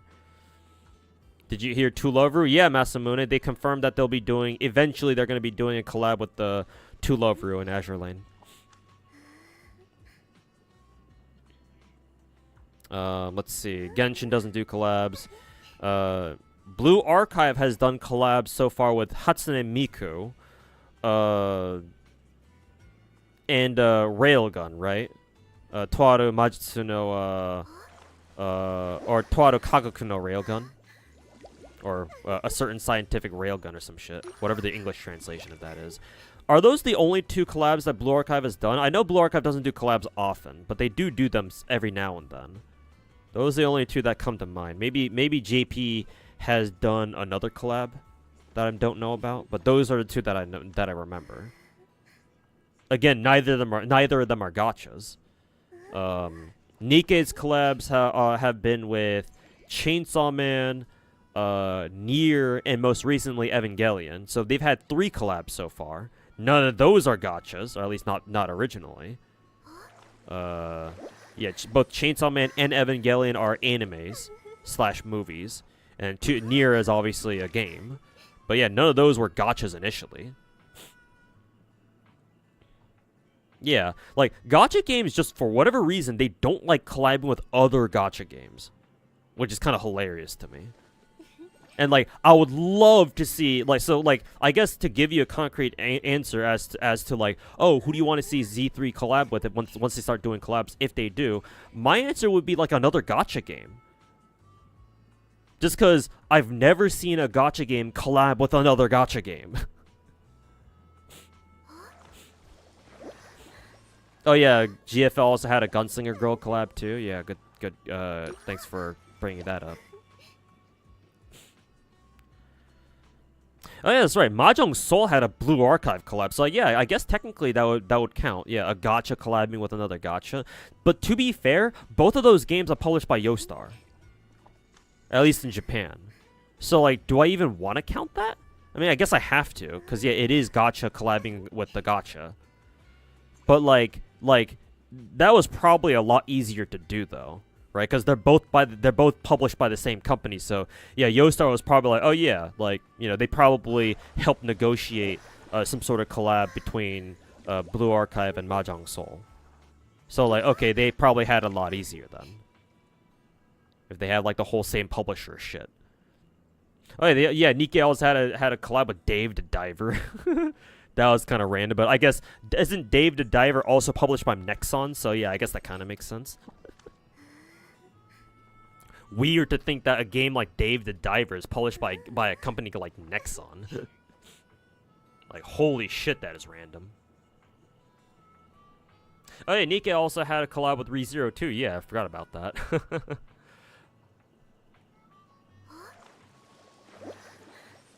Yeah, it's not FGO, Shafrir. It's UBW specifically. Yeah, that distinction is important. FGO doesn't do collabs with anybody, at least not for now. It's only like Fate Stay Night or the various like Fate Stay Night routes. Usually these days it's either things either collab with like Heaven's Feel or UBW. Excuse me, UBW specifically. Excuse me.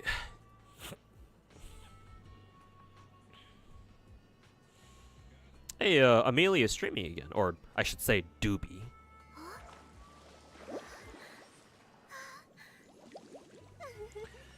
But yeah, she's looks like she's streaming again, or streaming again today. Okay, that's good. She's off on a good start then. What's she even streaming? She's just playing a random spoopy game or whatever.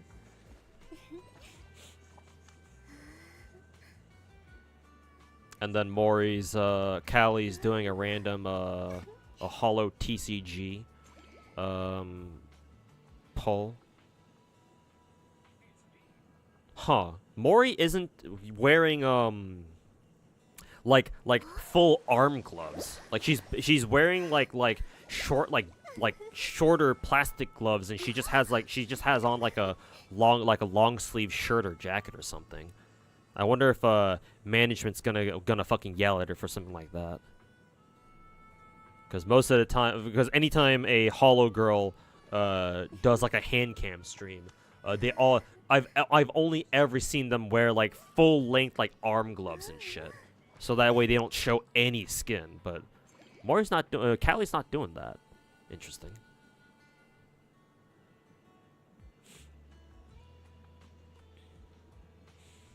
Oh, looks like Shohei Ohtani injured his shoulder in Game 2 earlier today. Well, that's not good. I kind of wonder how bad it is. I guess we'll find out. Oh, and also Nami is still streaming Sonic and Shadow Generations. Well, it looks like she's finished the game just now because she's been streaming for like 4 hours. I think I started stream just after she did, so. Yeah, I think this is her first stream in like a fucking year or something.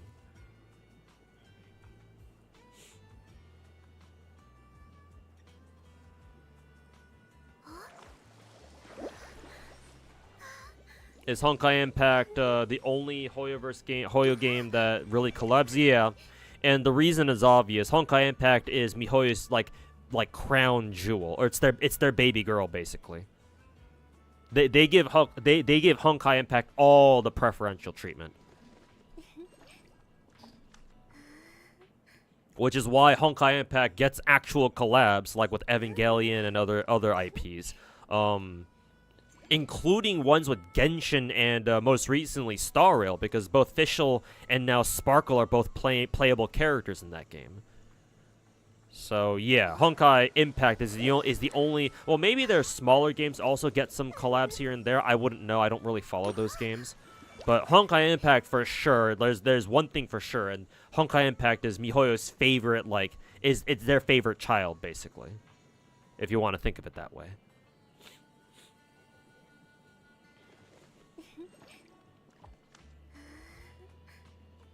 Doobie is of Cuban origin. Huh, that's interesting.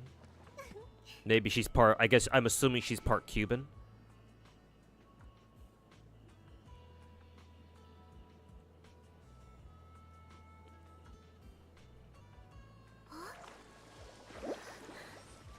Was Keking a character in Hong Kong comeback?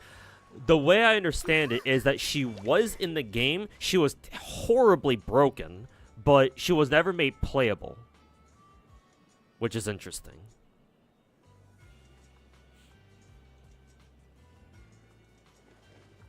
Only Fischl is playable. Like, you could actually obtain Fischl and play as her. And you can also still get Fischl? Wow. They really love Impact now, don't they?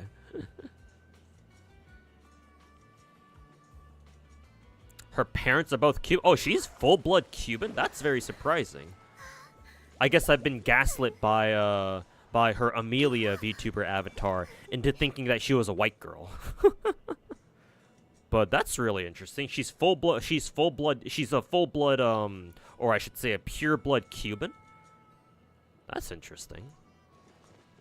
She doesn't even have an accent too, and I don't think she's ever spoken Spanish. Maybe she has, but maybe just very broken Spanish.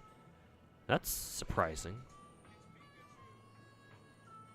Yeah, she's clearly American, but as far as ethnicity goes, yeah. I didn't know she was Cuban.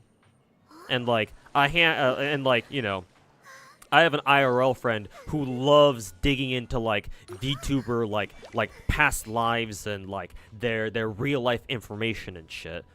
Thankfully he's not creepy about it, but you know, that's kind of what he does. Cuz he likes to keep up with VTubers and stuff, especially the corporate ones. But he's never mentioned to me even a single time that Amelia is Cuban.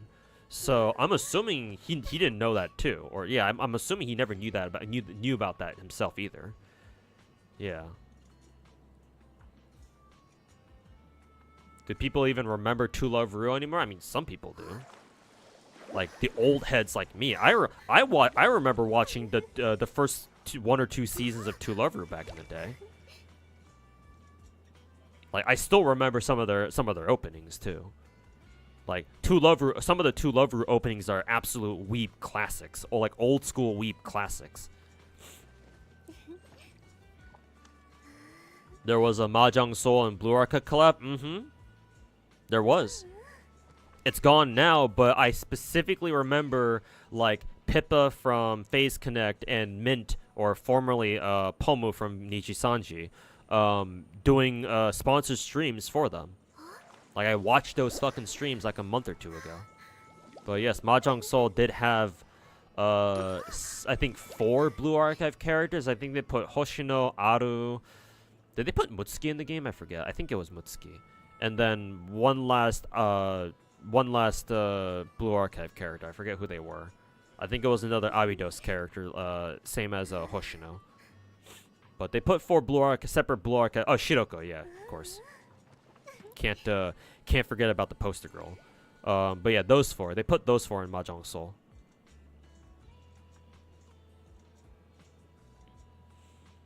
You often adopt the accent of the place where you're. Well, yeah, Mirage Fire. I would know. I'm like the same example of that. Don't need to tell me twice. Moved here from South Korea, full-blood, pure-blood ethnic Korean, but I consider myself American through and through. I don't have a Korean accent at all. Matter of fact, when I speak Korean, I've been told that I have an American accent. That's how bad it is. And like I barely know any Korean. Maybe like enough to hold a conversation, like a 5th grade level conversation. That's pretty much it. But yeah, don't need to tell me. No need to tell me, man.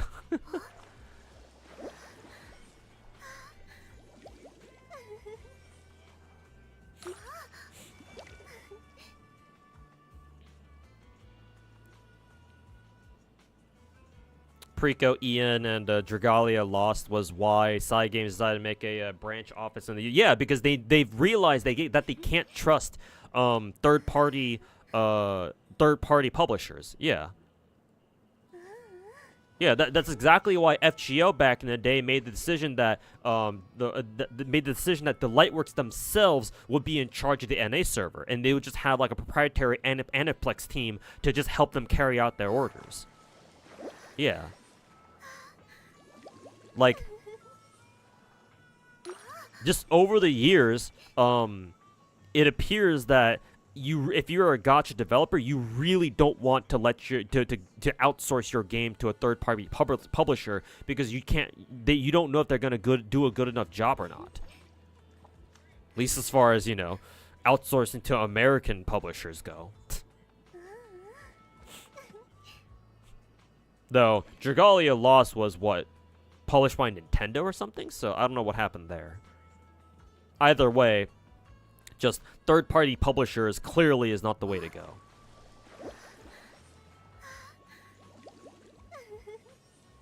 So yeah, Cygames is doing the right thing of publishing Uma Musume themselves. They can't afford to let Uma Musume go under. It's too popular. Yeah, too many. It's even got a huge following outside of Japan. So yeah, for a fact that Cygames at least cares a little bit about making sure that Uma Musume Global actually does well. So yeah, hell no, they're not gonna let fucking Crunchyroll get their fucking dirty ass hands on another one of their gacha games. Fuck no.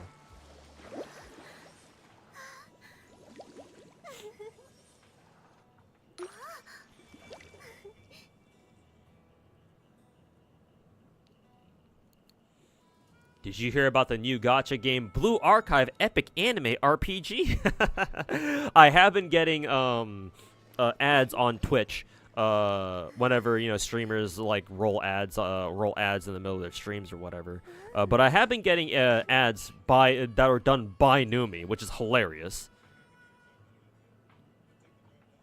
It's also hilarious that Nexon is running ads for Blue Archive now, even though the game's been out in global for like the past 2 years already. 3 years? How long has it been? I don't fucking know.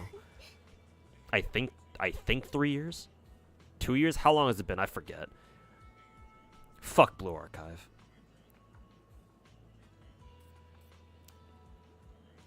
Crunchyroll is unable to take charge of or manage any gacha properly? Well, yeah, clearly.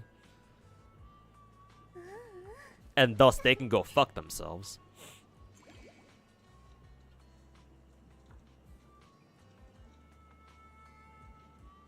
The horse Yakuza will murk people if the game fails in global. Watch out! Fucking Kiryu Kazuma is gonna come after your ass.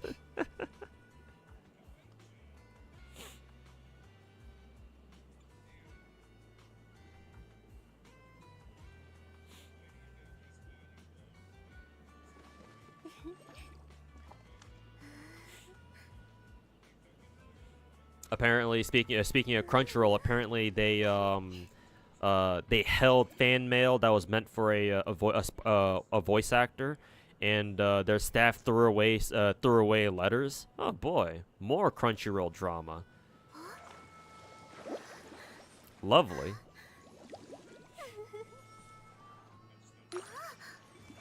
Crunchyroll being incompetent as fuck?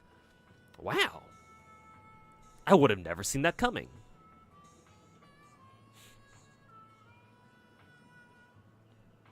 How many game localizations does Yostar have under the belt? Yostar manages quite a few different gacha games, yeah. I think in Japan they have Mahjong Soul, they have Blue Archive, they have Arknights, they have Ether Gazer. Remember, Ether Gazer is a Yostar published game. I think they have a couple more, but they have quite a few so far.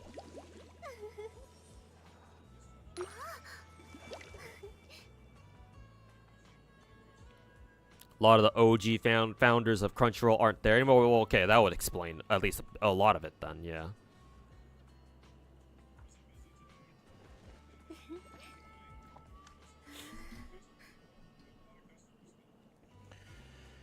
That would certainly explain quite a bit of that then. Quite a bit of that situation, I should say.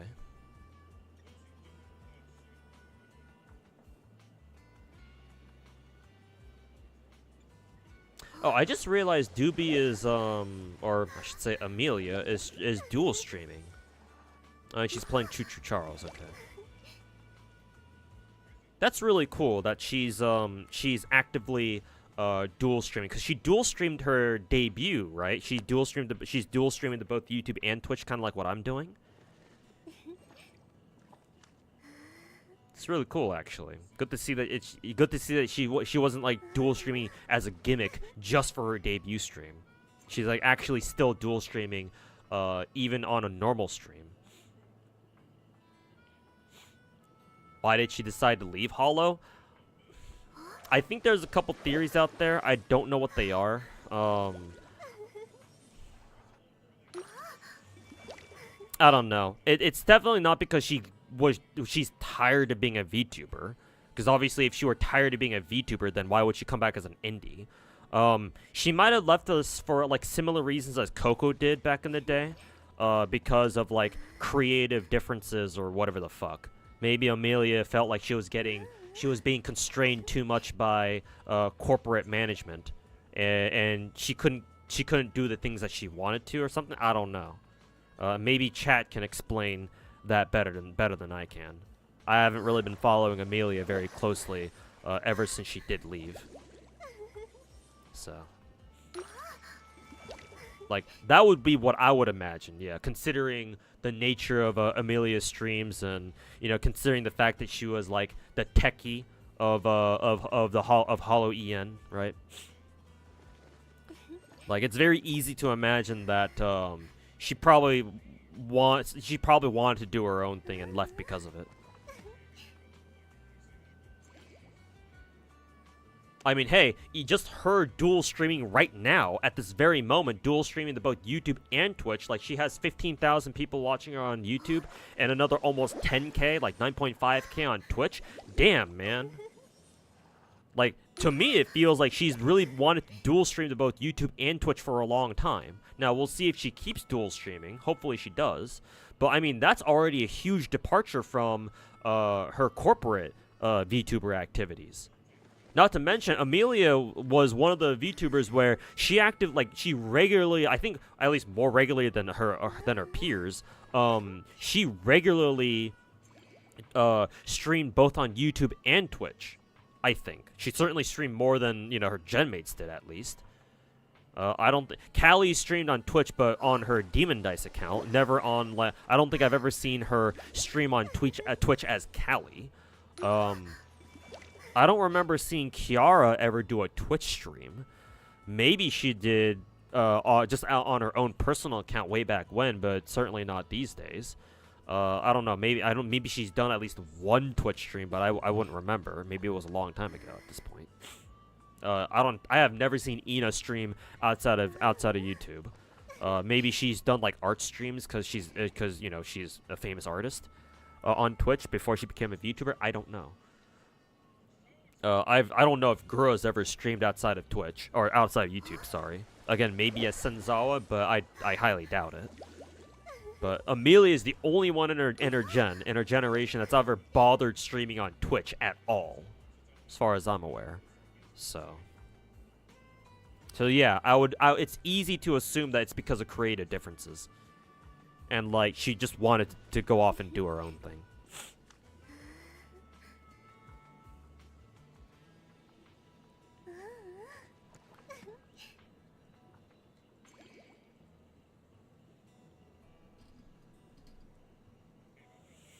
Amelia's always been the backbone of the crew. Yeah, so much so that Cover even went out of their way to specifically say that Amelia isn't retiring or graduating. She's just taking more of a background role, like a support role.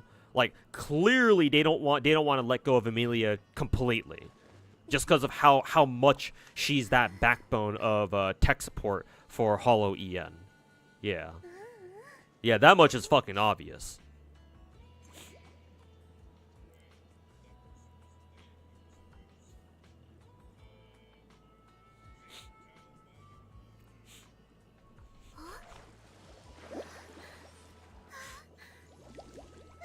Speaking of Ether Gaze, you picked it up because it seemed nice and was something you could run on your phone. Because Ether and Woo are too heavy. Yeah, understandable. Do you have any advice for like a website that is better for understanding Ether Gaze's gameplay or characters? The most I can recommend to you is like YouTube videos. There are some YouTubers out there who do Ether Gazer content and like put up character guides or whatever. So I recommend you watch those. Like, so you can start off by typing in Ether Gazer and like a character's name or whatever, and you'll probably find some videos that pop up. Ether Gazer doesn't have a very big community, so keep that in mind. But there's some resources out there that you can still use. Yeah. As for like general advice, I would highly recommend you try to roll for as many characters as possible. Because Ether Gazer's endgame heavily relies on you having a wide variety of characters. Because characters are categorized by elements. Elements and another, like, I guess they're called their resource type or whatever the fuck. It's basically their class or their subclass. But you want to have a lot of characters from different elements, basically. Because there will be a lot of content where, like, you want to have characters in this particular element. Also, next week we are going to have a new banner for a character called Thoth. Thoth. Apparently she is meta as fuck, so roll for her. So there you go. Hopefully that helps.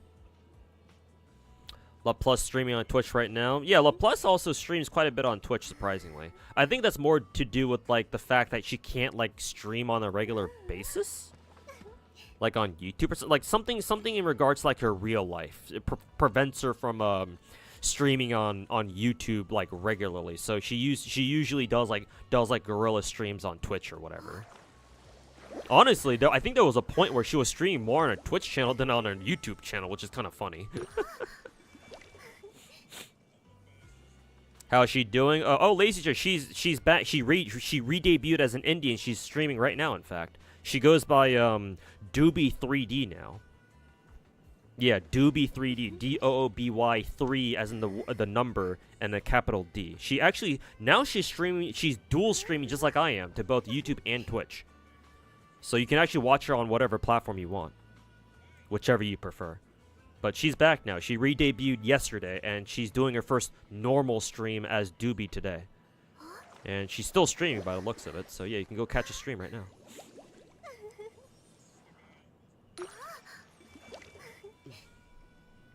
She was predominantly a Twitch streamer. If you're talking about Amelia, then yeah, I think that's what I've heard too. Yeah.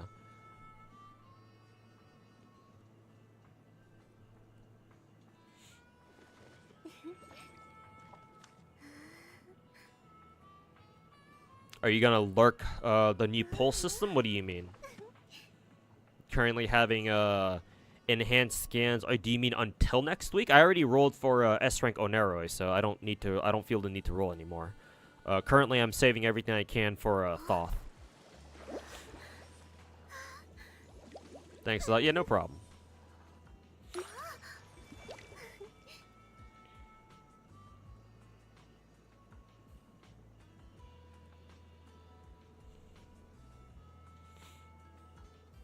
Anyone know why people are so weird when it comes to talking about VTuber's previous content?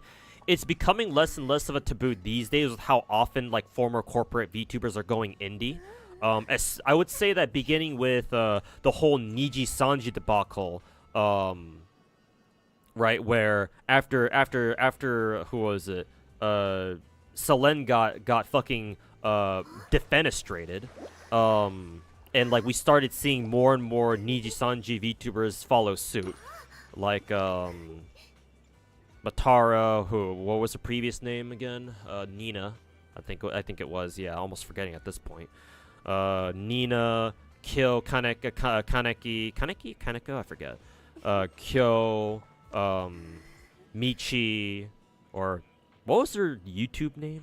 I forget. I just call her Michi now. And I think a couple of others. I mean, the most recently Vivi as well.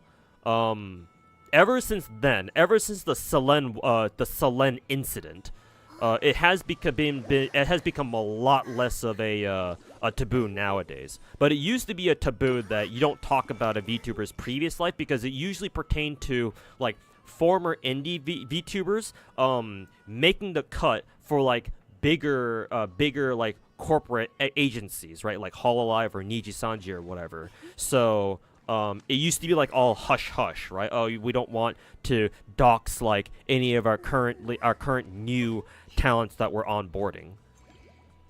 So it used to be a bit of a taboo, but nowadays not so much. That's for sure. Yeah. Yeah, nowadays definitely not so much.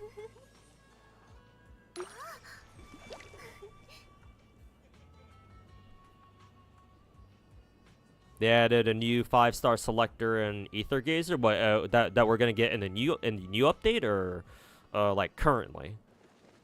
Because I know you can if you buy the battle pass, you can pick like a specific unique functor for one of 5 characters, but I don't think you're talking about that. So I assume you have to be talking about the new update. Have you saved the Nikame? Yes, I have. Ever since I got... Who was my last character that I pulled for in Nikke? I'm forgetting. Yeah, I'm forgetting. But ever since, I haven't pulled on I haven't pulled on any of the Phantom banners at all, like for Quincy or Phantom or Rumani even. I think I've skipped like the last 3 or 4 banners in Nikke. Just been saving up everything I can. And sure enough, it's a good idea that I decided to, because we have 2 fucking pilgrims we have to deal with. Holy fucking shit.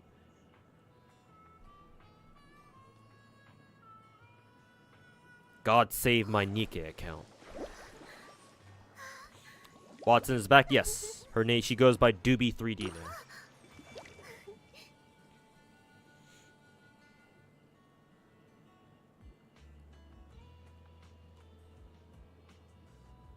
Can never stop the march of hentai. I think they're obligated, like Cygames is obligated to say that, like, oh, please don't, like, try not to, you know, lewd our characters, because like horse racing is an actual big thing both in the United States and Japan especially.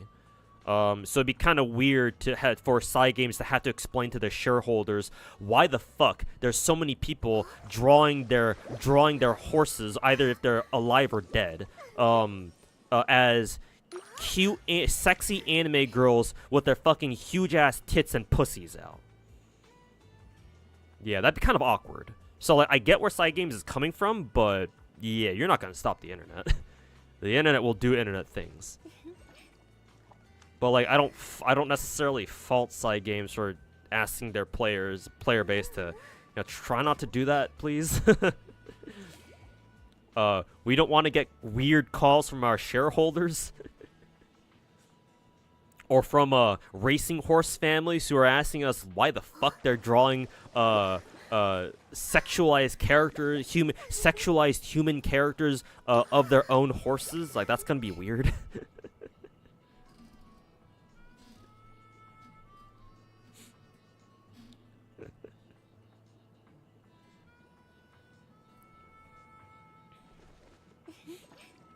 You also have people like Callie Fotting? I don't know what that word means. You sure didn't misspell that word? Her other self, like no one's business? What do you mean?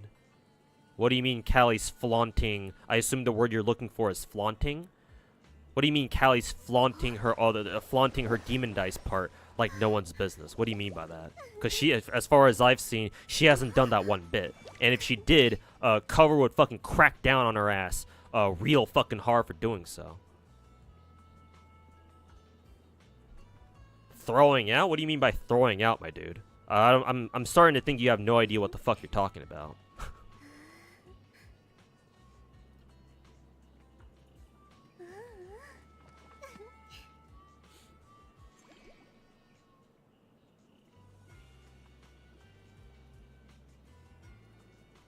Gotta go. Alright, take care, man.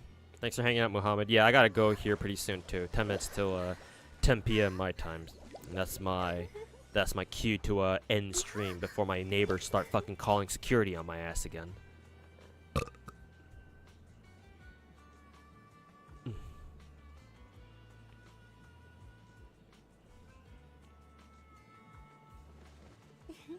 If anything, she's very protective of her past stuff.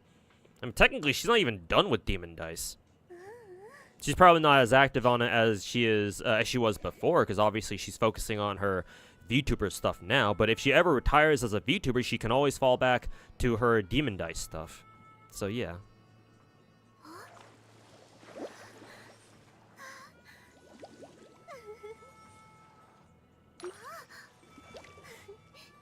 Yeah, she doesn't use her corporate VTuber avatar to advertise for her personal shit.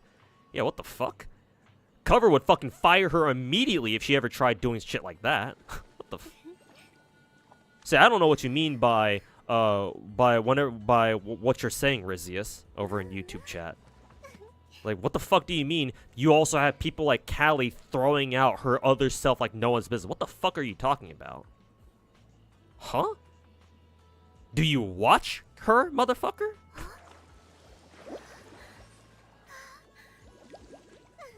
Like, sorry for being very defensive about this, but like, if it were about another VTuber, maybe I wouldn't be so defensive, but I'm kind of sick and tired of people shitting on Callie for her Demon Dice shit. So like, anytime I see Callie slander, I just kind of have a knee-jerk reaction to immediately call you a fucking retard.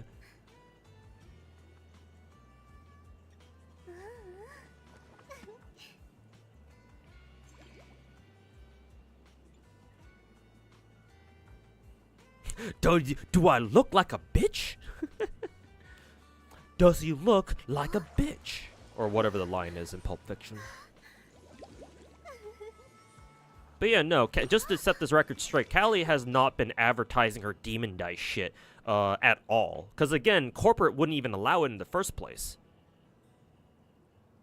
Like, for God's sake, Callie got in trouble for what? Remember when Callie did those Persona 3 begging streams during year 1, during her first year that she was out, or during her first year as Callie? Remember that shit? I still remember that shit.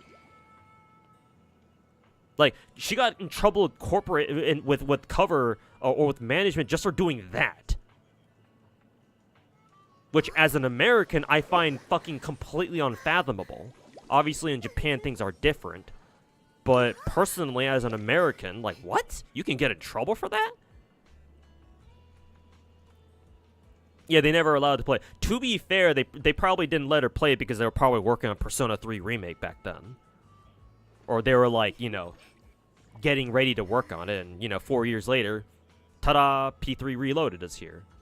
And sure enough, Mori played it. So yeah, I guess Mori still got a wish in some way. But, yeah, man. She's never advertised her Demon Dice stuff.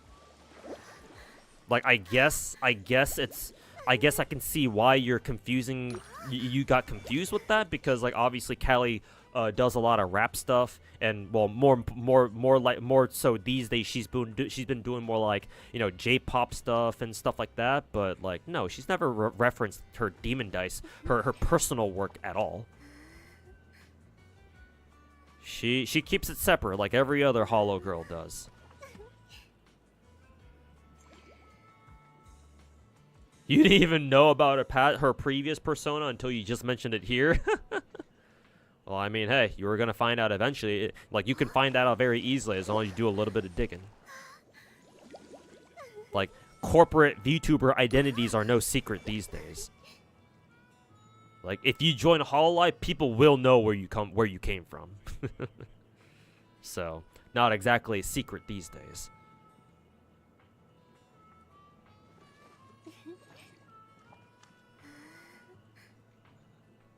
Or YouTube will spoil it as always. Yeah, exactly.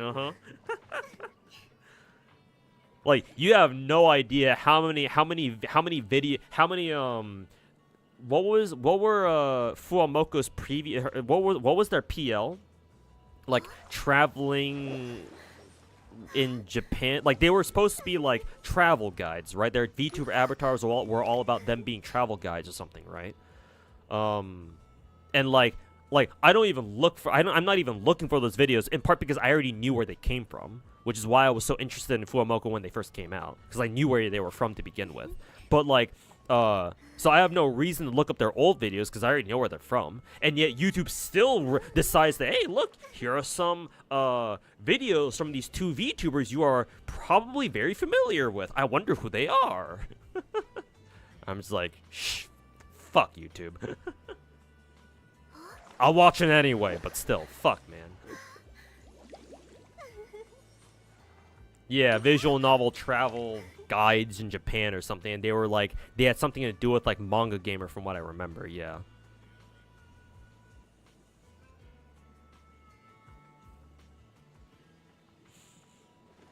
Callie did covers like covers for some songs like Ado's Gyakko, English version as Demon Dice, because Cover didn't let her do it as Callie. Oh, okay, that's interesting.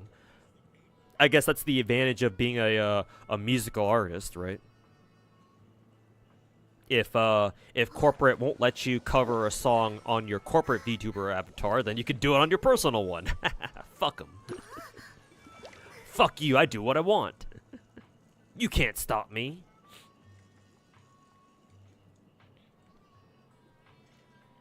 Either YouTube them spoiling or the comments, yeah. Because people can't stop talking about, you know. Because people always spoil that shit. Go search on, you know, Google, type in, you know, any corporate VTuber's name, and one of the first search options that show up is, what is insert corporate VTuber's name here's past life? Or their real face.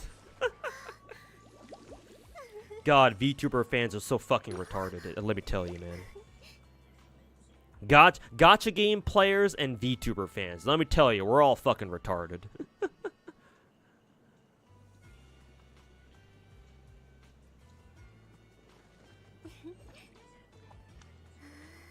You were thinking of the Trash Taste podcast that Callie did way back when? Maybe, yeah. Maybe Trash Taste did a podcast with both Callie and Demon Dice, possibly.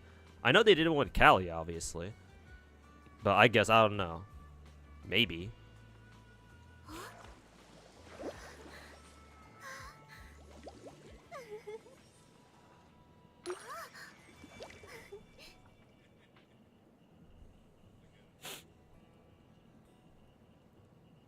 Yeah.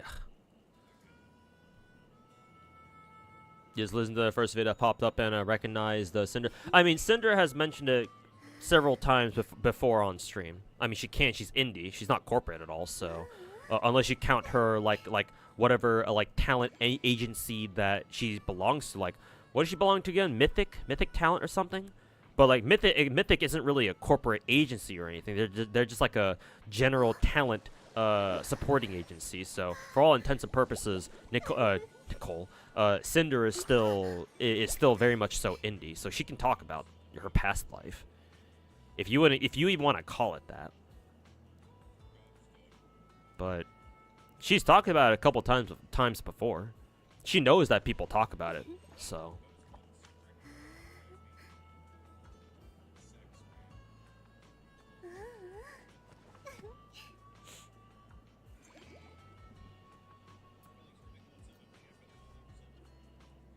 You found Cinder late. I think I discovered Cinder last year, I think, yeah.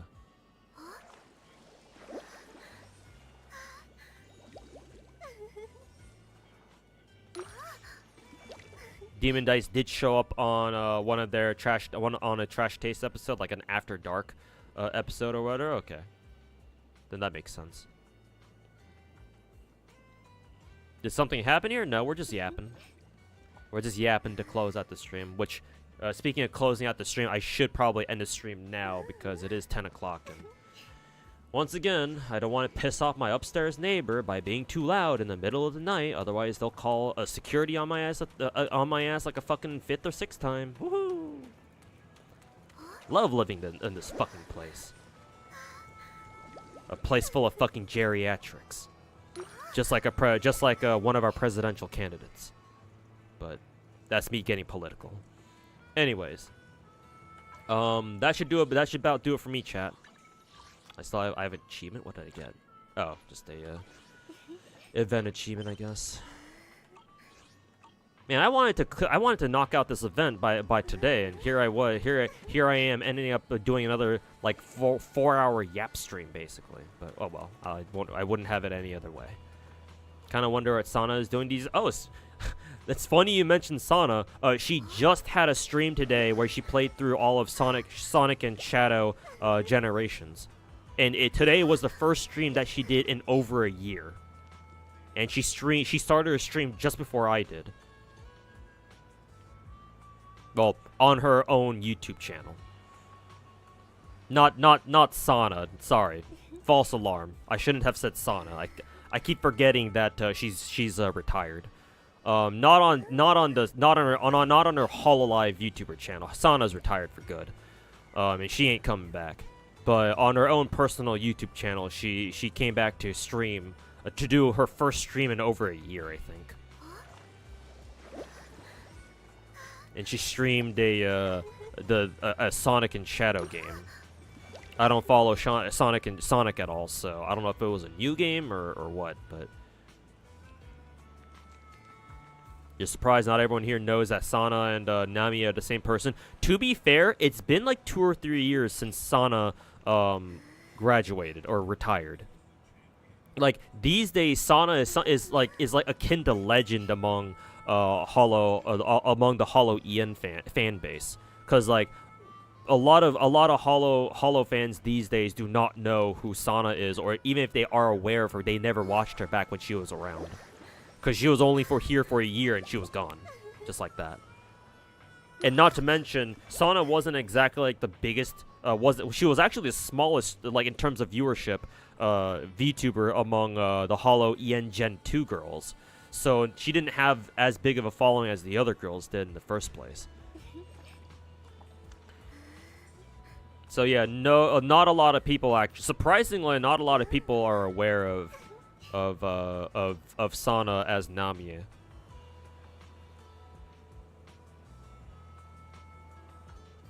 Not even a year, yeah. You can blame the Chinese for that. It's the re-release of Sonic Generations plus new content related to Shadow. Okay, I see. So I assume Sana wanted to play the game before the 3 movies come out. Okay, that makes sense.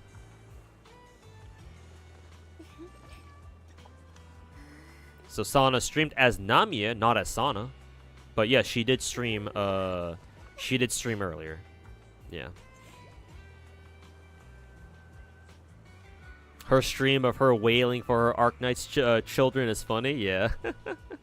I mean, hey, if you drew, if you're as big of a fan of Arknights as Nami is, and you drew characters for them, yeah, you'd want to fucking wail for your own children too. Yeah, Nami fucking adores her Arknights characters. And hey, she now has a 3rd child in the game too, with Pepe. CN had something to do with Sana's time. This is just a tinfoil hat theory on my end. It's not confirmed. Nobody. I don't think anybody can confirm this. And to be honest with you, I don't really want to talk about it too much because again, it's just a personal theory. And Sana did retire on completely good terms. Like there was no drama surrounding her retirement. But just to explain to you my tinfoil hat conspiracy, I think Sana left Hololive because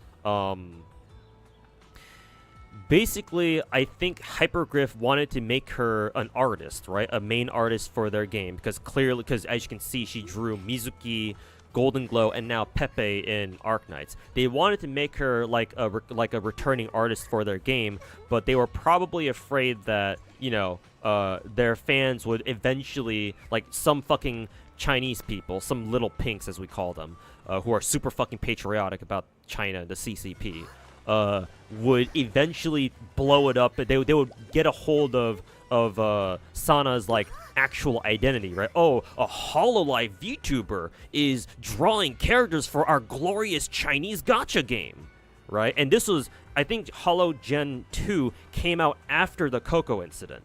So my tinfoil hat theory is that Hypergriff basically approached Sana and was like, hey, we want you to make a choice. You can either retire as Sana and come join us to keep drawing characters for our game, or we are going to let you go as an artist because we don't want to have to deal with more, potential drama. Because if people find out that you're a Hololive VTuber, right? And again, given the context back then, this was fresh off of the Coco incident, right? The West Taiwan incident. Hypergriff was probably like, okay, well, we given the circumstances, we don't want to be in that situation ourselves or again or whatever. So, like, decide, like, either stick with being a VTuber for Hololive or retire, basically.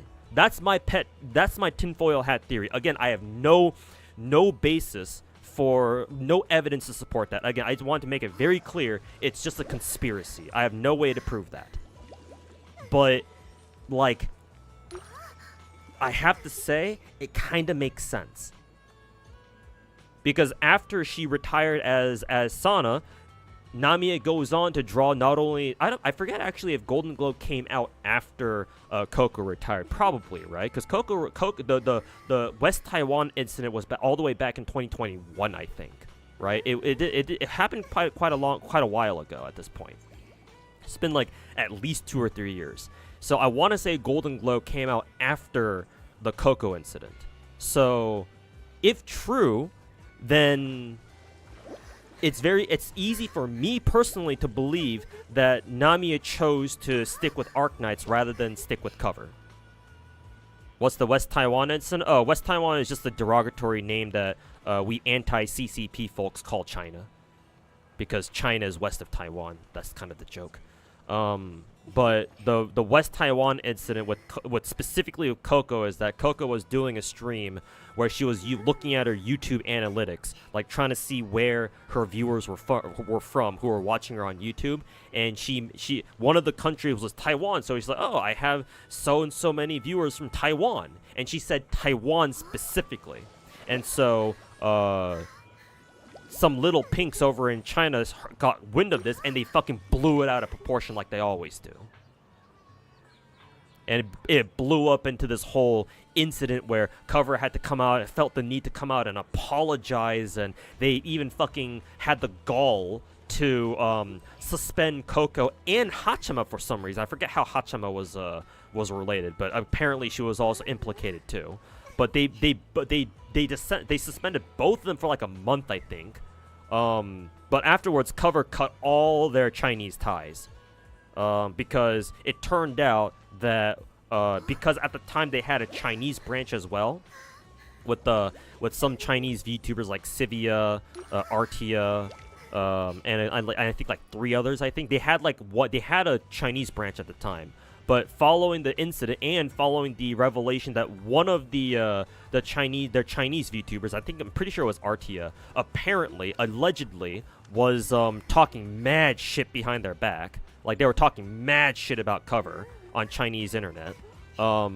They let go of it. They basically almost immediately after the Coco incident, they let go of all of their Chinese talents, and they cut all their ties with China.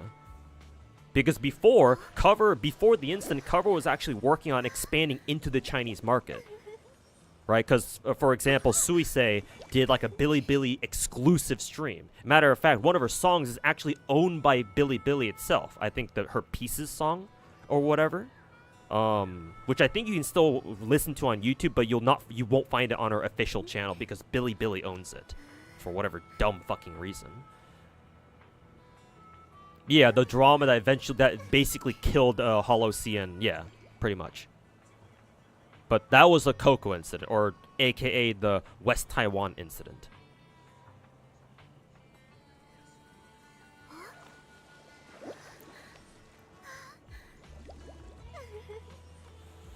So because of that, that's where I'm getting my whole tinfoil hat theory from when in regards to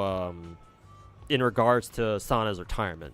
Like, I legitimately believe that Hypergriff convinced Sana to retire her corporate cover VTuber avatar and in order to stay on board as an artist for them. And I guess Sana chose Arknights over cover, or over her VTuber avatars. Because initially, back when she retired, I thought Sana retired because of health reasons, right? Because we knew that Sana was dealing with a lot of IRL problems back then. Like her dog died. She was bedridden for a long time, so she couldn't stream a lot. That sort of stuff, right? Like she has back issues, I think, even to this day, like chronic back issues. Like quite a few health issues that she's had to deal with. So initially, I thought, oh, it's because she retired because of health issues, right? Okay, so whatever. So I mean, I guess that can't be helped, right?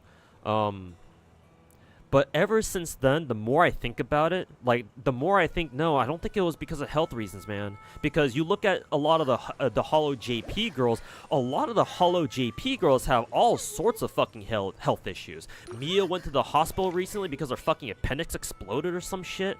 Who was it? Nana almost fucking died. And she had to go to the hospital. Because of some medical condition or whatever. Maybe she was pushing herself too hard or something. I don't fucking know. I forget what exactly she was hospitalized for. Like, she legitimately almost fucking died. Kanata has an ear condition where she's basically deaf in one ear. And she probably will go deaf eventually. That's how bad her condition is. I forget. She has like a very specific hearing disease. It has like a name. I forget what the name was, but like it's a disease where it eventually makes you go deaf in both ears. I think she's definitely already deaf in one ear. I think she can only really hear out of one. And so on and so forth, right?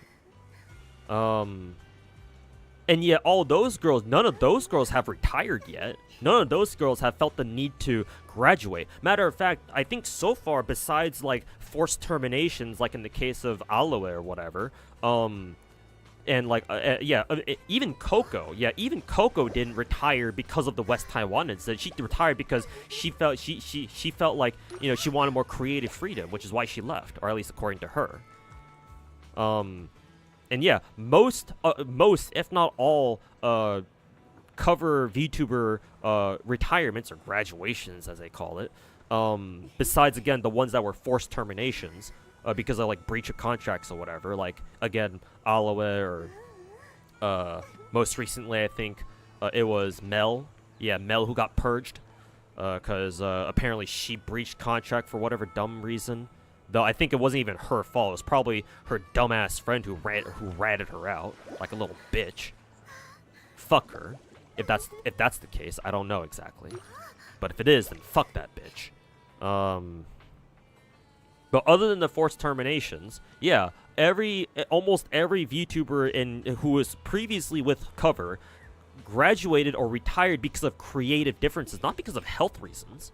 So it's like, okay, well, if that's the case, then I don't think Sana would have retired because of health reasons either. So why did she retire?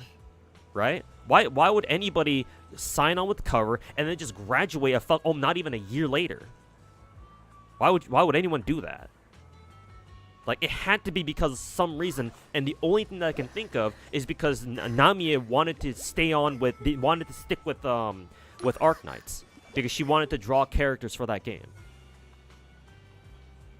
And given that, you know, when by the time Sana retired, you know, the Coco incident wasn't that far away, or it didn't happen that long ago. I don't know, man. It just makes sense. It just makes sense to me.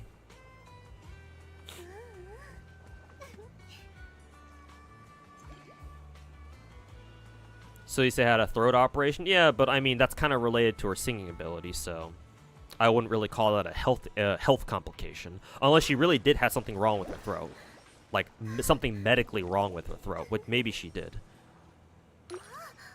But I mean, you know, considering that she sings for a living, basically.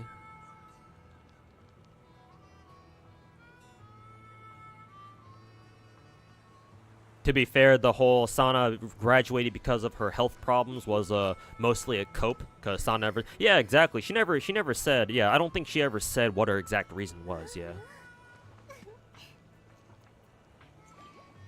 So yeah, we'll never know officially, but you know, we can guess. And this is my guess.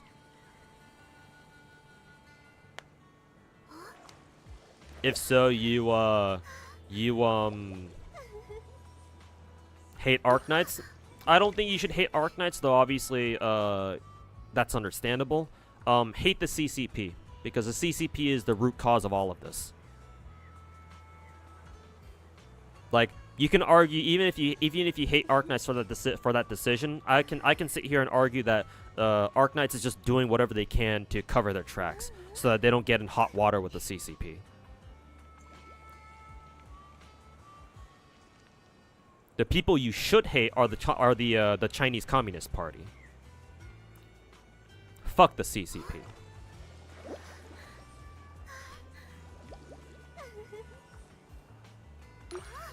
Hey, AK-47, who's graduating this time? Oh, I was just briefly talking about Sana, former Hollow EN Gen 2 VTuber. West Taiwan, am I right? Days since the last CCP-related incident, 0.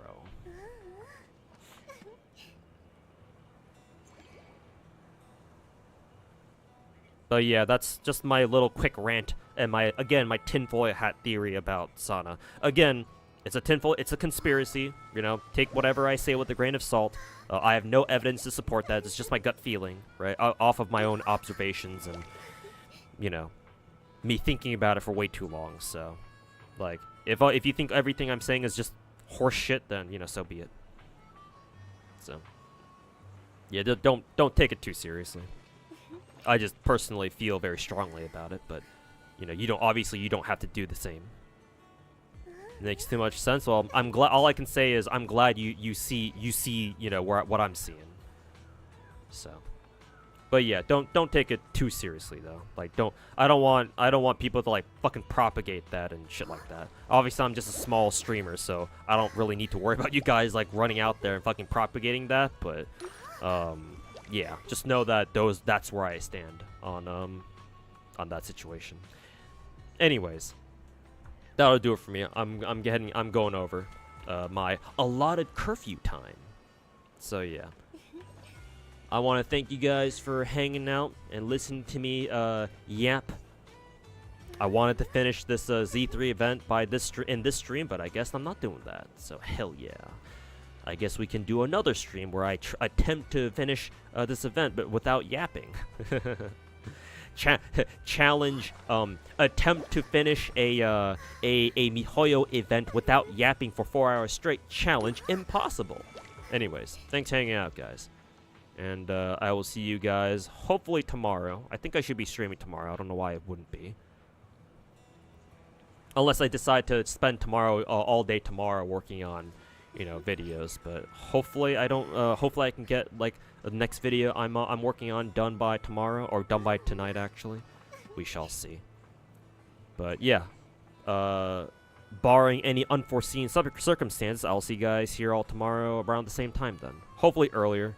Hopefully I can try to get on earlier though, because I think today I got on pretty late. I think at like around like 5 o'clock or something. Anyways, who do I want to raid tonight? I've already raided Sweetie Lee yesterday. Let's see. Let's go raid Sayu. I think Sayu just started her stream, so I will go send you guys over to her. So yeah, thanks for hanging out, everybody. Say hi to Miss Sayu for me, and I will see you guys here tomorrow again around the same time. Hopefully a little bit earlier, like I said. But yeah, enjoy the rest of your